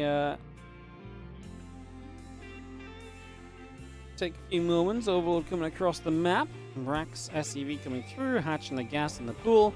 Going to be our opening choice from Rogue. Do my favorite thing and Well, the Overlord for the first couple of moments here.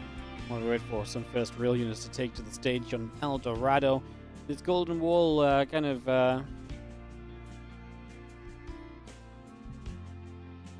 like a spiritual successor to Golden Wall. Lays out very similar, the bottom half of the map being cut off, but definitely different in a big way as well. I'm really enjoying this map. I feel like this is the map which is going to keep on changing. Even if we have this in the map pool for a year, we're probably still going to see new things, new metas, new ways to develop the map on it. You know, you give players, StarCraft 2 players creativity when it comes to playing the map and how it can work in different ways. You've got to respond to your opponent, and they make magic happen. We saw that with Golden Wall, right?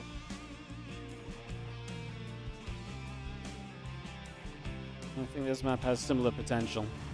Sometimes there ain't really anything wrong with just copying the map layout. Be fun. Alright, take a few moments. El Dorado, map number 3. Deciding map. Was a Marine first, so no Reaper opening this time from Spirit. Feels as though maybe that Reaper just doesn't get much done. Maybe doesn't feel like he needs the scouting information on this one, so not going to go and try and grab that at all. As the Overlord peels away, the Marine's going to get there to push the Overlord out.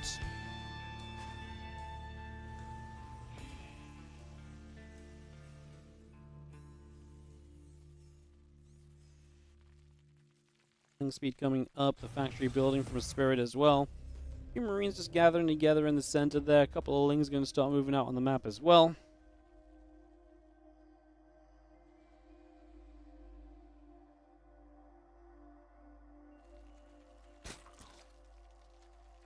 And Speed stim pack building from Spirit here currently. Just going to have our Overlord chilling off to the side.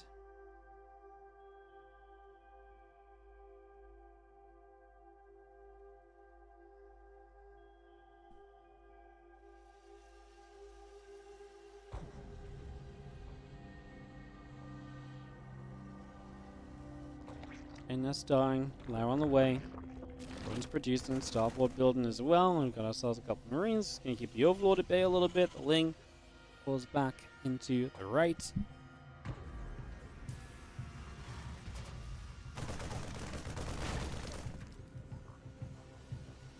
That Ling will go down. So, Ling gets picked off.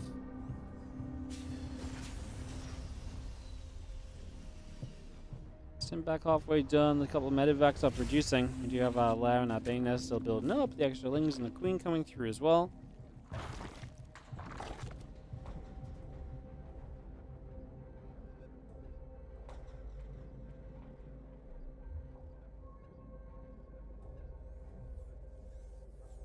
Medevacs, Marines, and the Stim. Continue by. Yeah, peaceful couple of moments, guys. Sorry, just taking it easy while we wait for these medevacs to get across. With the voice of rest, we've been live good 3-4 hours already, so just take it easy while the game gives us a chance. Let's hear what's a penguin question mark. First time seeing you live, you love the well, you say I love you. Well, I love you too. Thank you so much for watching. Appreciate you tuning in. Welcome to the stream. Medevac's gonna be there. The Queen's push the medevac back up to the top. So the medevac's just gonna have to unload here as Spirit will be able to scan for some creep. There's no Banelings yet. I don't think we need Banes to deal with this Link Queen phase of this. What's interesting is that Rogue is opting to play the Spire, and it's a very quick Spire as well, so I would not mind actually seeing Baneling's speed starting. I know he wants to spend all of his gas on Mutalisks, but Baneling's speed feels like it's going to be something that's going to be very important against someone who's already got ByuN units active on the map. Having that Bane speed, I think, will be a savior for you further down the line, so yeah, I would like to see that. I also appreciate, like I say, Rogue wants all of the gas possible to go into Mutalisks. It is actually a pretty rough build order for Rogue against a 2-1-1 playing the fast mutas, because it's naturally just going to be more Marines and anti-air on the map in general from Spirit, so the initial build order from Spirit is just going to be good. It doesn't mean that the mutas can't win, it just means they're going to be a lot more limited in their opportunities and much more likely to get shut down, which means that then the mutas don't really do what they need to do, considering how quickly they're being built in this game. The +1 flyer attack coming up, the Baneling speed is starting. Things move around a little bit. Medevac's over to the right here, just going to unload. Drop off a few of those Marines as well. Mutalisks finishing very soon. Still got +1 flyer attack and Bane speed coming about. The Lings will try and get forward there. Marines unload on the other side of the mineral lane.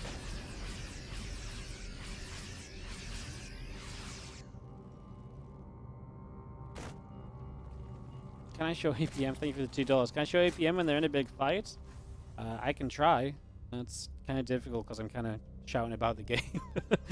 I'll try my best to remember. It's one thing I don't like about this overlay is it cycles through less stuff on the bottom of the screen compared to some of the other overlays, but it's the official one, and I got bored kind of trying to fight the trend of being of normality and using my different overlay, and yeah, one of those days, I guess.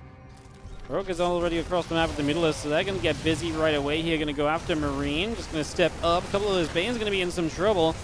I'll put the APM on screen for you right now as these Marines are going to start fighting. The Lings are figuring out what they want to do. The Mutas are going to try and come back from the other side. So you can see that they would love to try and get a wrap around on this army and try and pick off a tank or two from afar. Just going to have ourselves a couple of those Mutas going to get turned away.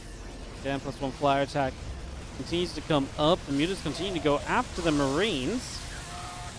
So Marines will take a little bit of damage already. Again, the Terran army still trying to push through the bottom.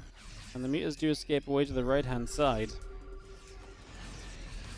Is this map Terran favored? It's way too early to tell. It's way too early to tell. This is the kind of map which I don't think is going to be anybody favored, because you can kind of play the map how you like to. So, yeah, it's too early to tell, though. Might be super Terran favored, but hard to know. Playing Muta is going to step up as we continue to try and clean this out. This push from Spirit in a fairly dangerous place on this bottom side. Tell you what, Rogue has struggled a little bit with getting underway today. Definitely struggled with getting underway in some of his fights, as we do see the Marines are going to step up. Overlord's going in. Yeah, constantly seems to just be behind on supply, so good early games from Spirit. If Spirit capitalizes here, he could be at 2-0 in this group. What a start of the group that would be for him. That'd be incredible for him. Only downside being is he dropped a map in each of the game series he won if he does win this. That could come into play depending on what the map score is. I mean, like I say, this group has so much potential right now for tiebreakers, and so I shouldn't really be talking about it just yet, because we've kind of a long way off and there's so many possibilities currently open.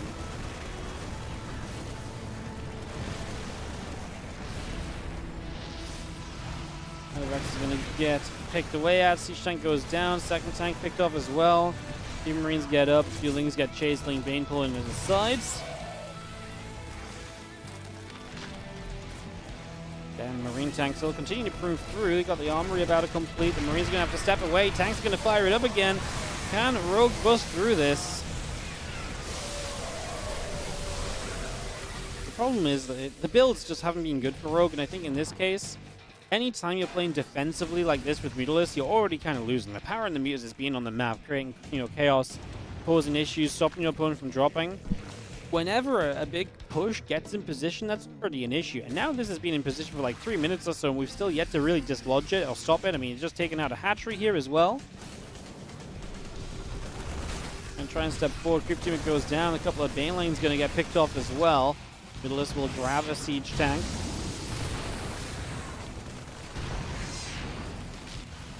I mean, this is nice to Mutas intercepting reinforcements. That's what they need to be doing in this scenario, but I think this is probably gone a little bit too far already. The rest of the Ling Bane still coming up. Marine tank on the way out. The rest of the Marines gather back to the right side. The Mutalists are going to go and still try and hunt for what they can find. There's also no upgrades from Rogue. That's how much trouble he's in. He's not being able to afford upgrades all this time. Now he's going to suffer because his opponent can take more efficient trades. Just issues abound. We actually do get rid of the siege tank there, so finally splash damage from this side of the map dislodged. As I say that, another siege tank shows up, and we'll have a replacement here from Spirit immediately, as the Mutalisks will go and look to play the interception game once more. Going to peel off down to the bottom. We're going to lose the Mutalisks pretty quickly there, as quite a few Marines able to fire at the same time. Looks like the Banes won't connect just yet.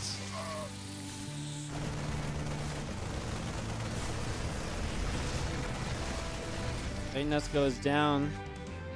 Still going to be seeing the Lings and the Carapace upgrade coming through. Another bit of Ling Bane stepping up. The Queen going to be there as well to turn the medevacs away.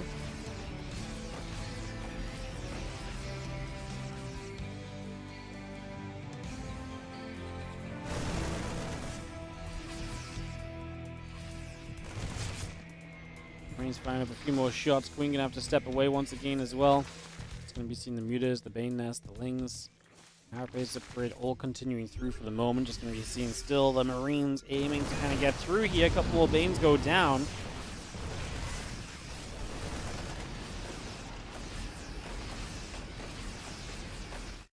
Army comes back across. Tank moving over as well. And everything regathered here just for the moment or two. We do have ourselves the Bane Nest and the Ling is still producing. We're going to step forward with a couple of tanks once more. Marine's going to try and come up. There we go. The Mutila's going to try and dive in as well. They're going to go straight forward.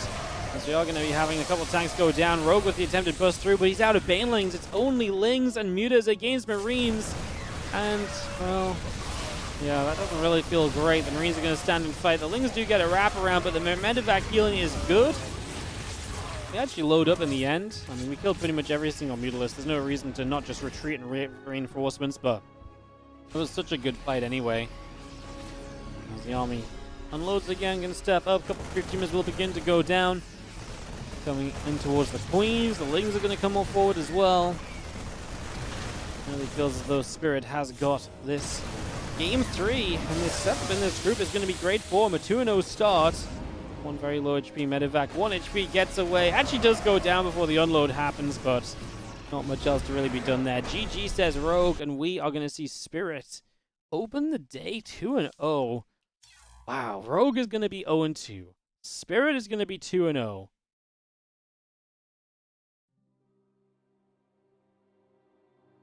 Goblin 3-1, obviously. ByuN 1-1, Classic 0-2 as well, man. Classic Rogue is going to be basically elimination for whoever loses there. It's the next time we see... no, actually, I guess we'll see Spirit Classic soon as well. This group's just really not quite what we expected of it. We're going to see some TVT up next, guys. ByuN versus Spirit is going to be our next matchup, so a little bit of TVT. I know it's a mirror match, guys, but hey, TVT can be a fun matchup, I promise you. Okay? I promise you TVT can be fun. So we're going to get into that in just a couple.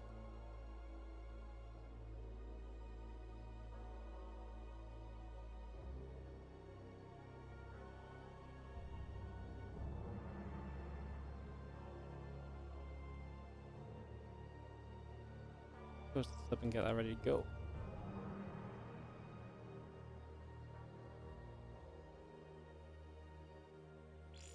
Alright, a couple of moments, guys. We have some ads rolling and stuff as well, obviously, so just give it about a minute before we properly kick off.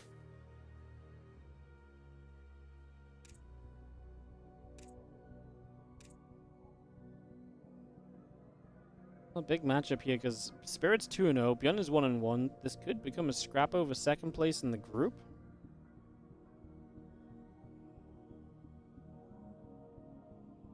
Rogue going 2. It's a very real world where we end up with 4 Terrans in the playoffs. Yeah.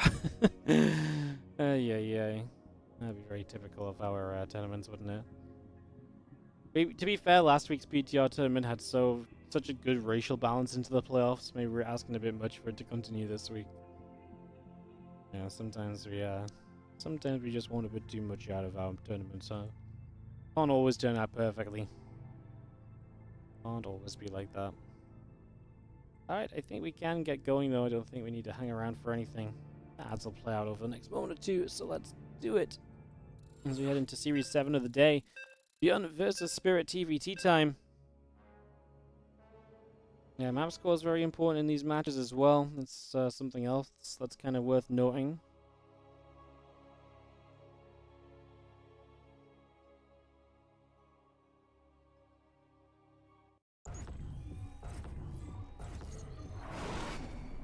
Alright, let's jump into this and see what happens as we are going to start off in the bottom left-hand corner of the map. The blue Terran player.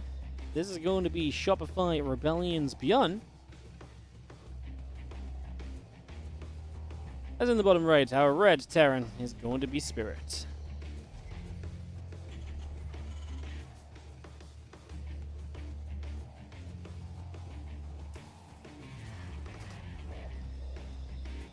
How long have I been casting SC2?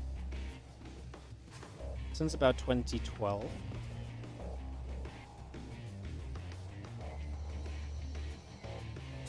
been full-time since 2015.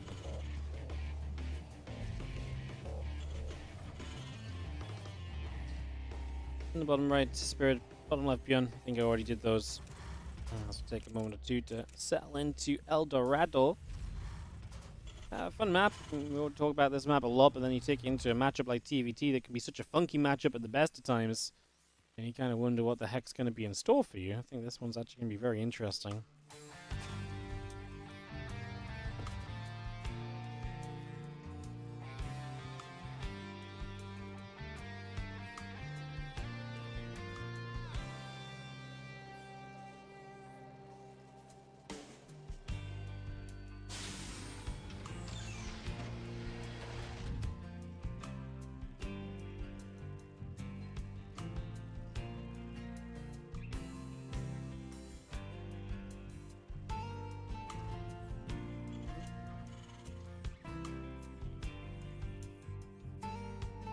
Marine pops out. And you see a Reaper on both sides on the way, but that Marine first from ByuN. She does then cancel the Reaper. Oh. Discuss that factory down ASAP, and just gonna go to a reactor. If you try to go straight to a reactor here, then that's pretty crazy, right? Because then you're essentially playing into a just a very greedy opening. So that's a little bit on the wild side of life.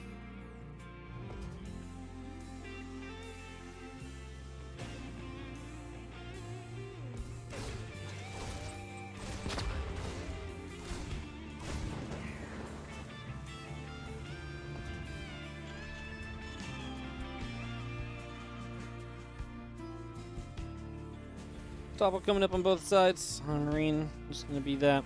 Reaper turned away. And we take a couple of moments to actually just have a peaceful opening here in the TVT. Catch our breath a little bit. We actually honestly been some pretty crazy games today. I mean, that Goblin run has been epic. Now Spirits on a 2-0 score in this group as well. This group's definitely having some results that I don't think everyone was expecting.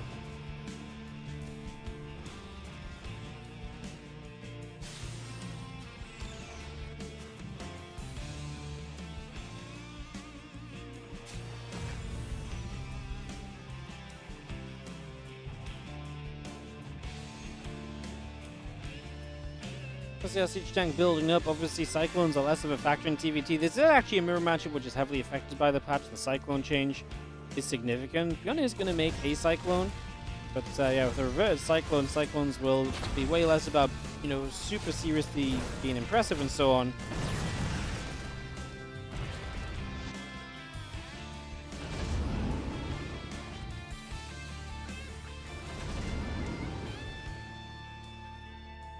We have a Cyclone building on the side of Spirits. So we are going to do a Cyclone each defensively to start, but like I say, you're not going to want to have too many of those. They're definitely going to be way less damage output. They're much more going to be zoning units than, hey, we're going to be here in the front of the fight making a difference kind of set of units. As the Marine drop comes in from ByuN, so he's going to be the one to get this mineral line under fire straight away. There's that Cyclone trying to zone the medevac, but the tank does get sieged up, so this is going to become messy very quickly here, because ByuN's going to strike first, but arguably the position of Spirit is stronger with the tank to support it. 7 SCVs go down so far. We peel up that right-hand side. And the other Marine's going to get going. Siege tank still firing. Cyclone very low. And Marine's unloading once again, and a few more SCVs will go down. Cyclone's still firing away, and the Marines will be getting cleaned up as well. So those Marines continue to drop. Medevac peels back down into the main base. Yeah, those Marines continue to go after the SCVs. So 10 workers going down. We have ourselves a siege tank and a couple more SCVs continuing up as well. Marines will continue to fight the other Marines coming over. Wow, ByuN's just gonna get the GG out of Spirit just like that. I mean, yes, Spirit's fallen behind a lot of workers, and okay, I'll not lie, I was not quite ready for this game to quite close. Yeah, I mean, obviously a one where, I mean, I guess you put so much hope on this, and I thought this was a powerful position, right? But you continue to take damage. He actually unsieges and backs away with these units, which I get it. Like, you're getting afraid of staying in the front. There's not vision there. Yeah, I mean, he's not really wrong on the GG. I'm just sort of surprised that it happened so quickly. But Spirit not messing around, and that's going to be game number 1. Yeah, I was a little bit caught off guard by that one, huh? Alright, getting to game 2 here in just a second. Going to be going to Ultra Love. I'm telling you guys, Ultra Love's being played as map 2 today so much. It's kind of crazy how frequently it's come about as map number 2.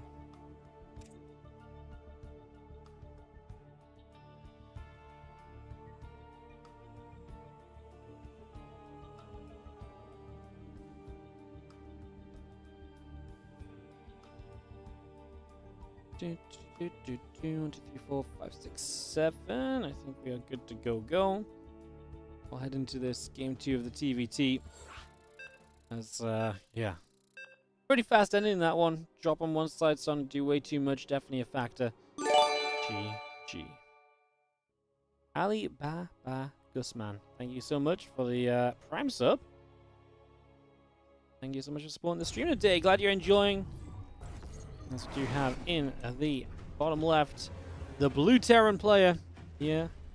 This is Shopify Rebellion's ByuN. He is up a game. Has the momentum died for this man in the top right, the red Terran player Spirit? Let's see if he can fight back on Ultra Love to turn this series around or not. Let's see what happens.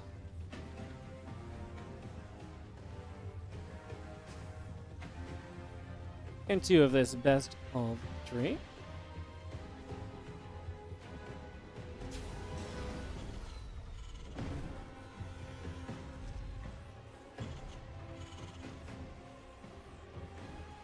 See where we go with this is, yeah, we have racks coming up on either side. SCV's producing, not too much going on just yet overall.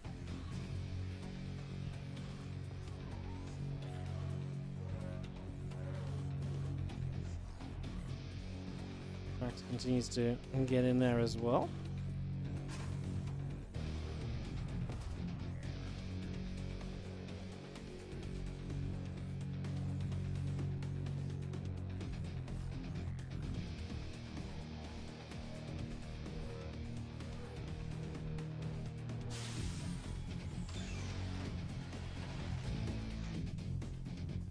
Paper coming up on both sides. Orbital's building.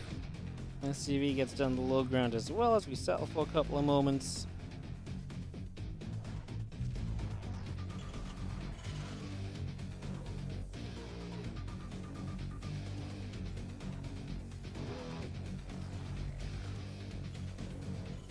PC coming up. Both players will expand. Good with that 1-0 lead. I mean, that's the volatility of TVT, right? The tank drop meta was a pretty big deal back in the previous patch, and I expect to see a lot of those tank drops kind of coming in. ByuN kind of got away with it just going straight into the reactor, right? Kind of bypassing the initial kind of unit production, and then just has that drop hitting very quickly, which can kind of undo the tank drop a little bit, and it's so difficult to get rid of 8 Marines in a medevac. Again, factory's building. I'm just going to see our Reaper continuing back into the center again.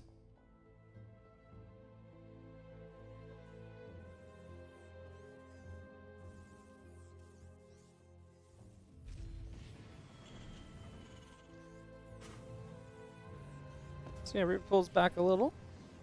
It'll take a few moments. See where we're going to go. A couple Hellions on the way out. And Starport on the side of ByuN is on the way, so he's going to play the 1-1-1. Spirit with the third command center, so super greedy out of Spirit. He's going to be the one to try and take a couple moments here. And actually just produce that economy, so economy on the way on the side of Spirit. We get that going. Orbital command coming up on the other side of the map.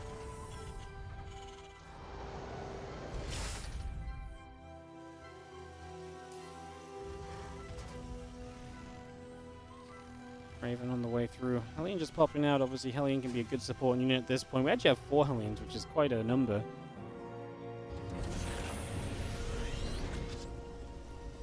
Can definitely be quite useful in certain fights, although they're not always the most impressive of units, as the Interference Matrix and the Raven coming around. There is the Barracks coming up, and there's the 3rd CC morphing into the Orbital.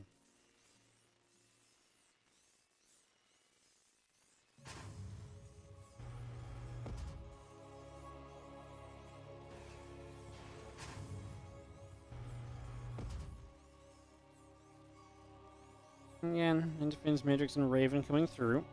Take a couple of moments.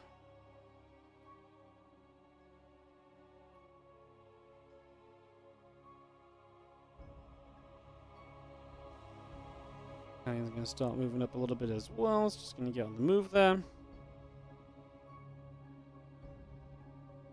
And they're going to get out into the center of the map for a few moments as well. Just going to get those going.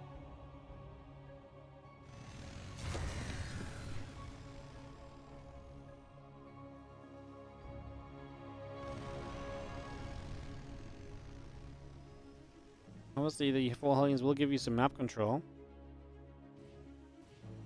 Stone combat coming up. And then you get the Hellions back in the center. Raven building about to finish. CC is on the way as well. I'm just going to get the 3rd base coming through. 3rd Raven. I'll join in. Reaper continues to come over. Needs to go to the upper right-hand side.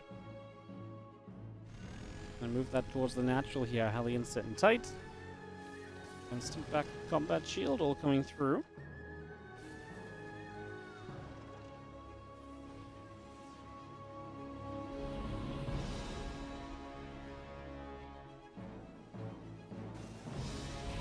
I love this little concave that ByuN's setting up, just saying, yeah, you know what, you can't leave your base, and I'm okay with that. I mean, you got a faster 3rd CC here as Spirit, but ByuN's on his way to his own 3rd. Spirit can't land that 3rd base any sooner, right? So, he's going to push the tanks up. We'll control the natural area quite heavily here as well, so that's also a pretty nice little bonus. Good position to hold on to.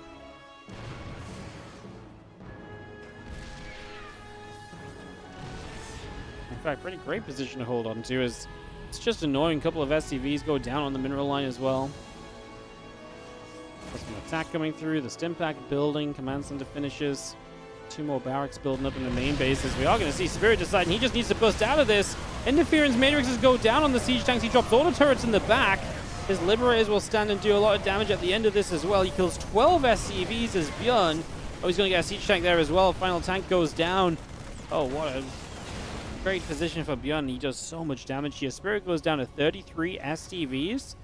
ByuN a little bit behind on army supply, but I feel like Spirit lost so much. I'm not sure if he can get across the map and capitalize at all at the moment, actually. I'm not sure if he can do anything if he just comes across the map right now. Let's see. He's going to try. This is typically the TVT scenario, right? You take a bunch of damage, and then you try and go deal a bunch of damage in return. So you give up SCVs to maintain an army lead, and the army lead can go a long way for you. So, like I say, let's see what takes place now. As Spirit is about to arrive on this side of the map. ByuN sits back and waits to see what he can do. I see a single Marine hitting the medevac. Again, 1-1 upgrades on the way. Spirit only has the +1 attack. He's going to dive through here, using the Marauders to get rid of the siege tank quickly.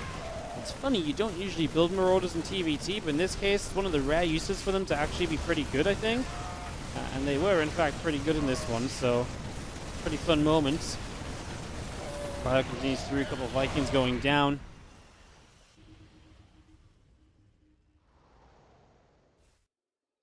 +1 armor is continuing up as 10 SCVs fall, and that's actually going to be enough from Spirit to equalize the worker counts. I actually think that might have been good enough here overall.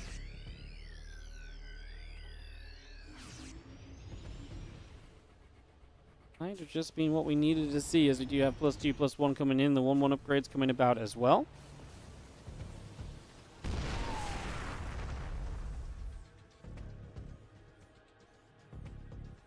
Fire continues to gather in the center of the map.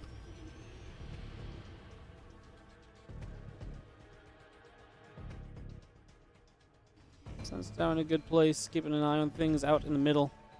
A very far forward place because you need them to be nowadays to really give you good information, but yeah, that's kind of one of the kind of ideas about the Sensor Tower. You make it a little bit riskier to use because now they've got to be more exposed. You can't just put them everywhere and pick up information freely. And that's the +2 attack is halfway done as the +1 armor finishes. The upgrades equalize, but Spirit will have the +2 advantage. So the medevac trying to keep an eye on this. The Spirit actually has the army supply lead as well. 66 to 56. Gonna dive in, looking for the siege tanks. He'll get one easily. The second, he's nowhere near close enough to kind of take him out, so that one will not go very far, unfortunately, as we do step back. The orbital command will sit there as well. Taking a few shots, but will not go down. 10 SCVs lost for ByuN. I mean, that's Spirit just doing well as he also plays defense, and he will clean up the ByuN drop in the back of his natural, so that's going to work out quite nicely as well. Another nice moment there as Marines and tanks continue through.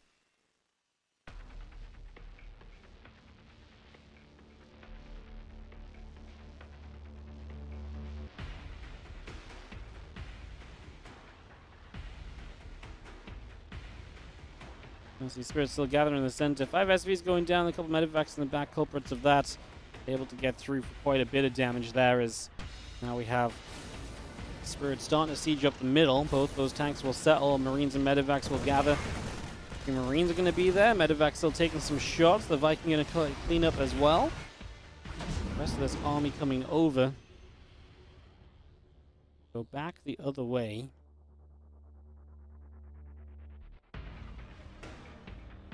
Well, game will slow here on Ultra Love. Take a few moments, see where we get to. +2 armor on the way up, +1 vehicle weapons is building. A lot of Marine tank joining back into the center, as we do have the couple of medevacs still being produced as well. SCV coming up as well for the moment. All of that continues in. The Marines are going to find themselves already on top of some of these siege tanks. He gets one and then the Marines die. That's turned into a bit of a disaster game, right? One of those ones where it just feels as though we're a little bit all over the place. A little wild so far. As you see, the +3, +2 coming up. +1 vehicle weapons as well. Marines are going to get there, picking up the depot initially. Now the medevac's load going to come around the right-hand side. So, I'm just going to see what we can do, see if there's anywhere we can get to. Make some excitement happen. We end up going around the right just to start. Straight across. And a couple of medevacs unloading into this main base. Quite a few Marines going to come straight in and see some success. We are going to be seeing the stim happening. Marines going to try and break forward there. Don't think they're going to be able to do too much. Marines will hold their ground. Okay, so ByuN's going to get a couple SCVs, but obviously force units back into the main.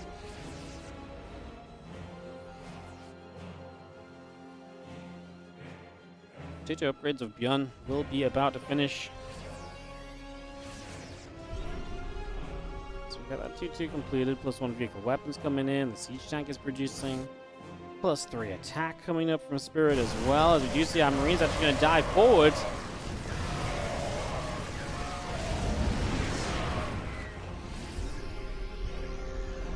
Scan about, just going to be seen on both sides. A little bit of a look to see what's going on. Maybe the chance here from Spirit just to go dive onto that army of ByuN. Then we see the +1 vehicle weapons coming through, +3 armor is coming up. That goes and dives up straight away as we do get a little grab. And we're just going to dive straight on down here. A couple of Marines getting absolutely blasted as well.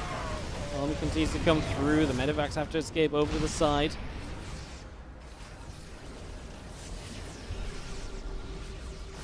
We're going to be seeing these Marines stemming forwards again. A couple of siege tanks going down pretty much immediately. ByuN is going to break through the middle area, and these medevacs have to boost out. Spirit loses everything that was here. He's going to maybe lose more if ByuN keeps going, but he has to stop the siege tank and the bunker. Too much of a defense, so ByuN cannot go any further. He will have to hold up. A couple of tanks are going to turn and maybe fire on that sensor tower, clean that up. That will fall. So that sensor tower drops. Again, still got the additional Marines on the way in from ByuN and Spirit. Both players keeping on reproducing here. Supply now favoring ByuN a little bit. The typical game of TVT where it goes one way then the other, and we just go back and forth a lot in general. Trying to break forward there again. Another siege tank goes down.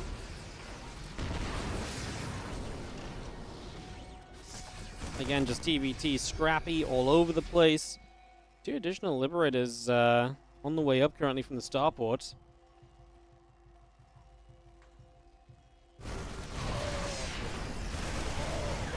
Good steps forward, gets the siege tank. CC floats out to the right side. ByuN already has a 5th in the bottom right building. Obviously not finished compared to his opponents, which is finished but then has to float into position here.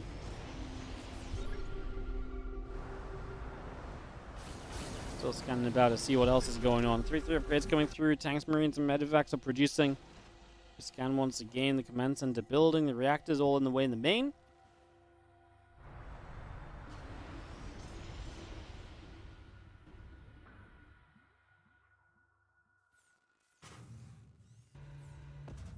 Extend back up that right-hand side through 3 upgrades. Plus 2 vehicle weapons on the armory as well. We will see Marines loading back into the medevac.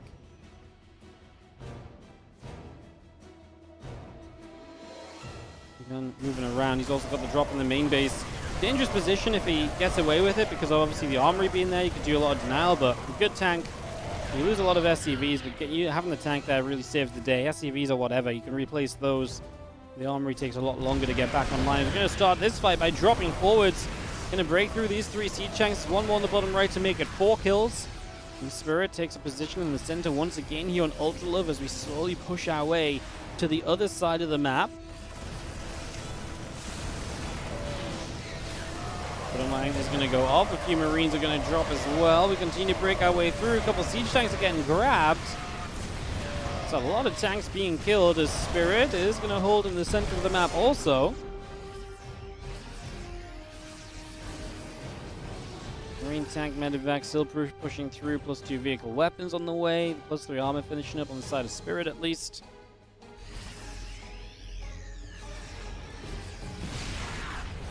Tank step forward, just going to have our Marines going to stim up as well. Those tanks will go down, a few more shots coming through. Liberators, tanks, and Marines all continuing to battle, plus 2 vehicle weapons coming in also.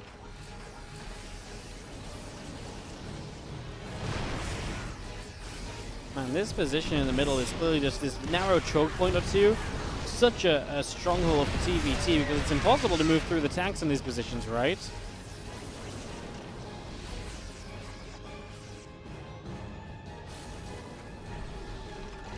Marines trying to step forward again. Marines on the other side. Spirit going to stim up in a big way immediately. Let's continue to push forward. We get rid of that siege tank as well, so that will fall. Lib sieging up Vikings, Marines, plus 2 vehicle weapons on the way. The rest of the Marine tanks still moving up toward the top.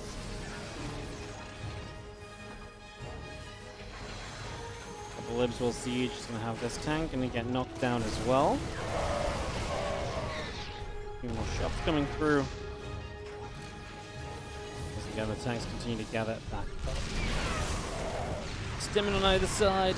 And we're going to see tanks still chased out of here. More units of ByuN figuring out where to go. Going to loop some of them back around to the bottom. There's a Liberator for him to deal with. I wouldn't hate some units maybe getting up the right side from ByuN.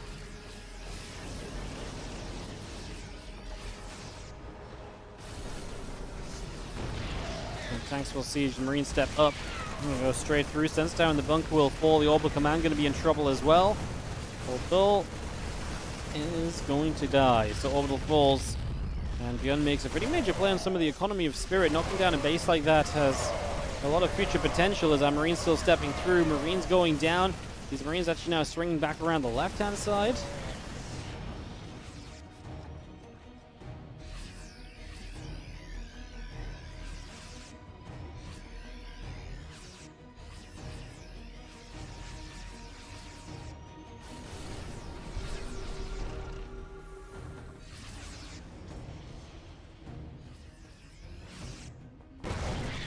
Moves back over. Tank shot still firing. Obviously, those Marines still taking a little bit of damage here and there. A couple of SCVs transition up to the top.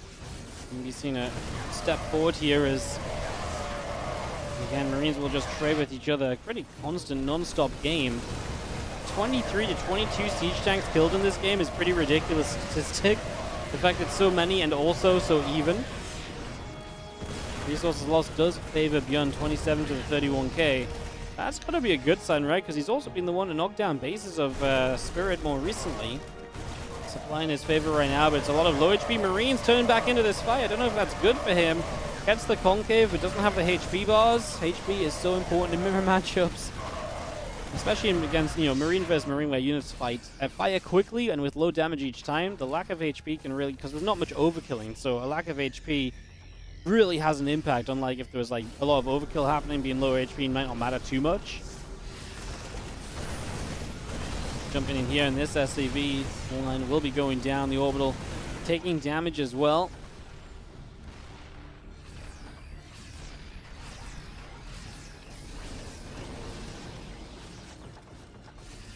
Tanks will in siege, see where else they can go. Move to the bottom side currently. Couple of shots coming about. Get rid of the siege tank. On the other side of the map, the Marines get rid of the orbital. Marines continue to fight. Orbital goes down. We are going to see another tank shot coming through. He's going to step up and that tank will fall. On the other side, ByuN sits between all the bases. Figure out what he wants to do next as we unload into the main. The tank will get grabbed. Just going to shut down the production. Major move from Spirit. ByuN's going to try and do the same. He will have to go up against at least some Marines which are going to try and hold the main base. It will slow him and it will reduce his numbers in comparison to just the firepower that you're doing it with here on the side of Spirit, who tries to chase down that Liberator. Doesn't get it though. All this production will be knocked down. Like I say, the Marines taking a little while to get the job done over here. Stimmed up again and taking a lot of damage, honestly. Their numbers continue to reduce. It feels like every Marine that spawns is getting a kill as well. Oh, only about 8 Marines left in the main base. ByuN doesn't have a lot left to work with attacking-wise. He's got a lot of Marines over here, but it looks like he wants to use these to try and contain this army on the natural, trying to dive, but Spirit's sword, and so he's able to get the tanks pulled back and sieged. That's a major play. That could have gone very wrong very quickly if you weren't careful. So Spirit's looking better in this base trade. ByuN has got more workers. These 2 bases and rebuilding his production bottom right is a factor. The thing is, Spirit's still got momentum, so he's still going. He's still trying to play defense on the other side. Doesn't look like he's going to clean that up just yet, but another base that'll be killed here. SCVs that we can chase as well.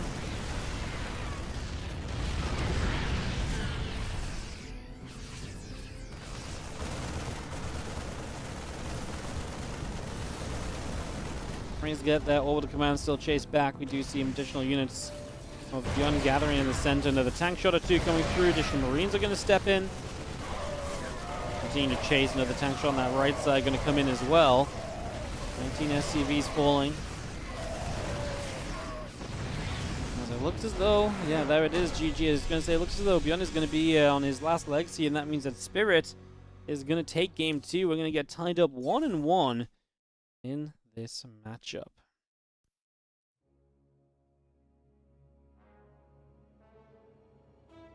Well then, that's I think good news for Goblin, because it really reduces ByuN's chances of overtaking him without on map score.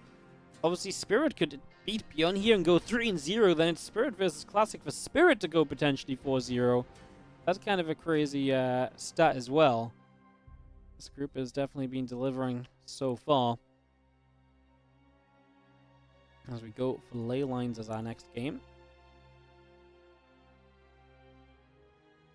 Get this underway immediately, guys. Get straight into it.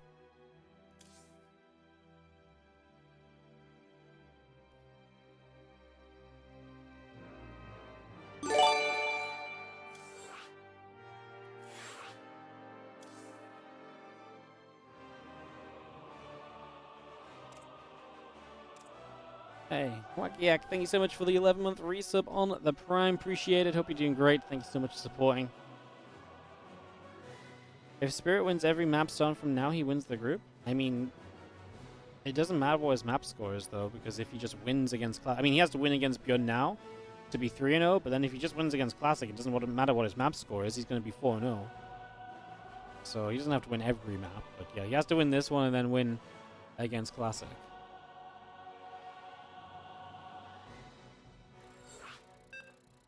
Base trades are so fun to watch. They're just crazy as well, right? Like, they get so chaotic, so much happens.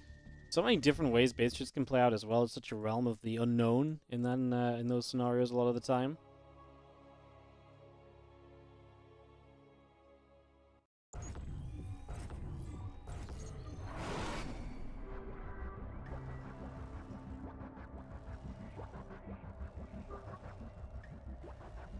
Alright, let's go into the bottom left-hand corner of the map, guys. As we have ourselves the blue Terran player. It's going to be Shopify Rebellion's ByuN.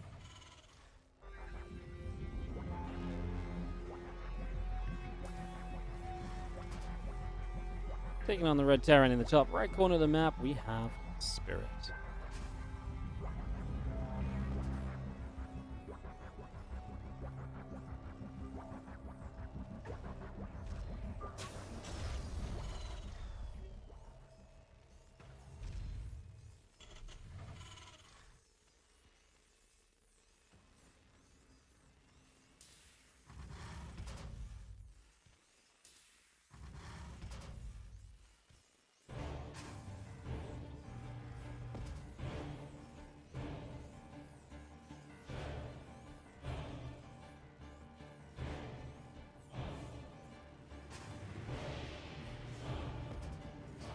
So, we get set up, we get going. Game 3 of the series, as we do see a forward barracks going down from Spirit right now. Double racks in production. So, with 1 rack at home and 1 racks on the map, this is not the most aggressive 2 racks Reaper. I always feel like this is, like comfort play of someone like Clem a lot of the time, where it just guarantees you some pressure. It's very difficult to die while doing this. And you can kind of, you're very safe against proxy 2-Rex Reaper. You're very safe against, like, anything super crazy from your opponent. And you can, again, apply the pressure and dictate the pace of the game and get into a good biocentric game pretty early. Let's see what this goes. Wardy, how much StarCraft could a StarCraft player play if a StarCraft player could play StarCraft? I feel like you'll find every StarCraft player can play StarCraft. Just not very well. Mic drop. Alright, SCV just chilling. The Reaper is pulling back from ByuN as he went to check the common proxy location. It's obviously not a proxy. It is a proxy, but it's not like a super nearby proxy. It's just not super aggressive. ByuN is going to go Reaper Hellion, though, which is already naturally a very good direction for him to be able to deal with this. So, even without a scout, he's going to be in a pretty good place.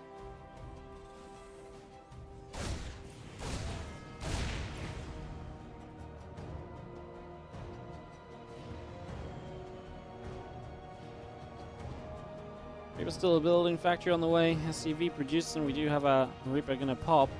There's a few Reapers at the front going to be chilling. We split. Try and take the trade here, but like I say, Reaper and Hellion production's been very good from ByuN. He's actually going to hit the tech lab on the factory and the reactor on the barracks, so there's maybe an opportunity still for Spirit to find a moment to move through.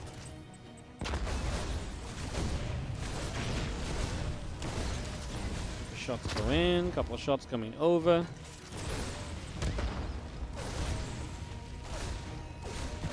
Get there, Hellion will go down. SCV taking damage. Go full. Jumping up into the main base.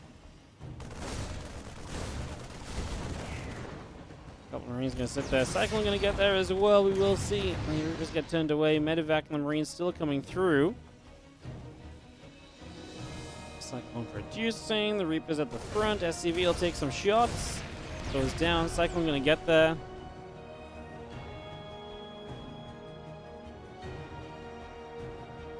Two commands into the building as we do see Spirit trying to play 3 CC behind this. I mean, you got a few SCVs, which is a nice start. Triple CC needs to be careful. I mean, a push right now from ByuN could be very dangerous. 10 army supply lead. The Reapers didn't do too much initially. I don't think this matters, but the 3rd CC I'm extremely worried about.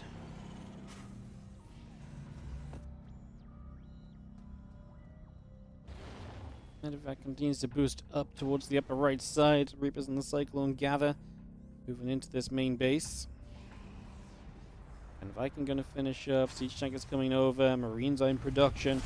We unload. And the SCV goes down immediately. And Reaper going down as well. We go back and forth a little bit. Cyclone falls. And that is going to be that. Because that's just too much damage done. You've got units left over in this main. As we actually lost the Medevac, so some micro potential lost. Okay. Maybe we can actually clean this up as Spirit. He's going to lose 6, 7 SCVs. 6 SCVs, everything gets cleaned out. I kind of thought with the Medevac still alive, some micro potentially stick around a bit longer, but the Medevac died, so... Okay. I think fair to say, though, it's still pretty horrible for Spirit. Down a few workers and still down in army supply. This 3rd CC is known about as well, so I think ByuN will know, hey, look, I can probably still get pressure on this. Liberator going to go around to the main base. Tanks are going to push at the front. And that's how ByuN is going to try and set up the next step of this game. Liberator gets around the upper right-hand side. The Marine tank pushing through the middle. You have a couple of Vikings still on the way from the starport here as we rally everything up to the front of the Liberator. Going to take a few more shots going down as the Marines are able to grab it. That will be a nice grab. Now everything else coming across as well.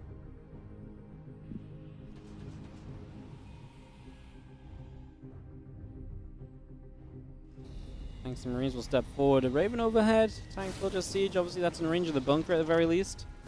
Has the vision on that as well, so you don't really want to repair the bunker. You can't salvage it because it will take damage. That cancels the salvage in this day and age. Now 2 Vikings show up, so the Raven's going to take damage. What we're going to do, apparently just going to nearly lose the Raven before we use it. Just about keeps it alive in the end.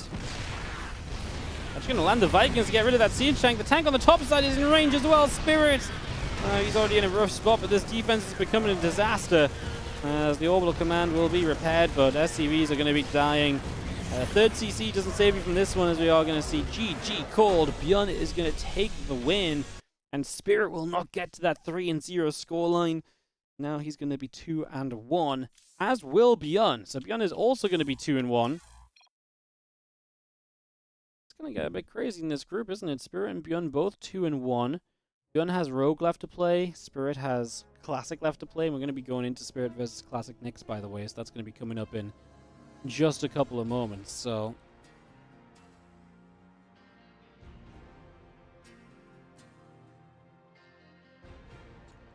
yeah, we'll get into Spirit versus Classic. Going to be still on Ultra Love. I think we'll take a quick break here, guys. I'm just going to step up and stretch my legs a little bit. And we'll come back and jump into the Spirit Classic TVP momentarily. I'll see you guys just after this quick break. BRB.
Welcome back, guys. Thank you for staying tuned a couple moments as I take a moment, get a drink, stretch the legs. We've been live coming up to 5 hours here. We've got 3 series left for you, starting with Classic versus Spirit. I think it's going to be a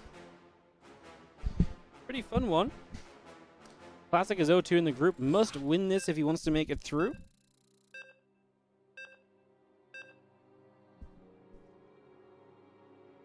Must win this if he wants to make it through.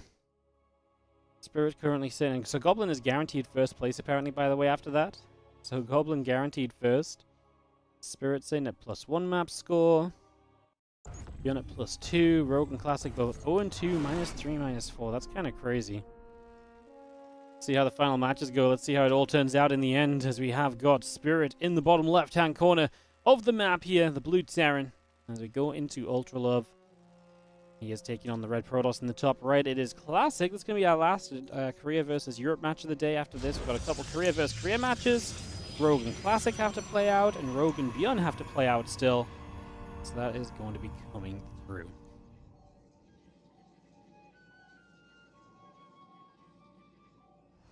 Is Max Packs a part of this tournament? Nope, not this week.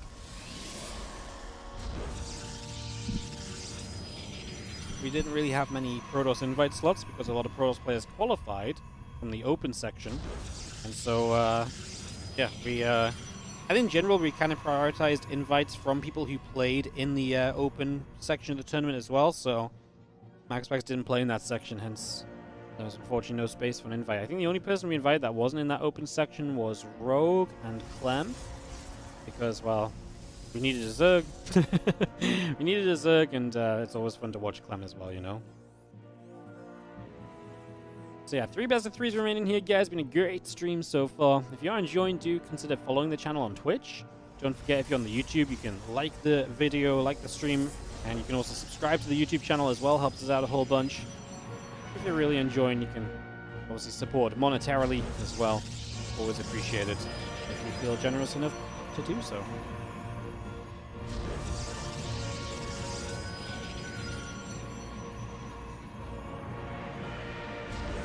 Nexus and Cybercore coming up, and do have our simulator on the way in.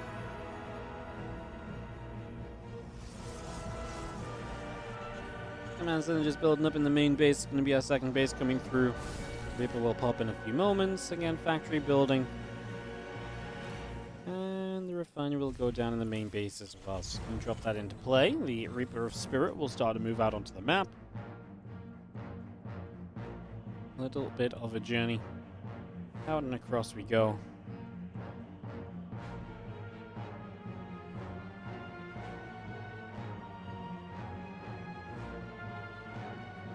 And the Sentry is building on the side of Classic. Stalker hits the Reaper. Push that back into the middle of the map here initially. Push that back the other direction, so that's going to take a few shots. Again, Sentry about to pop. Warp Gate is going to be coming through.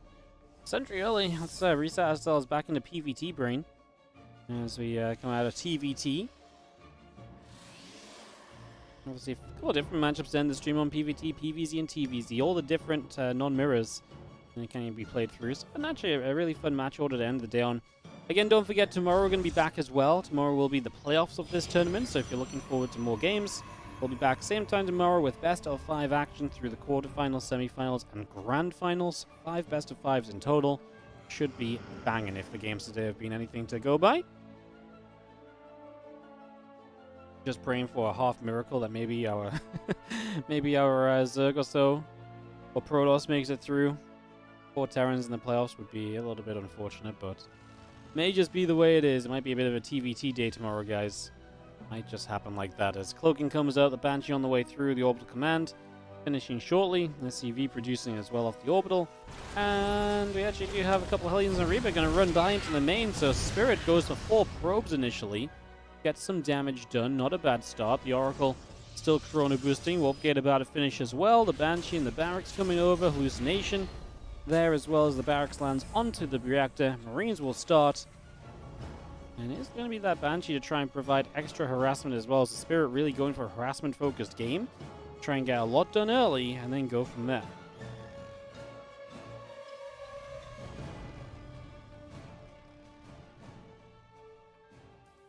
Hellion pulls back. Banshee gets to the top, or at least up the left a little bit, but going to turn back around. We actually cancel Cloak, so he's not going to dive in further on that. Instead, just going to put the gas in towards some bio upgrades, I imagine. There's also a Stargate out, so Phoenix is going to be a very good denial against the Banshee, especially if you go just Phoenix Oracle. You already have an Oracle, so yeah, Revelation available. I think it makes sense just to kind of go and cancel the Cloak and just kind of cut your losses on the Banshee investment. The Banshee can still provide some value for you. Although right now, this Oracle's going pretty crazy. 4 SCVs, a few Marines. Unfortunately, it sticks around too long, does go down to the Cyclone and Viking combined here in the corner of Ultra Love.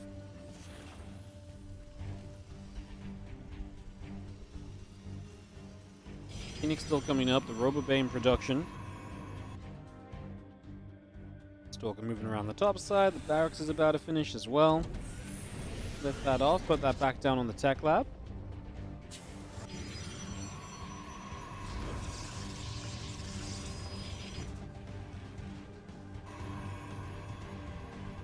And +1 Stim combat all coming through, the few Phoenix are still coming about. Phoenix going to gather at the front, join up with the rest of the Stalker Sentry. You have the Hellion moving over as well, just going to come up through the middle.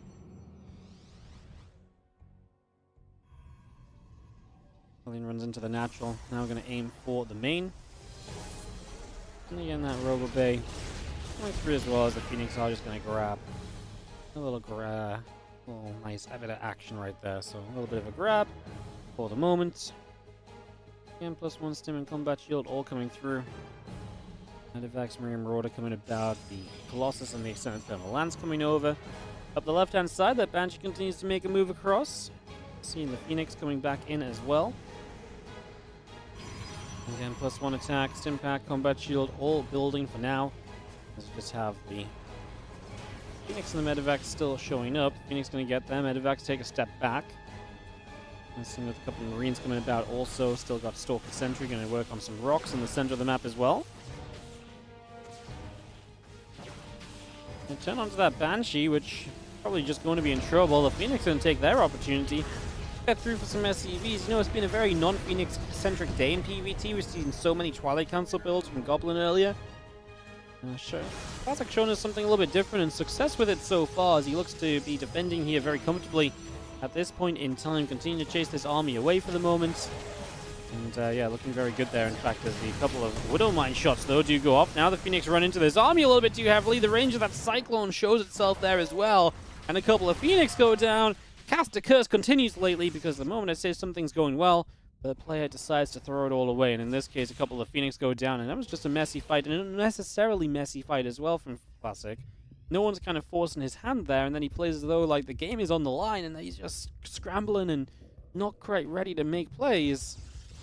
Messy moment as Stalker, Sentry, and Colossus get back over the right side. Spirit will gather on the watchtower in the upper left. Now we're going to turn. A couple Sentries taking shots already. Viking onto the Colossus. Stalker step away. Marauders chasing. Marines are chasing. Colossus has to keep stepping back out of this. Has Classic just been a little bit too far forward? He's going to see 2 Colossus now onto this group of Marines. We will lose one of those Colossus. No charge yet as well, so those Zealots are very slow, especially once they get concussive shelled. They move comically slowly. The mines gonna get cleaned up. Hey, the G-Way, thank you by the way for the $2. You love the big Kyria battle cruiser one in the window? Hell yeah. I love my PRB screens. This, the current ones are very, very, very good. Definitely one of my favorite parts of kind of customizing the channel. I'll take a moment because Spirit backs off. Looks as though he was maybe thinking of dropping around the right-hand side, but doesn't go for it. One of my favorite critters, by the way, is the Cleaning Bot. Haven't really talked about critters on these new maps, but Cleaning Bot represented here. Always love to see him. It's one of my faves. Just has such a cute little animation, brushing up any, debris from the wall. Battlion's going to take the chance to get a battery. Only a couple Marines and a Marauder. They're not even going to get the battery as we just lift up and back away. If that was anything more, then Classic might have been in trouble. He was a bit out of position. Might have even had to use a recall if that was truly threatening, but was just not truly threatening at the end of the day. So, plain and simple, easy defense. Blink's still coming up. Prism is still on the way out. Viking, Marine, Marauder all coming through. The Armory is about to finish up from Spirit as well. Sun's Tower in the center will keep things on sight here from Spirit. Do you see the rest of the army gathering up on the right-hand side?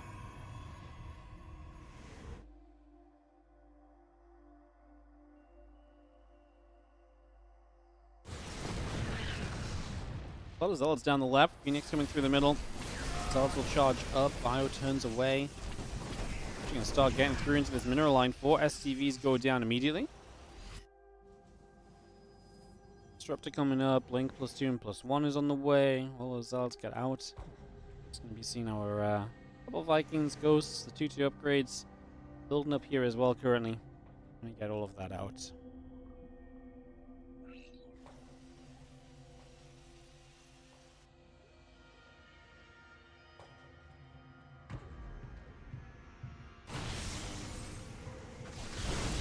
Just going to finish off those rocks in the center to knock that down. Again, +2, +1. Blink on the way. The Disruptor building. Robo facility about to finish.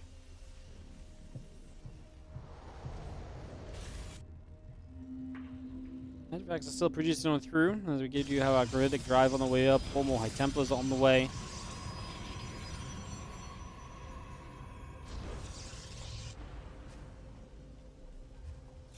Viking, Medivac, Ghost continue to gather up. We're going to see a couple of Marines are just going to go a step forward as well. It's going to go take the Watchtower. Again, Stalkers and Colossus coming through. A couple of shots coming in. Vikings going to get rid of a Phoenix. Another Phoenix taking a shot as well. Disruptor shot firing, not quite going to land. On the left-hand side, those other Zealots are going to come running back across. Medivac's going to go back to the middle. 2 more Disruptors in production.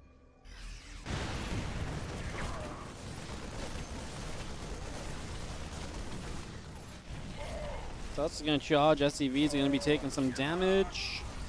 Going to see the rest of the bio coming over. Just going to stim straight in toward those Zealots. Push that back. The army now of Classic heading straight in toward the natural. Zealots continue to go to work as Classic takes position here on Ultra Love.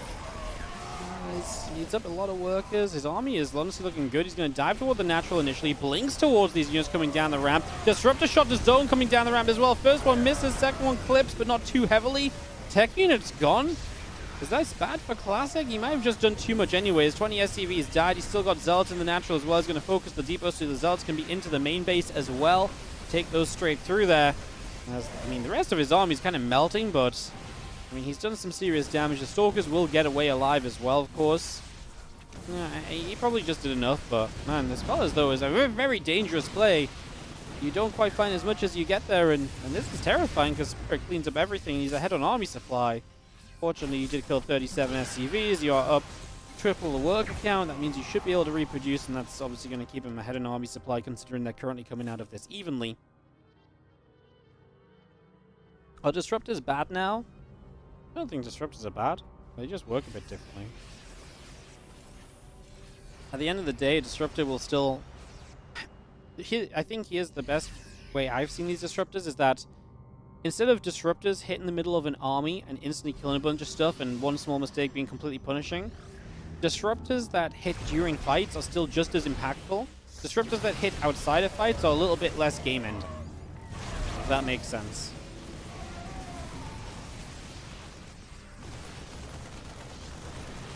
And I say that as I think this game, let's see if this attack from Spirit does anything. I don't think we're going to be able to, though I think Classic's going to be okay. Vikings landing in the main base, Bio trying to push the front. A couple Libs are going to be frustrating, but the Zealots on the other side as well. Spirit has to get this done right now, and he is going to get cleaned up. As a couple more Zealots continue through. GG is called from Spirit, and Classic takes game number 1. But yeah, my point about the Disruptors is that if you fire a Disruptor shot, and it lands, say it lands, a Disruptor shot lands in the middle of a group of units, and the fight isn't happening. Beforehand, that's just like, oh wow, I just did like 20 supply of damage out of nowhere. Which is maybe not a fun game mechanic, and it can still be like that if it lands on the right units. Now, some units survive the Disruptor shot, which means that if a Disruptor shot flies, hits, and then nothing happens, those units have time to recover. But if it hits during a fight, yes, it may still leave, like, say it hits a bunch of Marauders, and those Marauders are still able to fight. Those Marauders are impacted because they can't stim necessarily, they're super low HP, so they're picked off more easily during the fight as well. I think it gives the Disruptor just as much love while fights are actively happening. It's just a little bit less good when fights aren't happening, or when there isn't a follow-up, you know? So, I think that's actually pretty good game design, because I think Disruptors flying in and killing so much supply out of nowhere is pretty rough, and that can still happen, right? You know, that didn't really change against certain units. But I think against more expensive units, I know Marauders, Roaches aren't super expensive, but units with a little bit of gas cost and so on, I mean, still one-shots Ghosts. But yeah, against some units, it's just a little bit less impactful out of nowhere. In the fights, like I say, there's been multiple times where a disruptor shot lands and everyone in chat's like, well, I didn't kill anything. I'm like, yeah, but 7 Marauders now can't stim. They can't run anywhere. They're basically dead anyways. It gives the Protoss a good reason to go and capitalize on what the disruptor did, rather than just the disruptor doing the whole job. So I kind of like it. I wouldn't say they're useless. They're still getting a lot of play. I think it's a good game design decision, but I mean, there's no right or wrong on that. That's kind of an opinion. So yeah, getting everyone in here as we get ready to go into game number 2. See if Spirit can fight back. He was 2-0, looking good in this group. 1-1 against ByuN, but then he lost that, and now he's on the verge of going 2-2 only. Would be at a -1 map score. The -1 map score if he loses this next game. I think that's going to be important. Marauders can still stim once. Yes, but if a Marauder's like... yes, but like a lot of the time, like if they stim that, then on like 0 HP. And a lot of the time, these disruptor shots happen as a fight happens, so they can't stim a second time. Like, I appreciate that, obviously. The numbers are different. The Marauders I'm just using as an example from things I've seen. I frequently, in the PTR, have seen a group of Marauders get hit, and they've already stimmed once because Marauders aren't always on full HP. Especially because I'm talking about, like, during a fight, right? So, like, if the fight's already happened, it hits, they're now super low, easily cleaned up, and that's a big plus, right? Yo, Solace, thank you so much for the, 1-year resub on the Prime. Your tournaments got me into SCT. Thanks for still being around. No worries. Thank you for still supporting them. Thank you so much for being a resub for 1 full year. Appreciate it. Thank you so much. People assuming Marauders always 100 HP. I think that's the thing as well. It's like... TLDR, the Disruptor no longer one-shots certain things, which are just sat AFK full HP. They can still capitalize on scrappier games. They can still capitalize after fights, during fights. Yeah, I mean, it's very situational. So obviously you probably just have to see a bunch of games to see how it plays out and how it balances, but I still think it's hard to think Disruptors aren't useful.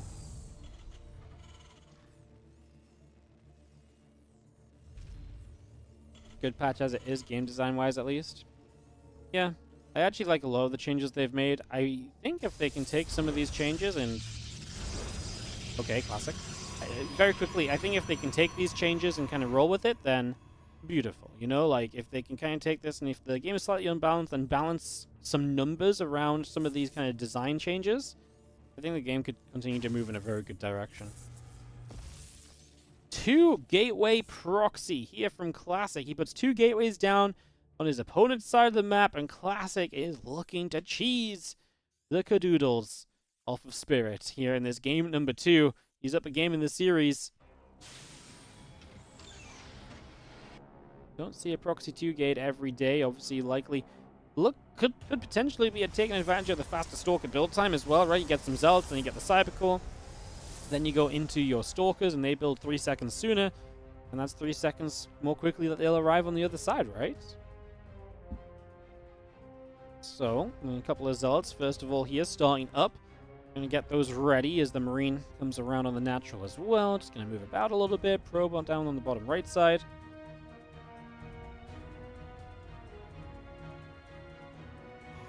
The Cybernetics core finishes soon as our first 2 Zealots pop.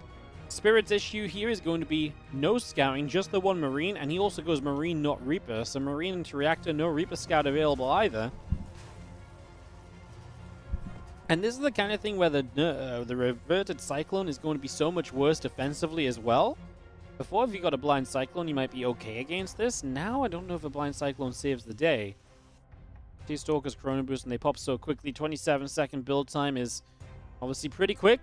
3 seconds faster than before. And here we go. 2 Zealots, 2 Stalkers into the main base. There is a single Marine currently available here from Spirit. He had no idea this was happening, so the units arrive. The first depot taking shots. The Stalkers will kill the first Marine, and Classic is off to the races here as he works his way through the SCVs, the depot, and his reinforcements will be here soon. Marines will pop out, but the Stalkers are going to get after those as well. And we're just going to lose another one. I mean, that's bad play from Spirit. You should never be losing a Marine here, really. You should almost always just realize it's not worth having it in range and just pull it out of range. You know, give yourself units for when this bunker comes up. You know, give them a chance to play. Classic breaks into the main with the Zealot Stalker. In we go. The bunker is going to fire up a couple of times. We're going to go after the tech lab on the factory. And the Cyclone pops. This is where the previous Cyclone might have been great. This Cyclone, I'm not as much of a fan of it. As we do have, 3 Marines in the bunker. We're going to basically make this just the Cyclone on the defense because we can go back and forth. Cyclone taking some more damage. You're actually going to get in range to probably just shoot down the Cyclone. Classic targets it. Full surround of SCVs did not matter. And all of a sudden, Classic just with an overwhelming amount here in the main base of his opponent. Additional Stalkers reinforcing as it looks as though Classic will get the GG. What a disgusting 2-gate proxy from Classic to win this series. Well, Spirit's World came crashing down 3 maps ago. He was looking at potentially being able to win this group. Now, his map score is going to end at -1. This means ByuN is guaranteed to advance. It really just depends on what happens with Rogue, Spirit, and Rogue Classic, to be honest. Rogue Classic and Rogue ByuN. And then map score-wise, Rogue and Classic could both chase down Spirit.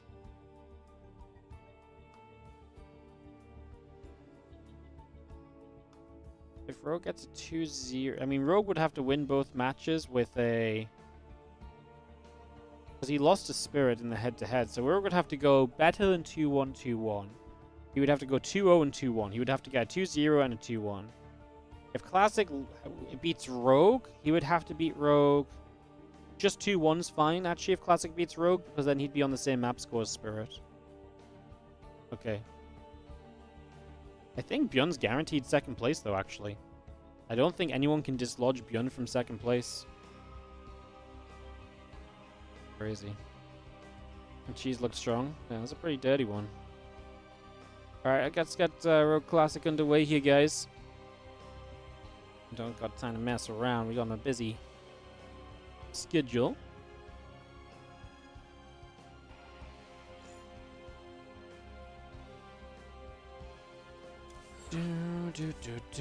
Games to get through.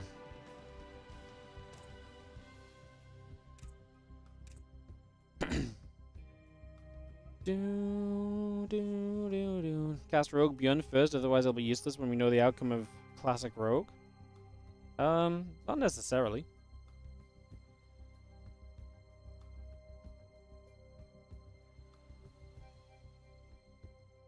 Well, yeah, maybe if Classic wins and then Rogue lost. Yeah, potentially.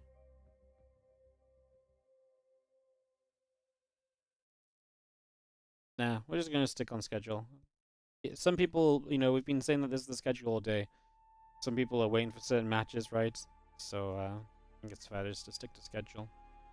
Sometimes, like, if we start the replays and it's very obvious we should do certain ones in a certain order, we'll do that, but, I don't like saying that this is going to be the schedule for the full day and then just going like, huzzah! Flip it around out of nowhere, you know?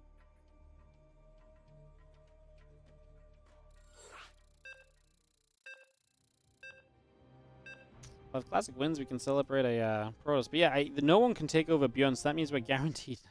We're guaranteed TVT on the top side of the bracket, aren't we? I'm pretty sure we are. I'm pretty sure we are.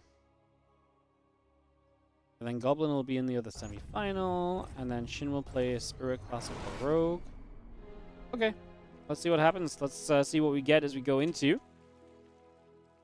this ZVP. In the top right-hand side, we're going to be starting off with our blue Zerg player. This is Rogue. And in the bottom left, it is going to be our red Protoss player Classic as we get into this best of 3 PvZ. Classic Rogue to come on through and show us what's up. These two are 0-2 in the group right now. Well, Classic's no longer 0-2. He's 1-2, but Rogue is 0-2. Let's see what goes down on Snowpiercer. What a crazy situation for us to end up in.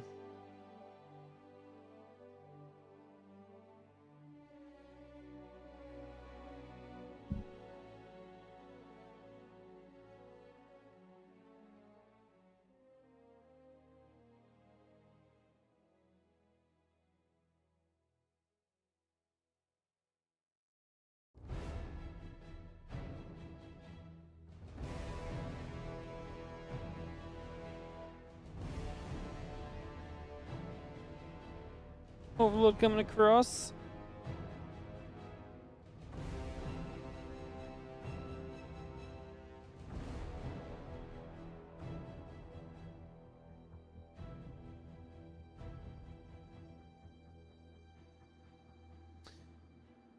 Beautiful movement. Someone as talented as Rogue makes this Overlord transition across the map just so fascinating. I mean, look at him. Just rallied right to the front of the base. Knew exactly where the other player spawned to send that Overlord there immediately. Top tier Zerg play.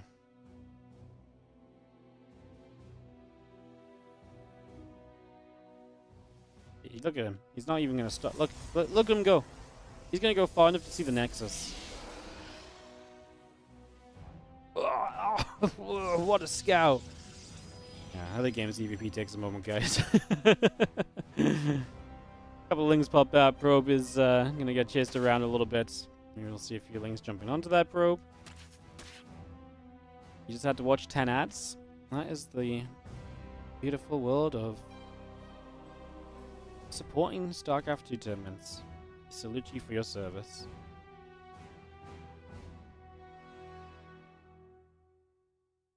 Without you watching those 10 ads, this tournament may not exist. Who knows? Prize money may not be good enough. On a very genuine note, we do run a lot of ads because ads are actually very important to the economy of our stream. Without the ads, we would not actually be able to run a lot of the tournaments we run. So, real talk, the ads, when we play them, it's for good reason. We play the amount we do because it works. It is more than other channels, but we also have much higher outgoing costs than other channels as well, so...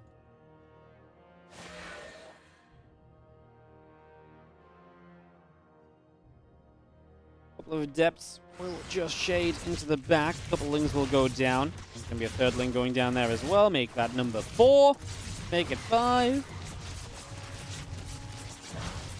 Oh, not bad on the first couple of Adepts in terms of ling kills, but 6 lings. Now actually going to get a drone maybe. Let's see if we can get any. Obviously, Spore Crawler placement can save some of these. We do lose 1. Maybe going to lose 2. Okay, pretty good for 2 Adepts. Going to get 6 lings and 2 drones. I think that's pretty darn decent. Usually I'd say 2 drones is a win for the Adepts, and yeah, you kind of add in the lings on top of that, then brilliant. The Oracle goes for 2 more drones, however, takes a big beating, so Classic going to be dropping on low HP bars there.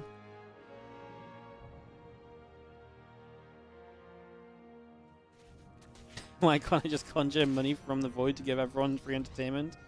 Yeah, you know, someday that is my goal, to actually just conjure free money from the void. I mean, that's kind of what ads do. You guys just have to sit there while they play. Like, I feel like of all the things that can happen on a stream, some ads popping up is pretty harmless most of the time, you know?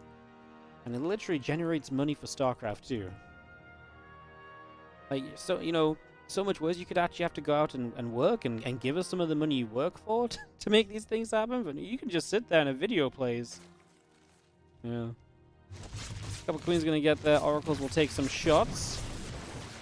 Few hits coming through as we just have the Oracle reactivating for a couple of moments, so some damage being dealt.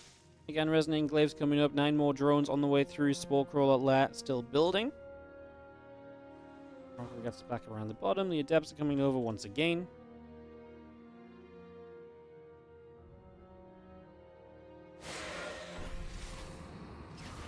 This Revelation going to come through. Creep Teamer goes down. As the Adepts pull back out in the center, the Ling's going to go run at the front. Stalker going to be taking some damage and getting the Resonating Glaives, and the Adepts continue through. The Roach Roaring and Lair continue to produce on the side of Rogue, so we get that on the way. And the Adepts continue to settle down for the moment.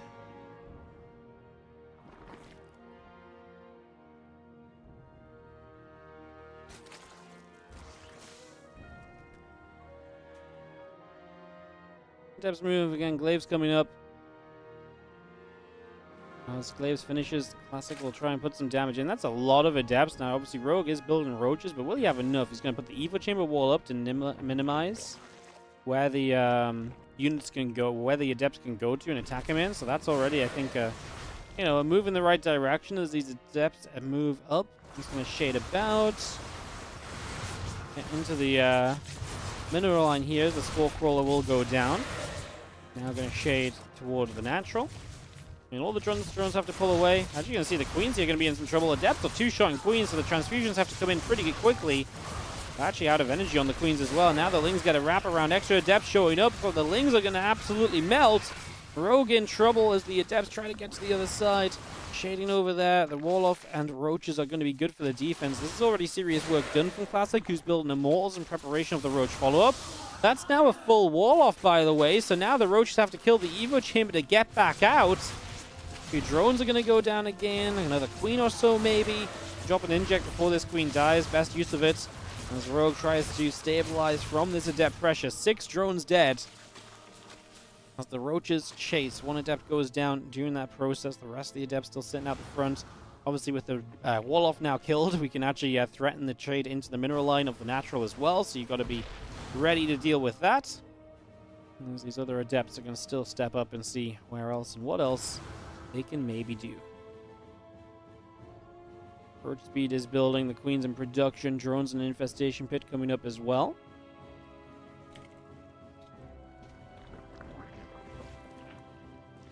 Steps is going to try and shade. Again, the infestation pit will finish shortly. Roach speed and +1 missiles in production there as the Evo chamber goes down elsewhere.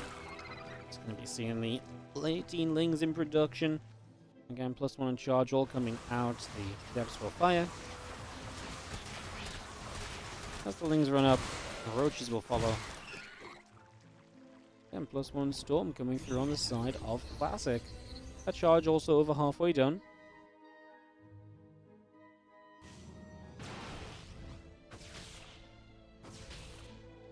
Stalker is going to go nibbling at the Overseer. Again, +1 attack. Storm coming in. The charge is producing as well. It's going to be having the Adepts continue to move around currently, getting back down to the bottom side. Again, +1 Storm and charge, all on the way out. Just going to see the extra Zealots moving through. The High Templar is building. Maybe a 4th base in the top left here from Classic as well, so we get that going on the 9 o'clock. So he's obviously very happy with the damage he's done, and the supply is starting to represent that too. Leading by 10 to 15 supply over Rogue at any point, especially when Rogue has had Roaches on the map, is not good. Not a good look for the Zerg player. I'm going to take a moment here to knock on this set of rocks, and knock knock, and the rocks go down. I mean, Classic is coming. He obviously feels as though he's got potential here after the opening, and he will make his way across the map. Stage Sword coming through, the Zealots and everything else setting up to take a fight. We have got Hydras that have been starting to make, but don't know where they are. Just starting to spawn. Right now, it's almost like, why did I even drop the storms? It almost feels unnecessary. And it wasn't even really like a big clump of units. Rogue just does not have enough, and Classic is going to take the first game. So Classic gets off to a 1-0 lead in this best of 3. And that means that he is still absolutely in contention to advance from this group after such a disastrous start. He could still make his way back into this, which is just amazing. Alright, game 2 coming up.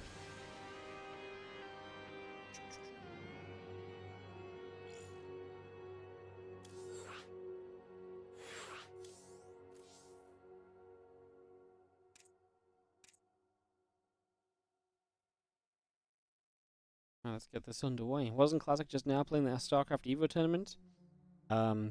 This is replays. These games were played earlier today.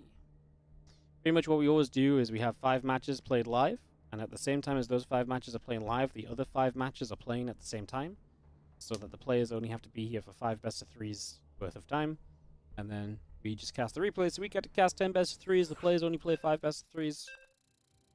Works out. So the players got to finish up a couple of hours ago. We get to still do another 2.5 hours of content. This makes for these nice chunky group stage streams. 10 best of 3s ain't nothing. I'm never going to make a player come and play 6 hours straight to StarCraft 2 unless it's like playoff day or something, you know? So, yeah. If you're here playing in my tournament for 6 hours, then you're in the playoffs, and you know it's just a 1-day playoff basically, and you're pretty much in the grand finals. That's the only time my tournaments request that from you. Like tomorrow, if you get to the grand finals, you might be here for 6 hours, right? But I mean, then you're in the grand finals, so you can't really complain too much then. I can't do much about that. So yeah. In the top right corner of ley lines, our blue Zerg player is Rogue. He takes on the red Protoss in the bottom left corner of the map, Classic.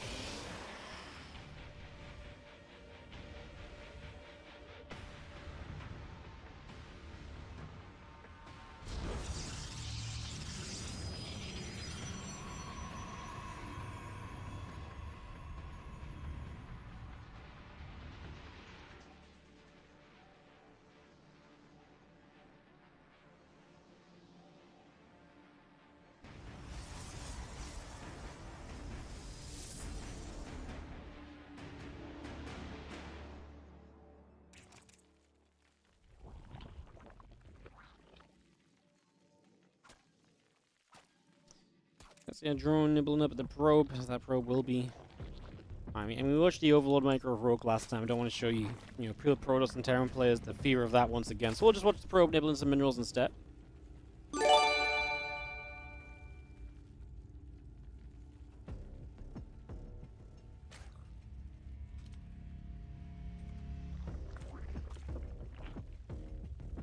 Now, what's up, Romancer RTS? Thank you so much for the 2-month resub. You get support for more days like this. Thank you for your dedication to StarCraft. Yeah, thank you so much for supporting. Appreciate it. You guys rock. Thank you so much for supporting the stream. It's been a fun one today. It's been a long one.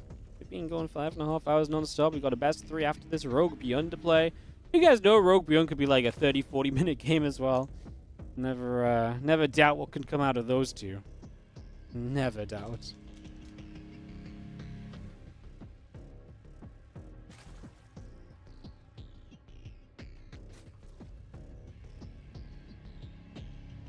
Things will pop out and chase the probe down.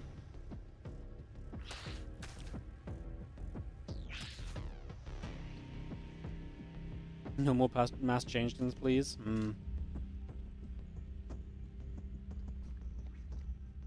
Rogue's like, you will cast for 7.5 hours today, Wardy, and you will like it. Honestly, I think Rogue Classic has potential to have a long game mixed in here as well, to be honest.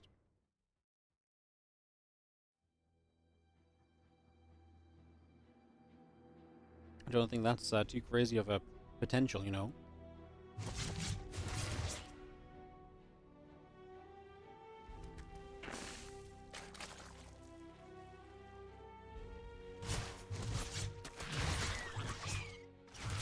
Let's be coming up from Rogue. Queen gonna get onto the Adept.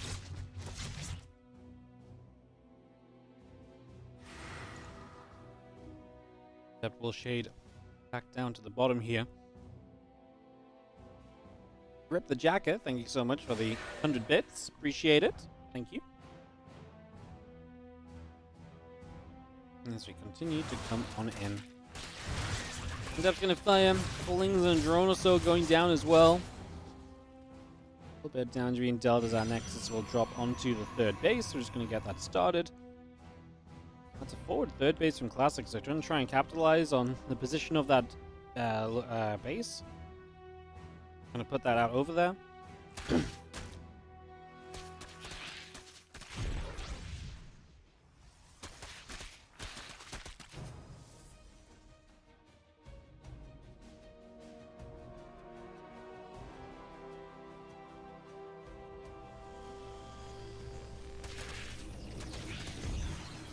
Thing's gonna get there. A couple of pros go down. The oracles will activate to chase those lings down as well. A couple of probes go down. Adepts are going to join up together. Forge and the Twilight Council building through also. Going to see Lings, drones, and the Queen coming on by for the moment.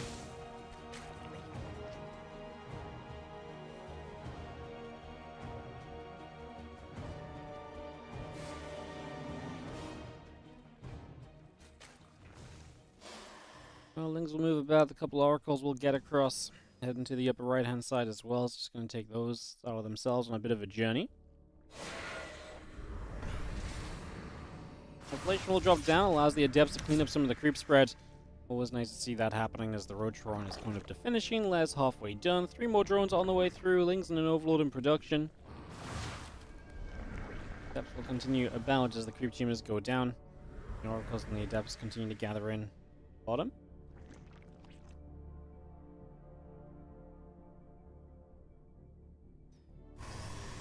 Attack, blink, the gateway's coming through. Battery building up on the front of the third base.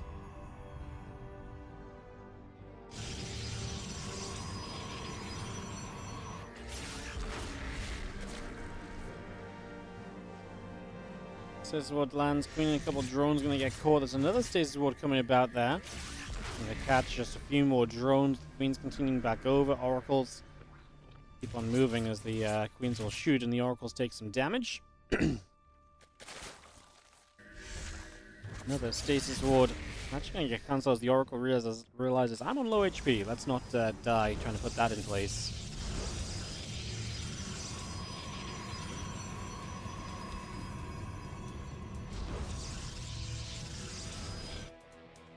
Things going around the bottom. It's going to be seeing the again +1 and blink coming over. Templar Archives coming through. And this is going to run into that mineral line. A couple of those probes taking hits. Back into the main base. Going to go after the few probes again. The Oracles will activate energy overcharge on one of these Oracles to bring them up to really high levels of energy. That means even more stasis ward potential. Classic starts to poke around with the Stalkers. Let's see how well they do, as this is going to be him pushed behind the mineral line. You can blink down here, right? So, very, apparently not, when you don't have blink. Yeah. Got himself in the corner, and he didn't have blink yet, so he actually has to just straight up recall. 5 more Stalkers warping in. Some missiles and groove spines coming up. The Lurker Den is coming about. Drones going to continue forwards. That's going to be the Hydra's able to get rid of one of the Oracles already, so one Oracle goes down immediately. Another stasis ward going to be placed. Going to get another one maybe a bit further forward again. A couple of Hydras already shooting through. Those Stalkers have to keep blinking back.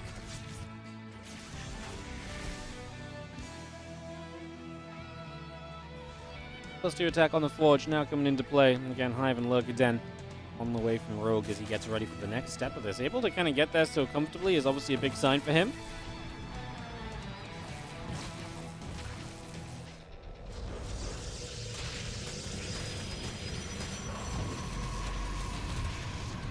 He's got to cancel on that Nexus. The 4th base gets slowed. Rogue going to take a bit of a win there. He now continues back around the right side where there's going to be even more Stalkers just sitting in place, and the Lings get denied immediately.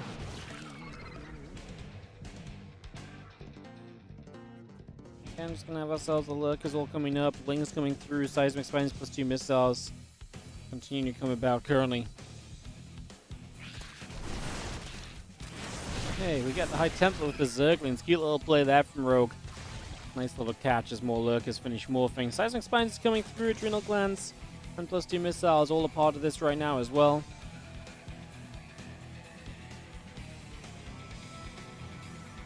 Two High Templar just gonna warp up on the high ground. Okay, more Zealots on the way through, Charge and Storm and +2 all coming up as well. Hydra will be on the way as the Overseer continues to gather. The rest of the Lurkers joining up. A couple of them going to join in together.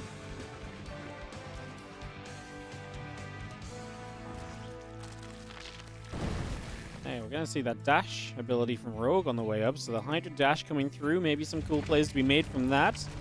There's the Oracle Stalker going to come about. Just going to knock down a couple of Creep Tumors already. Going down to the bottom side, you're going to see a couple of those Lurkers going down. Oh, look at the Storms! The Storms all over the Zerglings! Classic takes an amazing start to this fight. Now storming the Hydras up to the top side as well. What isn't safe from his storm? What is safe from his storms? Pretty much nothing. I guess the Lurkers so far. Amazing storms from Classic. Well, Rogue could have done with the dash to dash out of some of those storms, as we will see the Lurkers still holding the position. +2 missiles and Adrenal Glands both coming up. One more Lurkers coming through, a couple Hydras on the way, Tempest and the +3 attack upgrade coming up as well. Still trying to break up this ramp, get in towards position here as a Hydra going to get stormed. We've seen our Lurkers pull back over again, +3 attack coming up. Spire is building from Rogue as well. We continue to come through with that one as... Man, what a couple moments, what a great set of storms from Classic. Can he do more than that though? Let's find out. I mean, all those Lings absolutely melted. Do not lose the High Templars to those Lurkers. Stay away from that as the Lurkers going to take a step forward. A couple of Storms go down. Lurker's going to take some big hits there. I mean, nice to see the Tempest out already for Classic, who tries to go for the hatchery on the top side. Remember, 2-0 for Classic here. We'll see him through this group, I believe. Going to be seeing the Ling's going to run in once again. Hyde's going to get after those Stalkers. There's a couple Storms coming down. Storms all over the place, man. Storms have been great all the way throughout for Classic. However, he gets kind of surrounded here. The dash forward to go after the Tempest. And he actually gets a Tempest off the dash. So Rogue makes a cool dash play on the Hydralisks. Hydras will chase. Tempest gets pushed back. Battery will do some healing. Get back up to the high ground. Going to knock down an Oracle. The Pylon's taking damage as well. We will see. Zealot's getting taken out. Immortal's trying to run through. I think Rogue might have just won this game.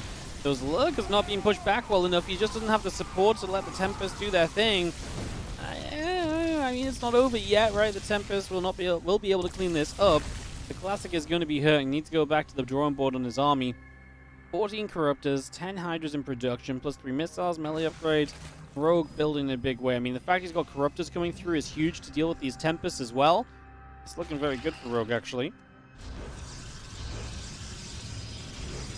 2 more carriers coming up. Just going to see ourselves the Tempest get back to the center. Knocking down another Lurker. Here come the Corruptors coming through again. Going to go for 1 Tempest. Going to go for 2 Tempests. I mean, we don't have Storms apparently, otherwise we'd be dropping them, I imagine. These Corruptors just take the freebies. Not enough support. High Templars are just sat there, apparently fairly useless at the moment. Now going to go Caustic spraying down this Nexus in the center. Another couple Storms come through. Stalker's going to try and get underneath Hydras. Lurkers getting turned around. Shots coming across the board. The Corruptors get back down the bottom where we are going to be seeing cannons continuing to come through as well. It's another carrier killed. We get to the point of being GG pretty much as our Corruptors get back down the bottom side.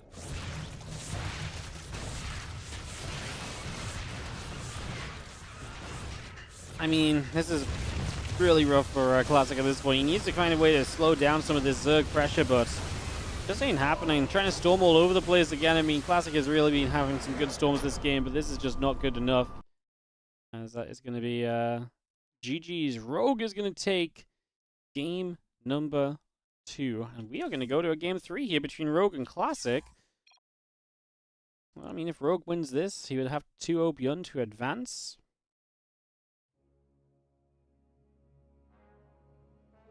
Alright, let's see what happens as we go into this in a couple of moments. Classic Storms vs. Rogue. They were pretty sick Storms, right? They were all over that army. That was really sick. Post up this game, by the way. Whispers of Gold going to be our game 3.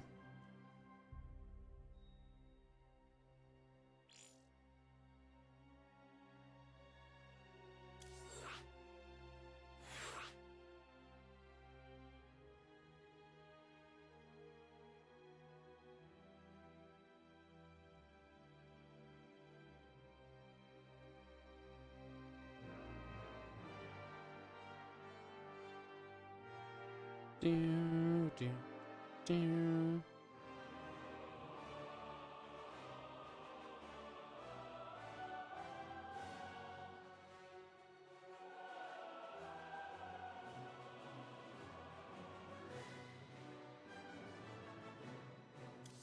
Let's work on inviting everyone, guys. Yeah, those were some pretty sickening storms, weren't they? Thank you, Simia, for the clip. If you guys do enjoy any moments of the stream or you see anything really cool, please do clip it, please do share it. I'm trying to do a lot more of kind of highlighting of things and uploading clips and the YouTube short game and stuff, so do help us out. If you think there's anything cool that happens, clip it, share it, let us know you thought it was awesome. I think we should just get in the mood of like clipping things more on Twitch. I was going through like my clips over the last month and there's like 3 clips which is like cool gameplay moments and I'm like, guys, so much awesome StarCraft happens here. There's got to be more than 3 clips. You know?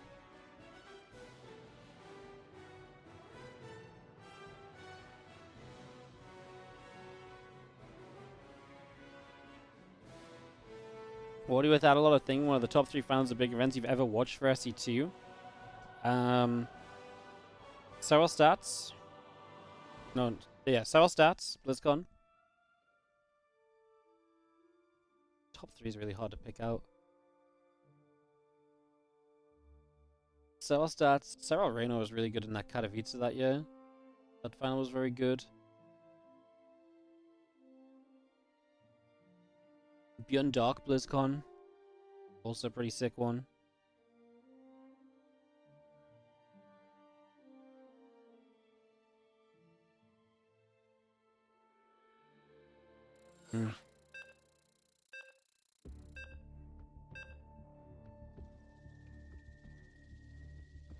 Clips over for when the streamer goofs, not for sick plays.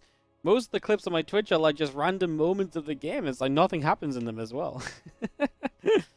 It's funny. So yeah, I'm gonna get people to clip more. I think that'd be really cool. Imagine just having an actual array of clips where we can look back and be like, man, that was some awesome StarCraft, you know?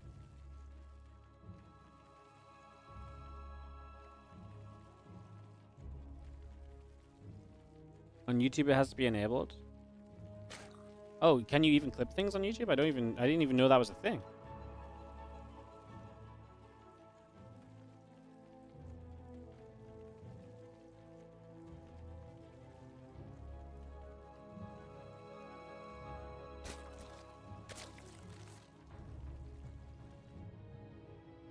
Apparently clipping's turned on by default.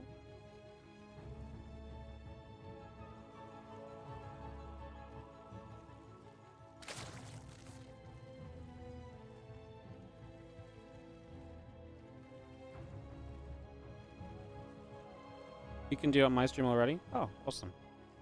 Cool.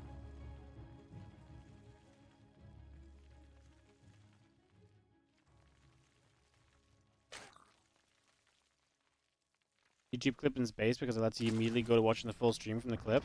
Oh, that's sick. Yeah, like I say, guys, please clip things. I'd love to see more clips from the stream. If you see any cool moments, clip them. I'd love to see more. 1-1 here between Rogue and Classic going to this game 3. As we settle down and we get ready to go.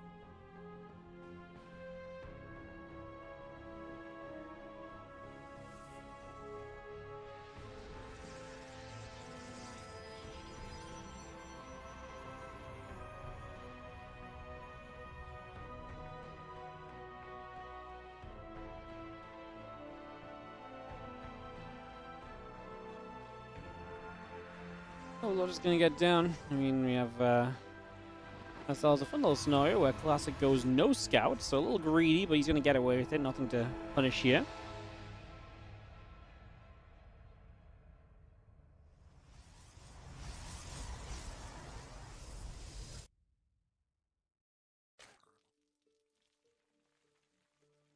Let me take a couple moments as, I mean, Rogue's just gonna go to a third hatchery, so nothing too really crazy to talk about. Go back to reading chat a little bit. Nothing much else to say. If Classic wins, Spirit is out. Yeah, I mean, this group turned out to be extremely close. This group turned out to be extremely close.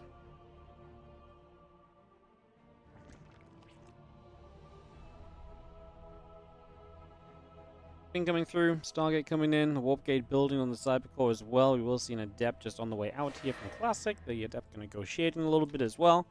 On a little bit of a move.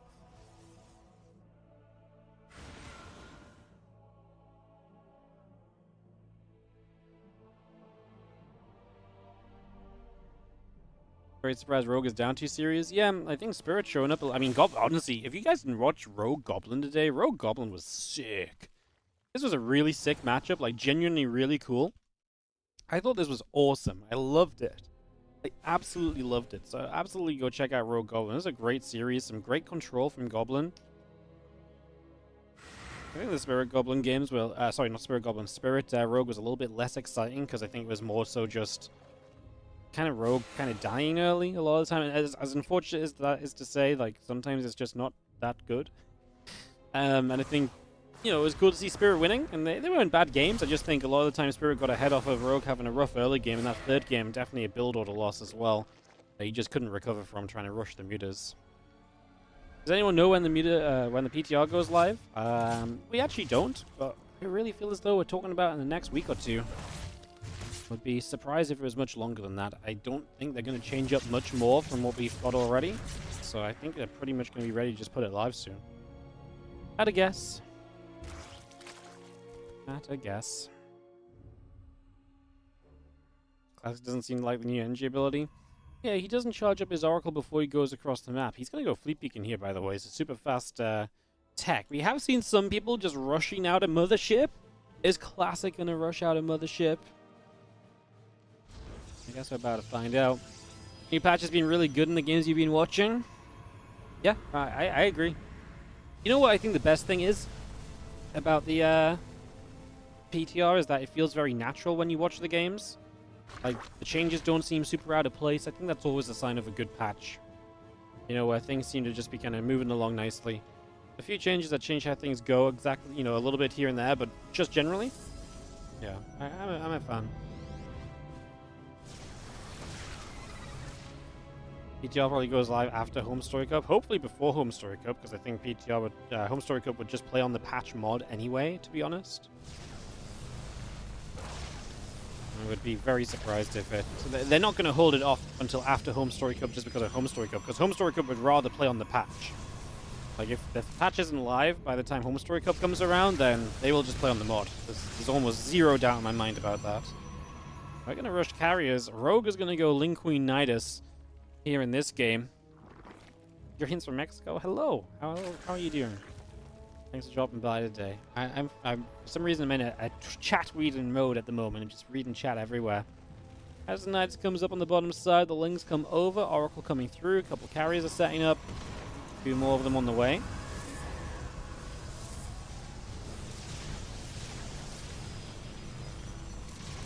Guardian will activate. A few of those Lings take damage. The Queens pop out the Nidus. And here we go! Can the Ling Queen Nidus get enough done?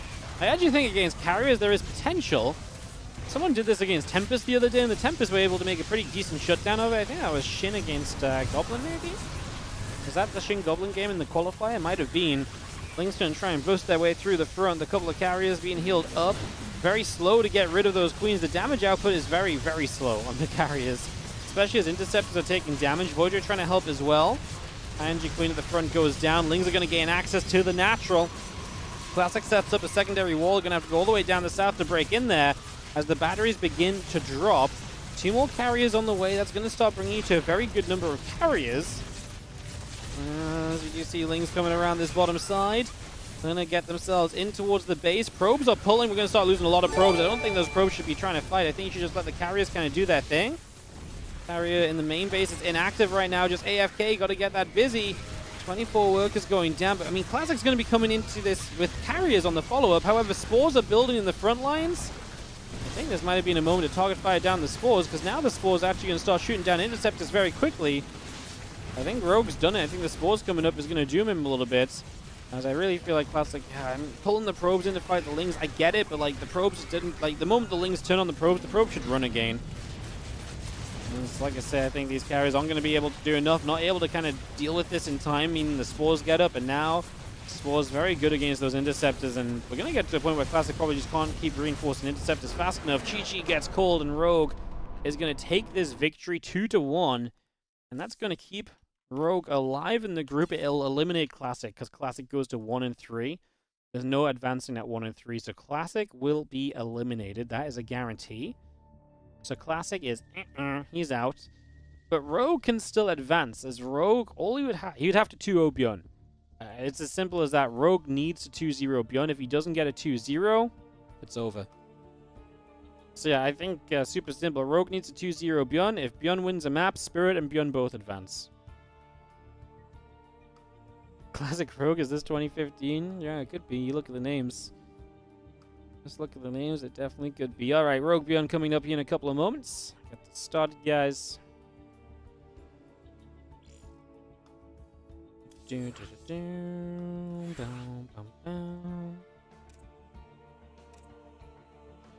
Invite off of both screens, because then the invites go faster. That makes sense, but that is the way it works.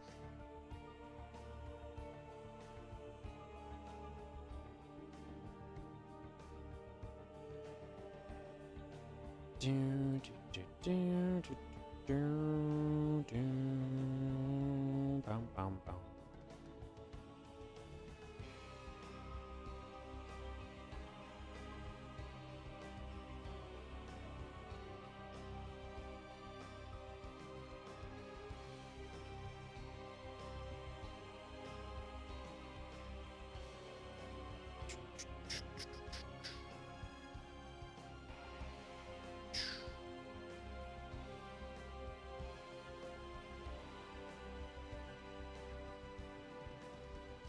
Alright guys, just giving it a moment for some ads to play, giving it another 20 seconds or so, we'll kick this off.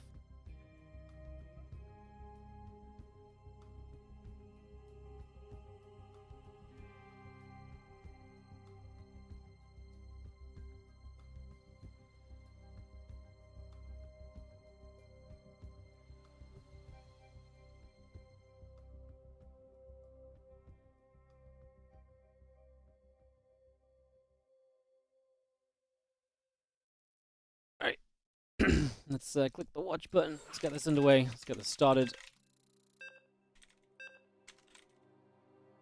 As we have one final best of 3 to play, let's do it. Going to Ultra Love to start the series off. This map has been so popular today. I'm genuinely shocked how much Ultra Love has been played. It has been having a lot of love out of this group. I wonder if that's the new approach. So we're going to continue to have a lot of love in general. As we are in game, you guys know what that means. It means we can start. Oh yeah, you know, it's never rocket science here on the channel. I tell you that much. Top right hand side, he needs a 2-0 to advance from this group still. If he loses a map, Spirit will be taking 3rd place in the group. It is going to be Rogue in the top right corner. In the bottom left, our red Terran, we have ourselves ByuN. Thank you so much, everyone, for joining us today. It's been so good to have you with us. One final series to round out Group B. Our playoffs will be taking place tomorrow, so hope you guys are looking forward to that. And we're looking forward to welcoming you to those playoffs tomorrow as well. Should be a great day, as we have now guaranteed ByuN, we've guaranteed Goblin, Clem, Gumiho, and Shin, and either Spirit or Rogue to join that lineup. Let's see what goes down in this TVZ. ByuN in the bottom left, and Rogue in the top right here on Ultra Love. Game number 1. I always think Rogue and ByuN can give some pretty crazy games and some pretty hectic series, so hoping for some fun. Don't really mind who wins. I mean, I think ByuN is guaranteed 2nd place, so we're guaranteed that TVT section of the bracket no matter what. So I think that part is going to happen no matter what we do, but yeah, I guess the I guess we're either going to get to the winner of, I guess if it's Spirit that advances, it would be TVZ against Shin, and if Rogue advances, it would be ZVZ against Shin. I kind of want Spirit to advance, actually. I want the TVZ instead of a ZVZ. Shin, Spirit, winner vs. Goblin. That sounds like a good little section of the bracket, doesn't it? Although if Rogue wins, then we're guaranteed a non-mirror grand final as well. Ooh. There's good reasons to support anyone in these final matches, or final match of the day. Let's see what's going to take place. There's a couple of lings going to come about. The lings will be coming through. CC in the factory coming about as well.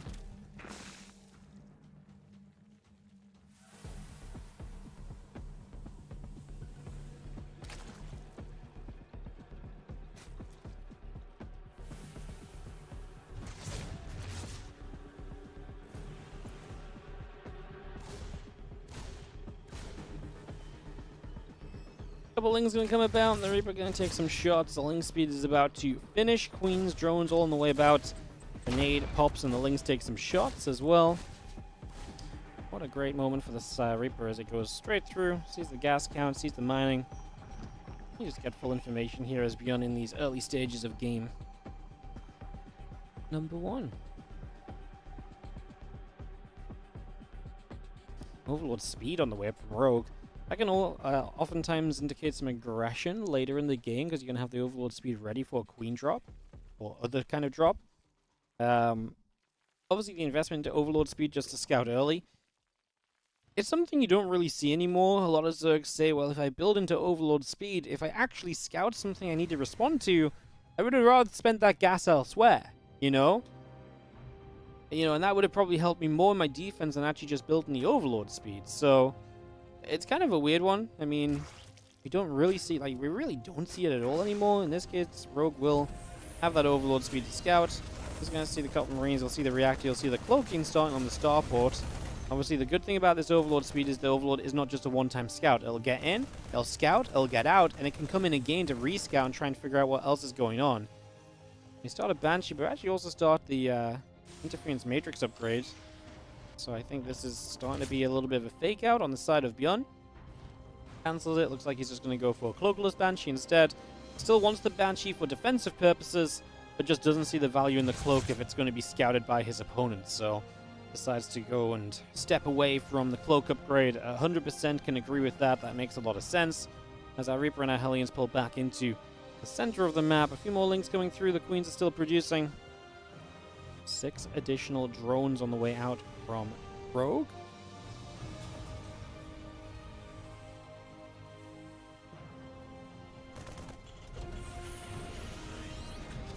More racks on the way out. The Marine is going to go and chase the Overlord a little bit.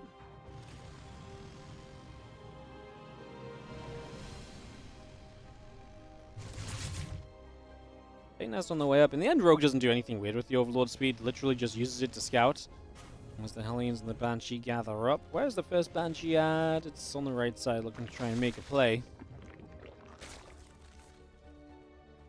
Queens gather together, a couple of spores on the way in as well. Going to see the Hellions actually going to try and get into the natural. They will break through as the Lings go for the back of wraparound.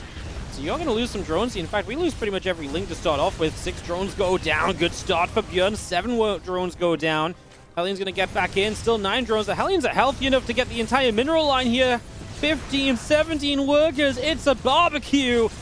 And it's a barbecue that Spirit is so happy to see, because this means that Rogue is in an awful position. And Rogue's going to GG. No! He's not even going to try and stay in the game. Oh no. ByuN takes game number 1 and Rogue is going to tap out, meaning that he's eliminated from the tournament. Don't get me wrong. Okay. Obviously, this is don't get me wrong, I don't think this is a game Rogue turns around and wins necessarily, but this is one of the reasons why. This is a kind of a funny one, because this is one of the reasons why actually you kind of this group stage format's interesting, because at the time of playing this as Rogue, he doesn't know what he needs to advance. If he played this the last series of the day, he stays in this game, right, and plays it out because he's like, oh, I must get a 2-0. I need to be absolutely dead before I leave. When he plays this, he doesn't know. So he's not thinking about trying to win every single map, even from a crappy position. And by leaving that one, I'm not saying he left too soon. I'm just saying he didn't even give it a go, right? So, that's going to be that. And, yeah, well, that's a little bit of an anticlimactic way to decide the group. But it's kind of funny. I think we had the best storylines of this group just early on in the day. I don't think there's anything wrong with that. The Goblin storyline. And Spirit doing very well, too. Rogue is officially out, guys. It's officially set. It will be ByuN in 2nd place and Spirit in 3rd place. That will be the finals lineup of this group. So the group is decided. We obviously still do play the rest of the series out. But, yeah, we already now know where the results are going to land us at the end of the day. Crazy. Crazy. Crazy, crazy. And kick off here in just a few moments, my friends, as we continue through the games, continue bringing you guys some action and all of the excitement. Let's get this ready to roll as we go into the bottom right-hand corner with our blue Zerg player who's now down a map. This is Rogue. Taking on the red Terran in the bottom left, who is in the lead. It is ByuN. So yeah, unfortunately, this does mean our entire group is decided. So the result of this final match doesn't matter too much. Well, it could maybe make it does make a 4th and 5th place difference, which is a prize money difference in the, And now I'm not, I'm not gonna say it's a big deal, guys, but This is a $12.50 difference for Rogue if you can turn this into a 4th place finish instead of a 5th place finish. So, look, you've already invested the majority of your day. You may as well try and make an extra $12.50, you know? A little bit of difference in prize money between 4th and 5th place on this one. As you see our racks and our gas coming up. See if we get some later game action. El Dorado definitely has that later game potential. See if what Rogue's going to do. Like I say, the other benefits, so I mentioned obviously he doesn't know, and so he doesn't stay in that game maybe because he doesn't know the scenario. When they played this matchup earlier today, he also didn't know the scenario. So for him, he's still going to play this series like, hey, yeah, I want to try and win this series. Like, yeah, game 1, I was in trouble. I was probably dead. So he gets out. But he's still going to try and win the series. He has no reason not to give that a go. $12.50, that's a pizza. Well, there you go. Wow. Rogue is basically playing for a pizza. You guys remember the Pizza Cup? What was that called? The pizza tournament. Someone every week could win a pizza. I'm pretty sure they would just order a pizza for you from a local place. I can't remember. Like, I can't remember what that was called. Was it was it called like Pizza Craft or something? Someone surely remembers. They covered it on the Pylon show like every single week. I can't remember what it was called. I'm gonna do some research. Hang on.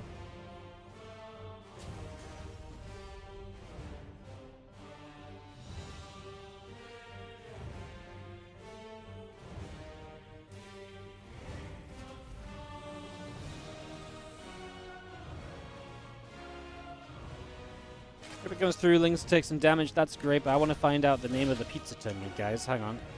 Give me a moment.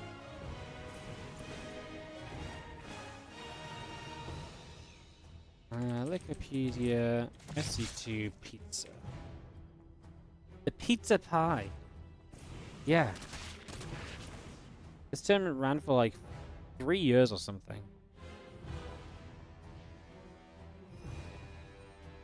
And the winner just got a pizza. I think at some point they actually got something more than a pizza. I don't know if they actually got a pizza or... I can't remember.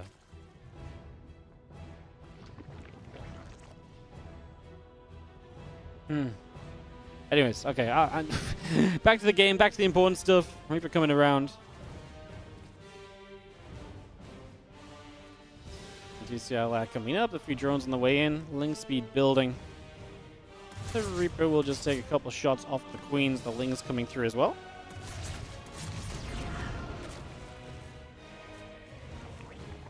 Distracting the group G-Moves coming through. I'm just going to be seeing the Viking and the Hellions coming up as well. Tech Lab goes down on the barracks of ByuN. We're going to get that ready.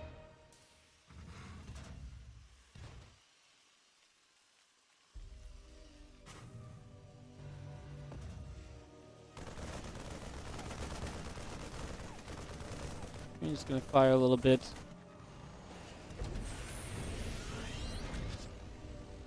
I'm seeing a stem building, lair building. Overlord going to get popped. Look at this third CC. Obviously, ByuN builds a tier, has to mine out the minerals before he can move in position. Now it's an orbital, he will move it into position. So ByuN going to take the gold as Rogue begins to work through the bottom side of the map.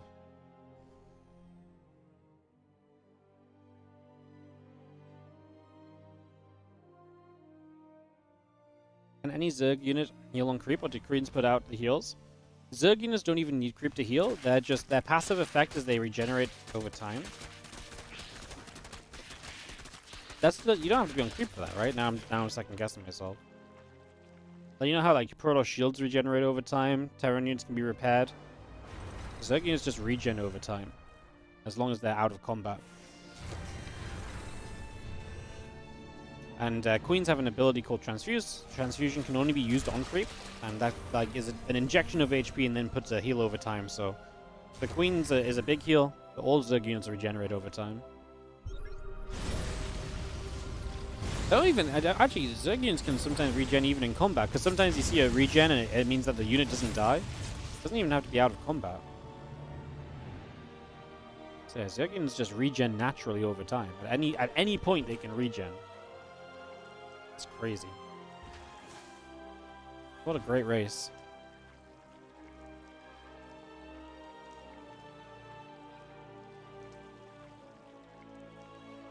9 meters building, 1 minute upgrades and combat shield coming in. This gold base from ByuN being active is a pretty big factor. See the mutas from Rogue. I'm kind of excited to see Rogue's mutas, to be honest.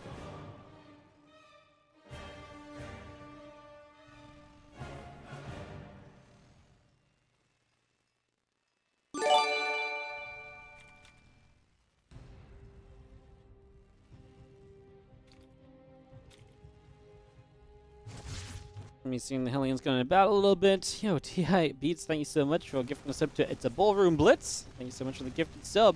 Mutas are showing up and they're going to try and move around for the first little time. Again, 1 minute upgrades, combat shield coming through. Queen trying to fire. Queen shooting, Hellions are fighting. Just going to be seeing the Bane speed, the +1 flyer attack, evolution chambers all producing in.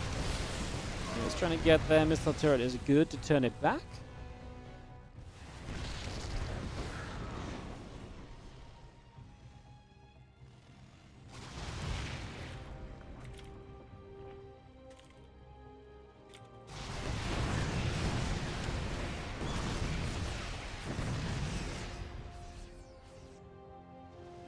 Here's coming back over. A few SCVs coming up as well. 2 coming up. We are going to be seeing the +1 fly attack. Obviously, one of the big issues for the Zerg here is you're going to be on a lack of upgrades.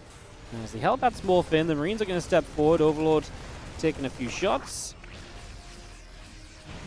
Here's on the other side, going to get 7 SCVs. Missile turret will go down, so this base no longer defended. SCVs will continue to fall. ByuN needs to do damage on the other side. Banelings are connecting though, and Rogue looking to pull off a defense will lose the Baneling nest. However, that's rough if he actually loses it, but he keeps it alive. Bane nest staying alive here is absolutely massive. Medivacs unload in the center. Muta's going to chase. Marines and Medivacs continue to get picked off. Good shutdown from Rogue. Does mega damage across the map. Comes back home. Saves the Bane nest. Cleans up completely. Now Rogue will go 1-1. So very late upgrades. That is the price of going early Spire. That is the price of going early Spire, as the extra Banes morph in on the Watchtower. Corrupt coming up, +2 flyer attack, melee upgrades all on the way as well.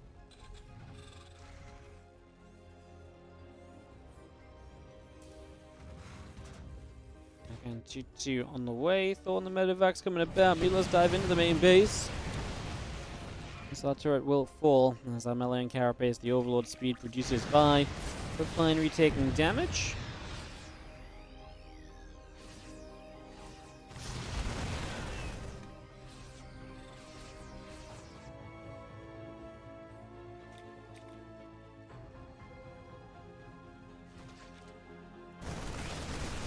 Marines going to get across. Evolution Chamber going to be taking some damage. Medivac loads up. Marines taking some shots. 2-2. End up being good. And Queen's going to fire and actually kill the Medivac. Oh my goodness. So many SCVs going down as well as we hit over here. ByuN is just losing economy left, right, and center.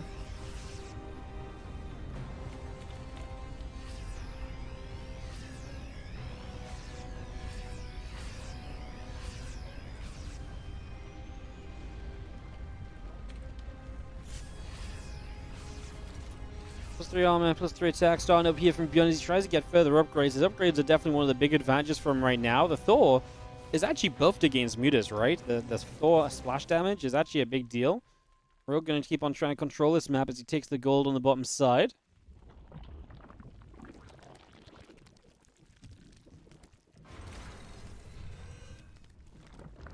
Bane still coming up. The mutas and the Overseers coming back in the middle.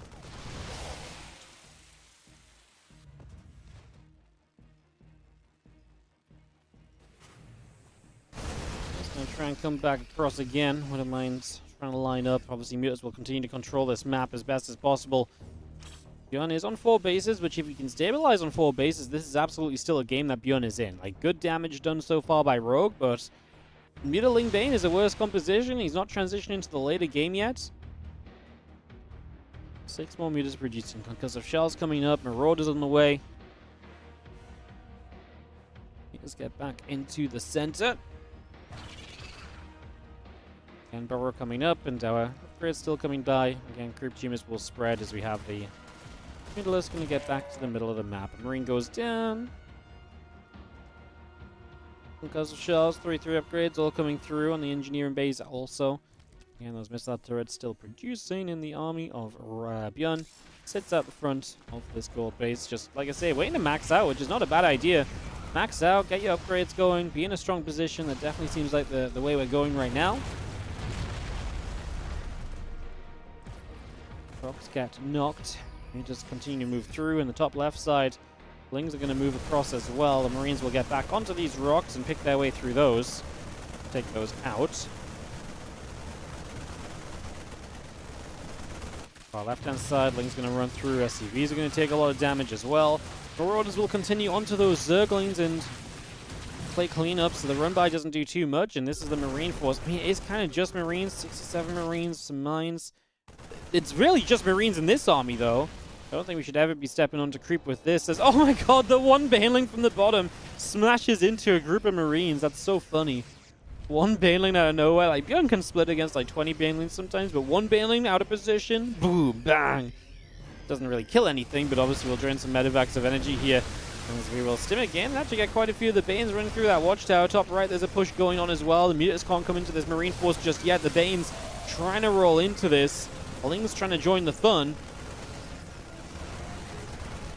Far left-hand side, Lings are going to show up. SCVs are going to get jumped on, so that mineral line's going to get wiped out as well. Now Ling's going to go after the command center in the center of the map as well. Still getting rid of some of these drones. Still playing cleanup here. Adrenal glands on the way, plus 2 melee about to finish, so going to undo some of the upgrade advantage that ByuN has. Still about a full set of upgrade lead for our Terraners. It's a messy game. I mean, all of a sudden, Rogue has to defend around the bottom side. He is dealing damage to the top, so both players are taking hits. Rogue is just already rich. Oh, the rocks drop down as ByuN collapses the tower to save his units on the bottom side of the map. I mean, save them for now. They might still die, but that was the play from ByuN as he uses the rocks. I didn't even know that was a collapsible tower. I hadn't even noticed that, and he's going to get the hatchery because of that play. And ByuN escapes. Wow, that was a play. That was a play. I just don't know if I love ByuN's position in the game, and yeah, okay, we're gonna get going. Was that it was ByuN that knocked the rocks down, right? I think it was him that targeted them, or was it just a Baneling splash? I don't even know. What a move that was. I'm gonna go rewind on that one a little bit, as there's gonna be seeing the rest of our bio coming through. A couple of Lings coming across as well. Adrenal glands and 2-2. 3-3 upgrades, kind of display, and trying to get to ultras. I think that's the step that Rogue needs in this game, just to push him into a truly winning position, because he does have the money, he does have the bank, he does have the map. Lost a gold base there, but that's about it for the moment. Great move from ByuN, but man, he is still absolutely dead in this game. Plus 3 melee, Adrenal glands coming up. We are going to see the rest of the bio pushing through the bottom. Ling Bane going to get back to the watchtower as well, or at least try to. A couple of Banes going down, other Banes coming over.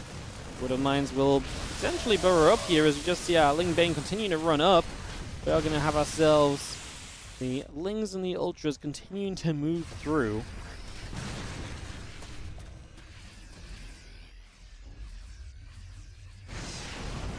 We just come across to shoot down a medevac. So got our 3-3 upgrades coming in, the kindness plating. Oh look, more Lings on the other side. This is going to get cleaned up quickly, but it's the idea of just keeping ByuN busy defending again and again that kind of comes through.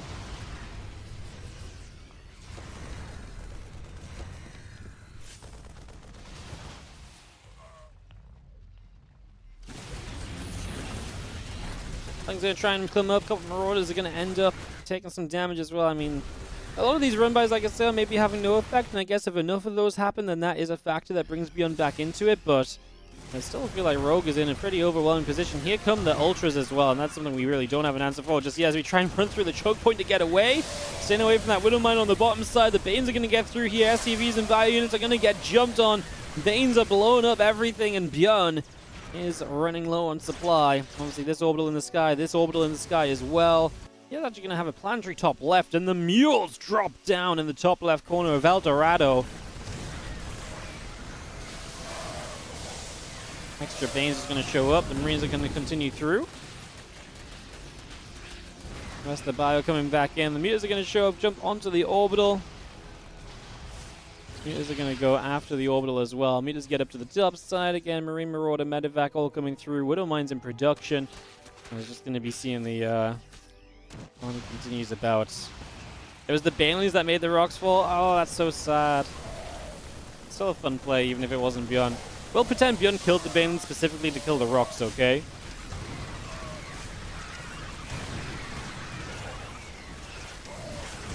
As the army here is going to end. I'm just going to go cheeky little rewind on this one, guys. Let's go and have a look at the Banelings blowing up the rocks, I guess.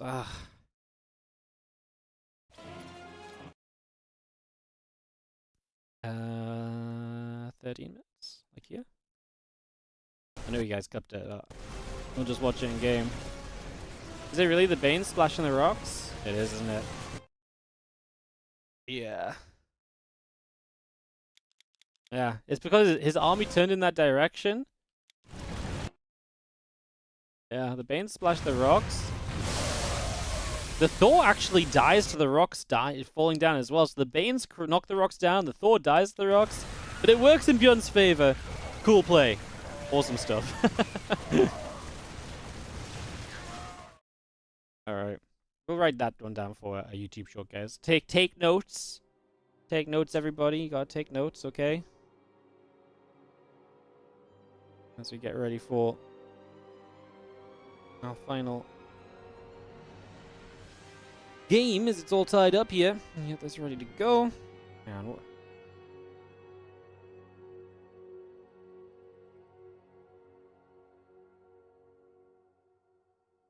Okay. That'll be our next YouTube short. Whether it's the things or not. Do I have clips on TikTok? No. I guess that's kind of what YouTube shorts are. But I don't have a TikTok account. TikTok is one of those things which I don't think is really in the correct demographic for like people who watch StarCraft 2, and B, even if we had like TikTok viewership, I just don't think it really generates anything of worth. Like I've seen people who have got like millions of TikTok views and they go on Twitch and they have like 20 viewers. And it's like, if you are really good on TikTok but you try to live stream, no one cares. Like there's no crossover. You can't really monetize on TikTok. YouTube Shorts at least boosts the YouTube channel numbers, so that's kind of nice. So yeah, we already have an audience on YouTube as well, right? So yeah, I've been into making YouTube Shorts, which is why I'm like looking for clips and looking for cool moments to make more YouTube Shorts with. Which is why I'm asking you guys to keep clipping things and keep letting us know cool moments that happen. I've been making. I mean, honestly, it's kind of crazy. We'll just take a moment before we jump in game here. But the YouTube, first of all, if you're already on the YouTube, come and you know, give the channel a little sub and give the stream a little like. But yeah, we did our first short the other day, and this one just popped off. It just absolutely popped off. Just went to like 30. It's on 32,000 views. The statistics for this are crazy, by the way. It did pretty much the same as this one on day one. And then after a day, it randomly started to get viewed a bit more. And then after another day, it was like, it stayed pretty constant. It was doing pretty well. And then yesterday, I uploaded this short. And when I uploaded this video, this Clem Zound clip, this video of Clem Max Packs went through the roof. Like, the graph is like, it did okay, like straight, then it did a little bit better. And then it went when I uploaded this one. I was like, what the hell? How does that make any sense? I uploaded a clip, but then the other clip got more views. Oh, I just hit the desk. Isn't that wild? It's like literally the moment I uploaded the other clip, you can see the viewership on the first short go up. It's so crazy. I was like, what the hell? That's wild. YouTube sorcery. Honestly, like, the graph is baffling. YouTube algorithm, even though I don't know how it works. Yeah, I know. Actually crazy. Oh. Okay, Rogue's gonna drop a gas on 12. A pool on 11. A 12-11? Okay, you know what? This could be genius if ByuN goes CC first, because if ByuN goes CC first, because it's a big map, this might be a free win.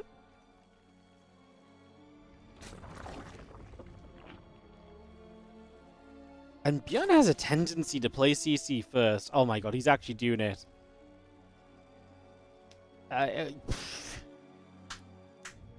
Clap, clap, clap, Rogue. What a read. To know ByuN is the kind of guy to look at a map with 8... How many bases is this each? 8 bases, 9 bases each or whatever? And just know that ByuN's just going to go CC first? Like, it's the perfect call against ByuN. And pretty much nobody else. Maybe Spirit. But in this case, ByuN and definitely is the right call. This is a game winner, guys. This is a straight-up game winner. Ling speed, super quick. This is going to be no scout. You don't scout with CC first, because the only thing that CC first is really bad against is blind aggression. And Zergs don't usually do blind aggression, because blind aggression freaking sucks. It's so bad against pretty much everything else, because Terrans have walls. And that's why I clap, because that's a fantastic call out of Rogue. I mean, is it early enough? It's not even... I think it's not even about canceling the CC. It's because if it's CC first, this wall's not going to be done in time for the Ling speed.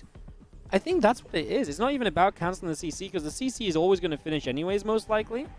It's about the wall not being done for the Ling speed, and I think that's the perfect call, because you don't get a second depot down, because you're still building the command center. So the command center is going to have to be finished. Your supply is going to be there, so you don't need the depot to wall off with. It's actually genius. What a call by Rogue. He's gonna win the game. He's gonna, like, Ling speed's gonna finish. He's gonna run in, and there's a Marine.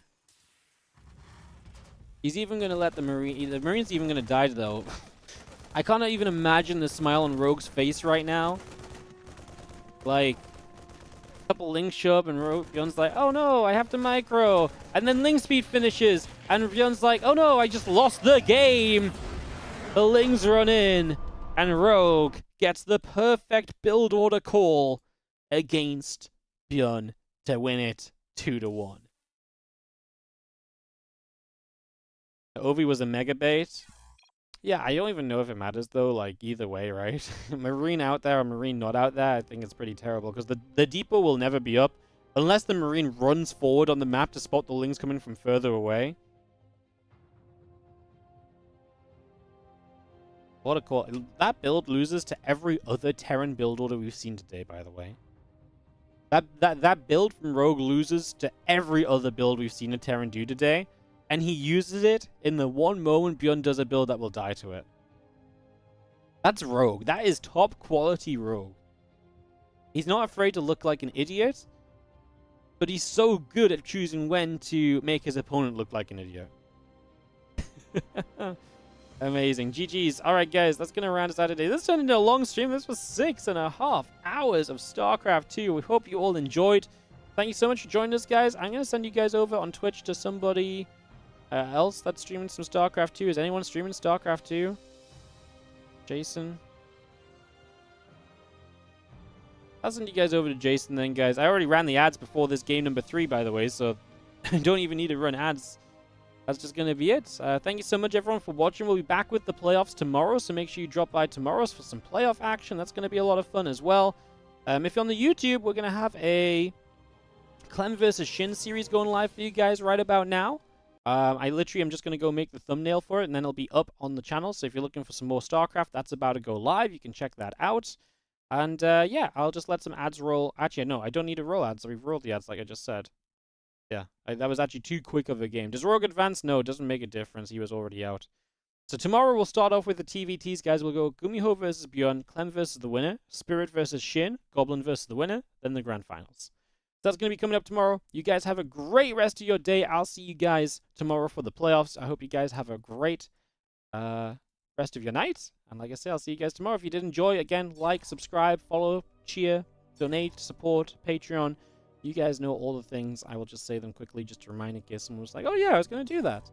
And yeah, thank you so much for supporting, guys. It really does mean a bunch. Hope you guys have a great rest of your day, and I'll see you guys next time. Streams will be going off in about a minute or so.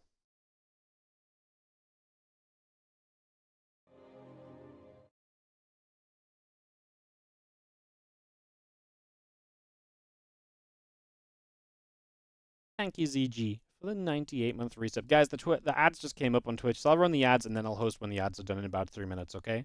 Just because if they're up, we may as well run them and make an extra $1 or so.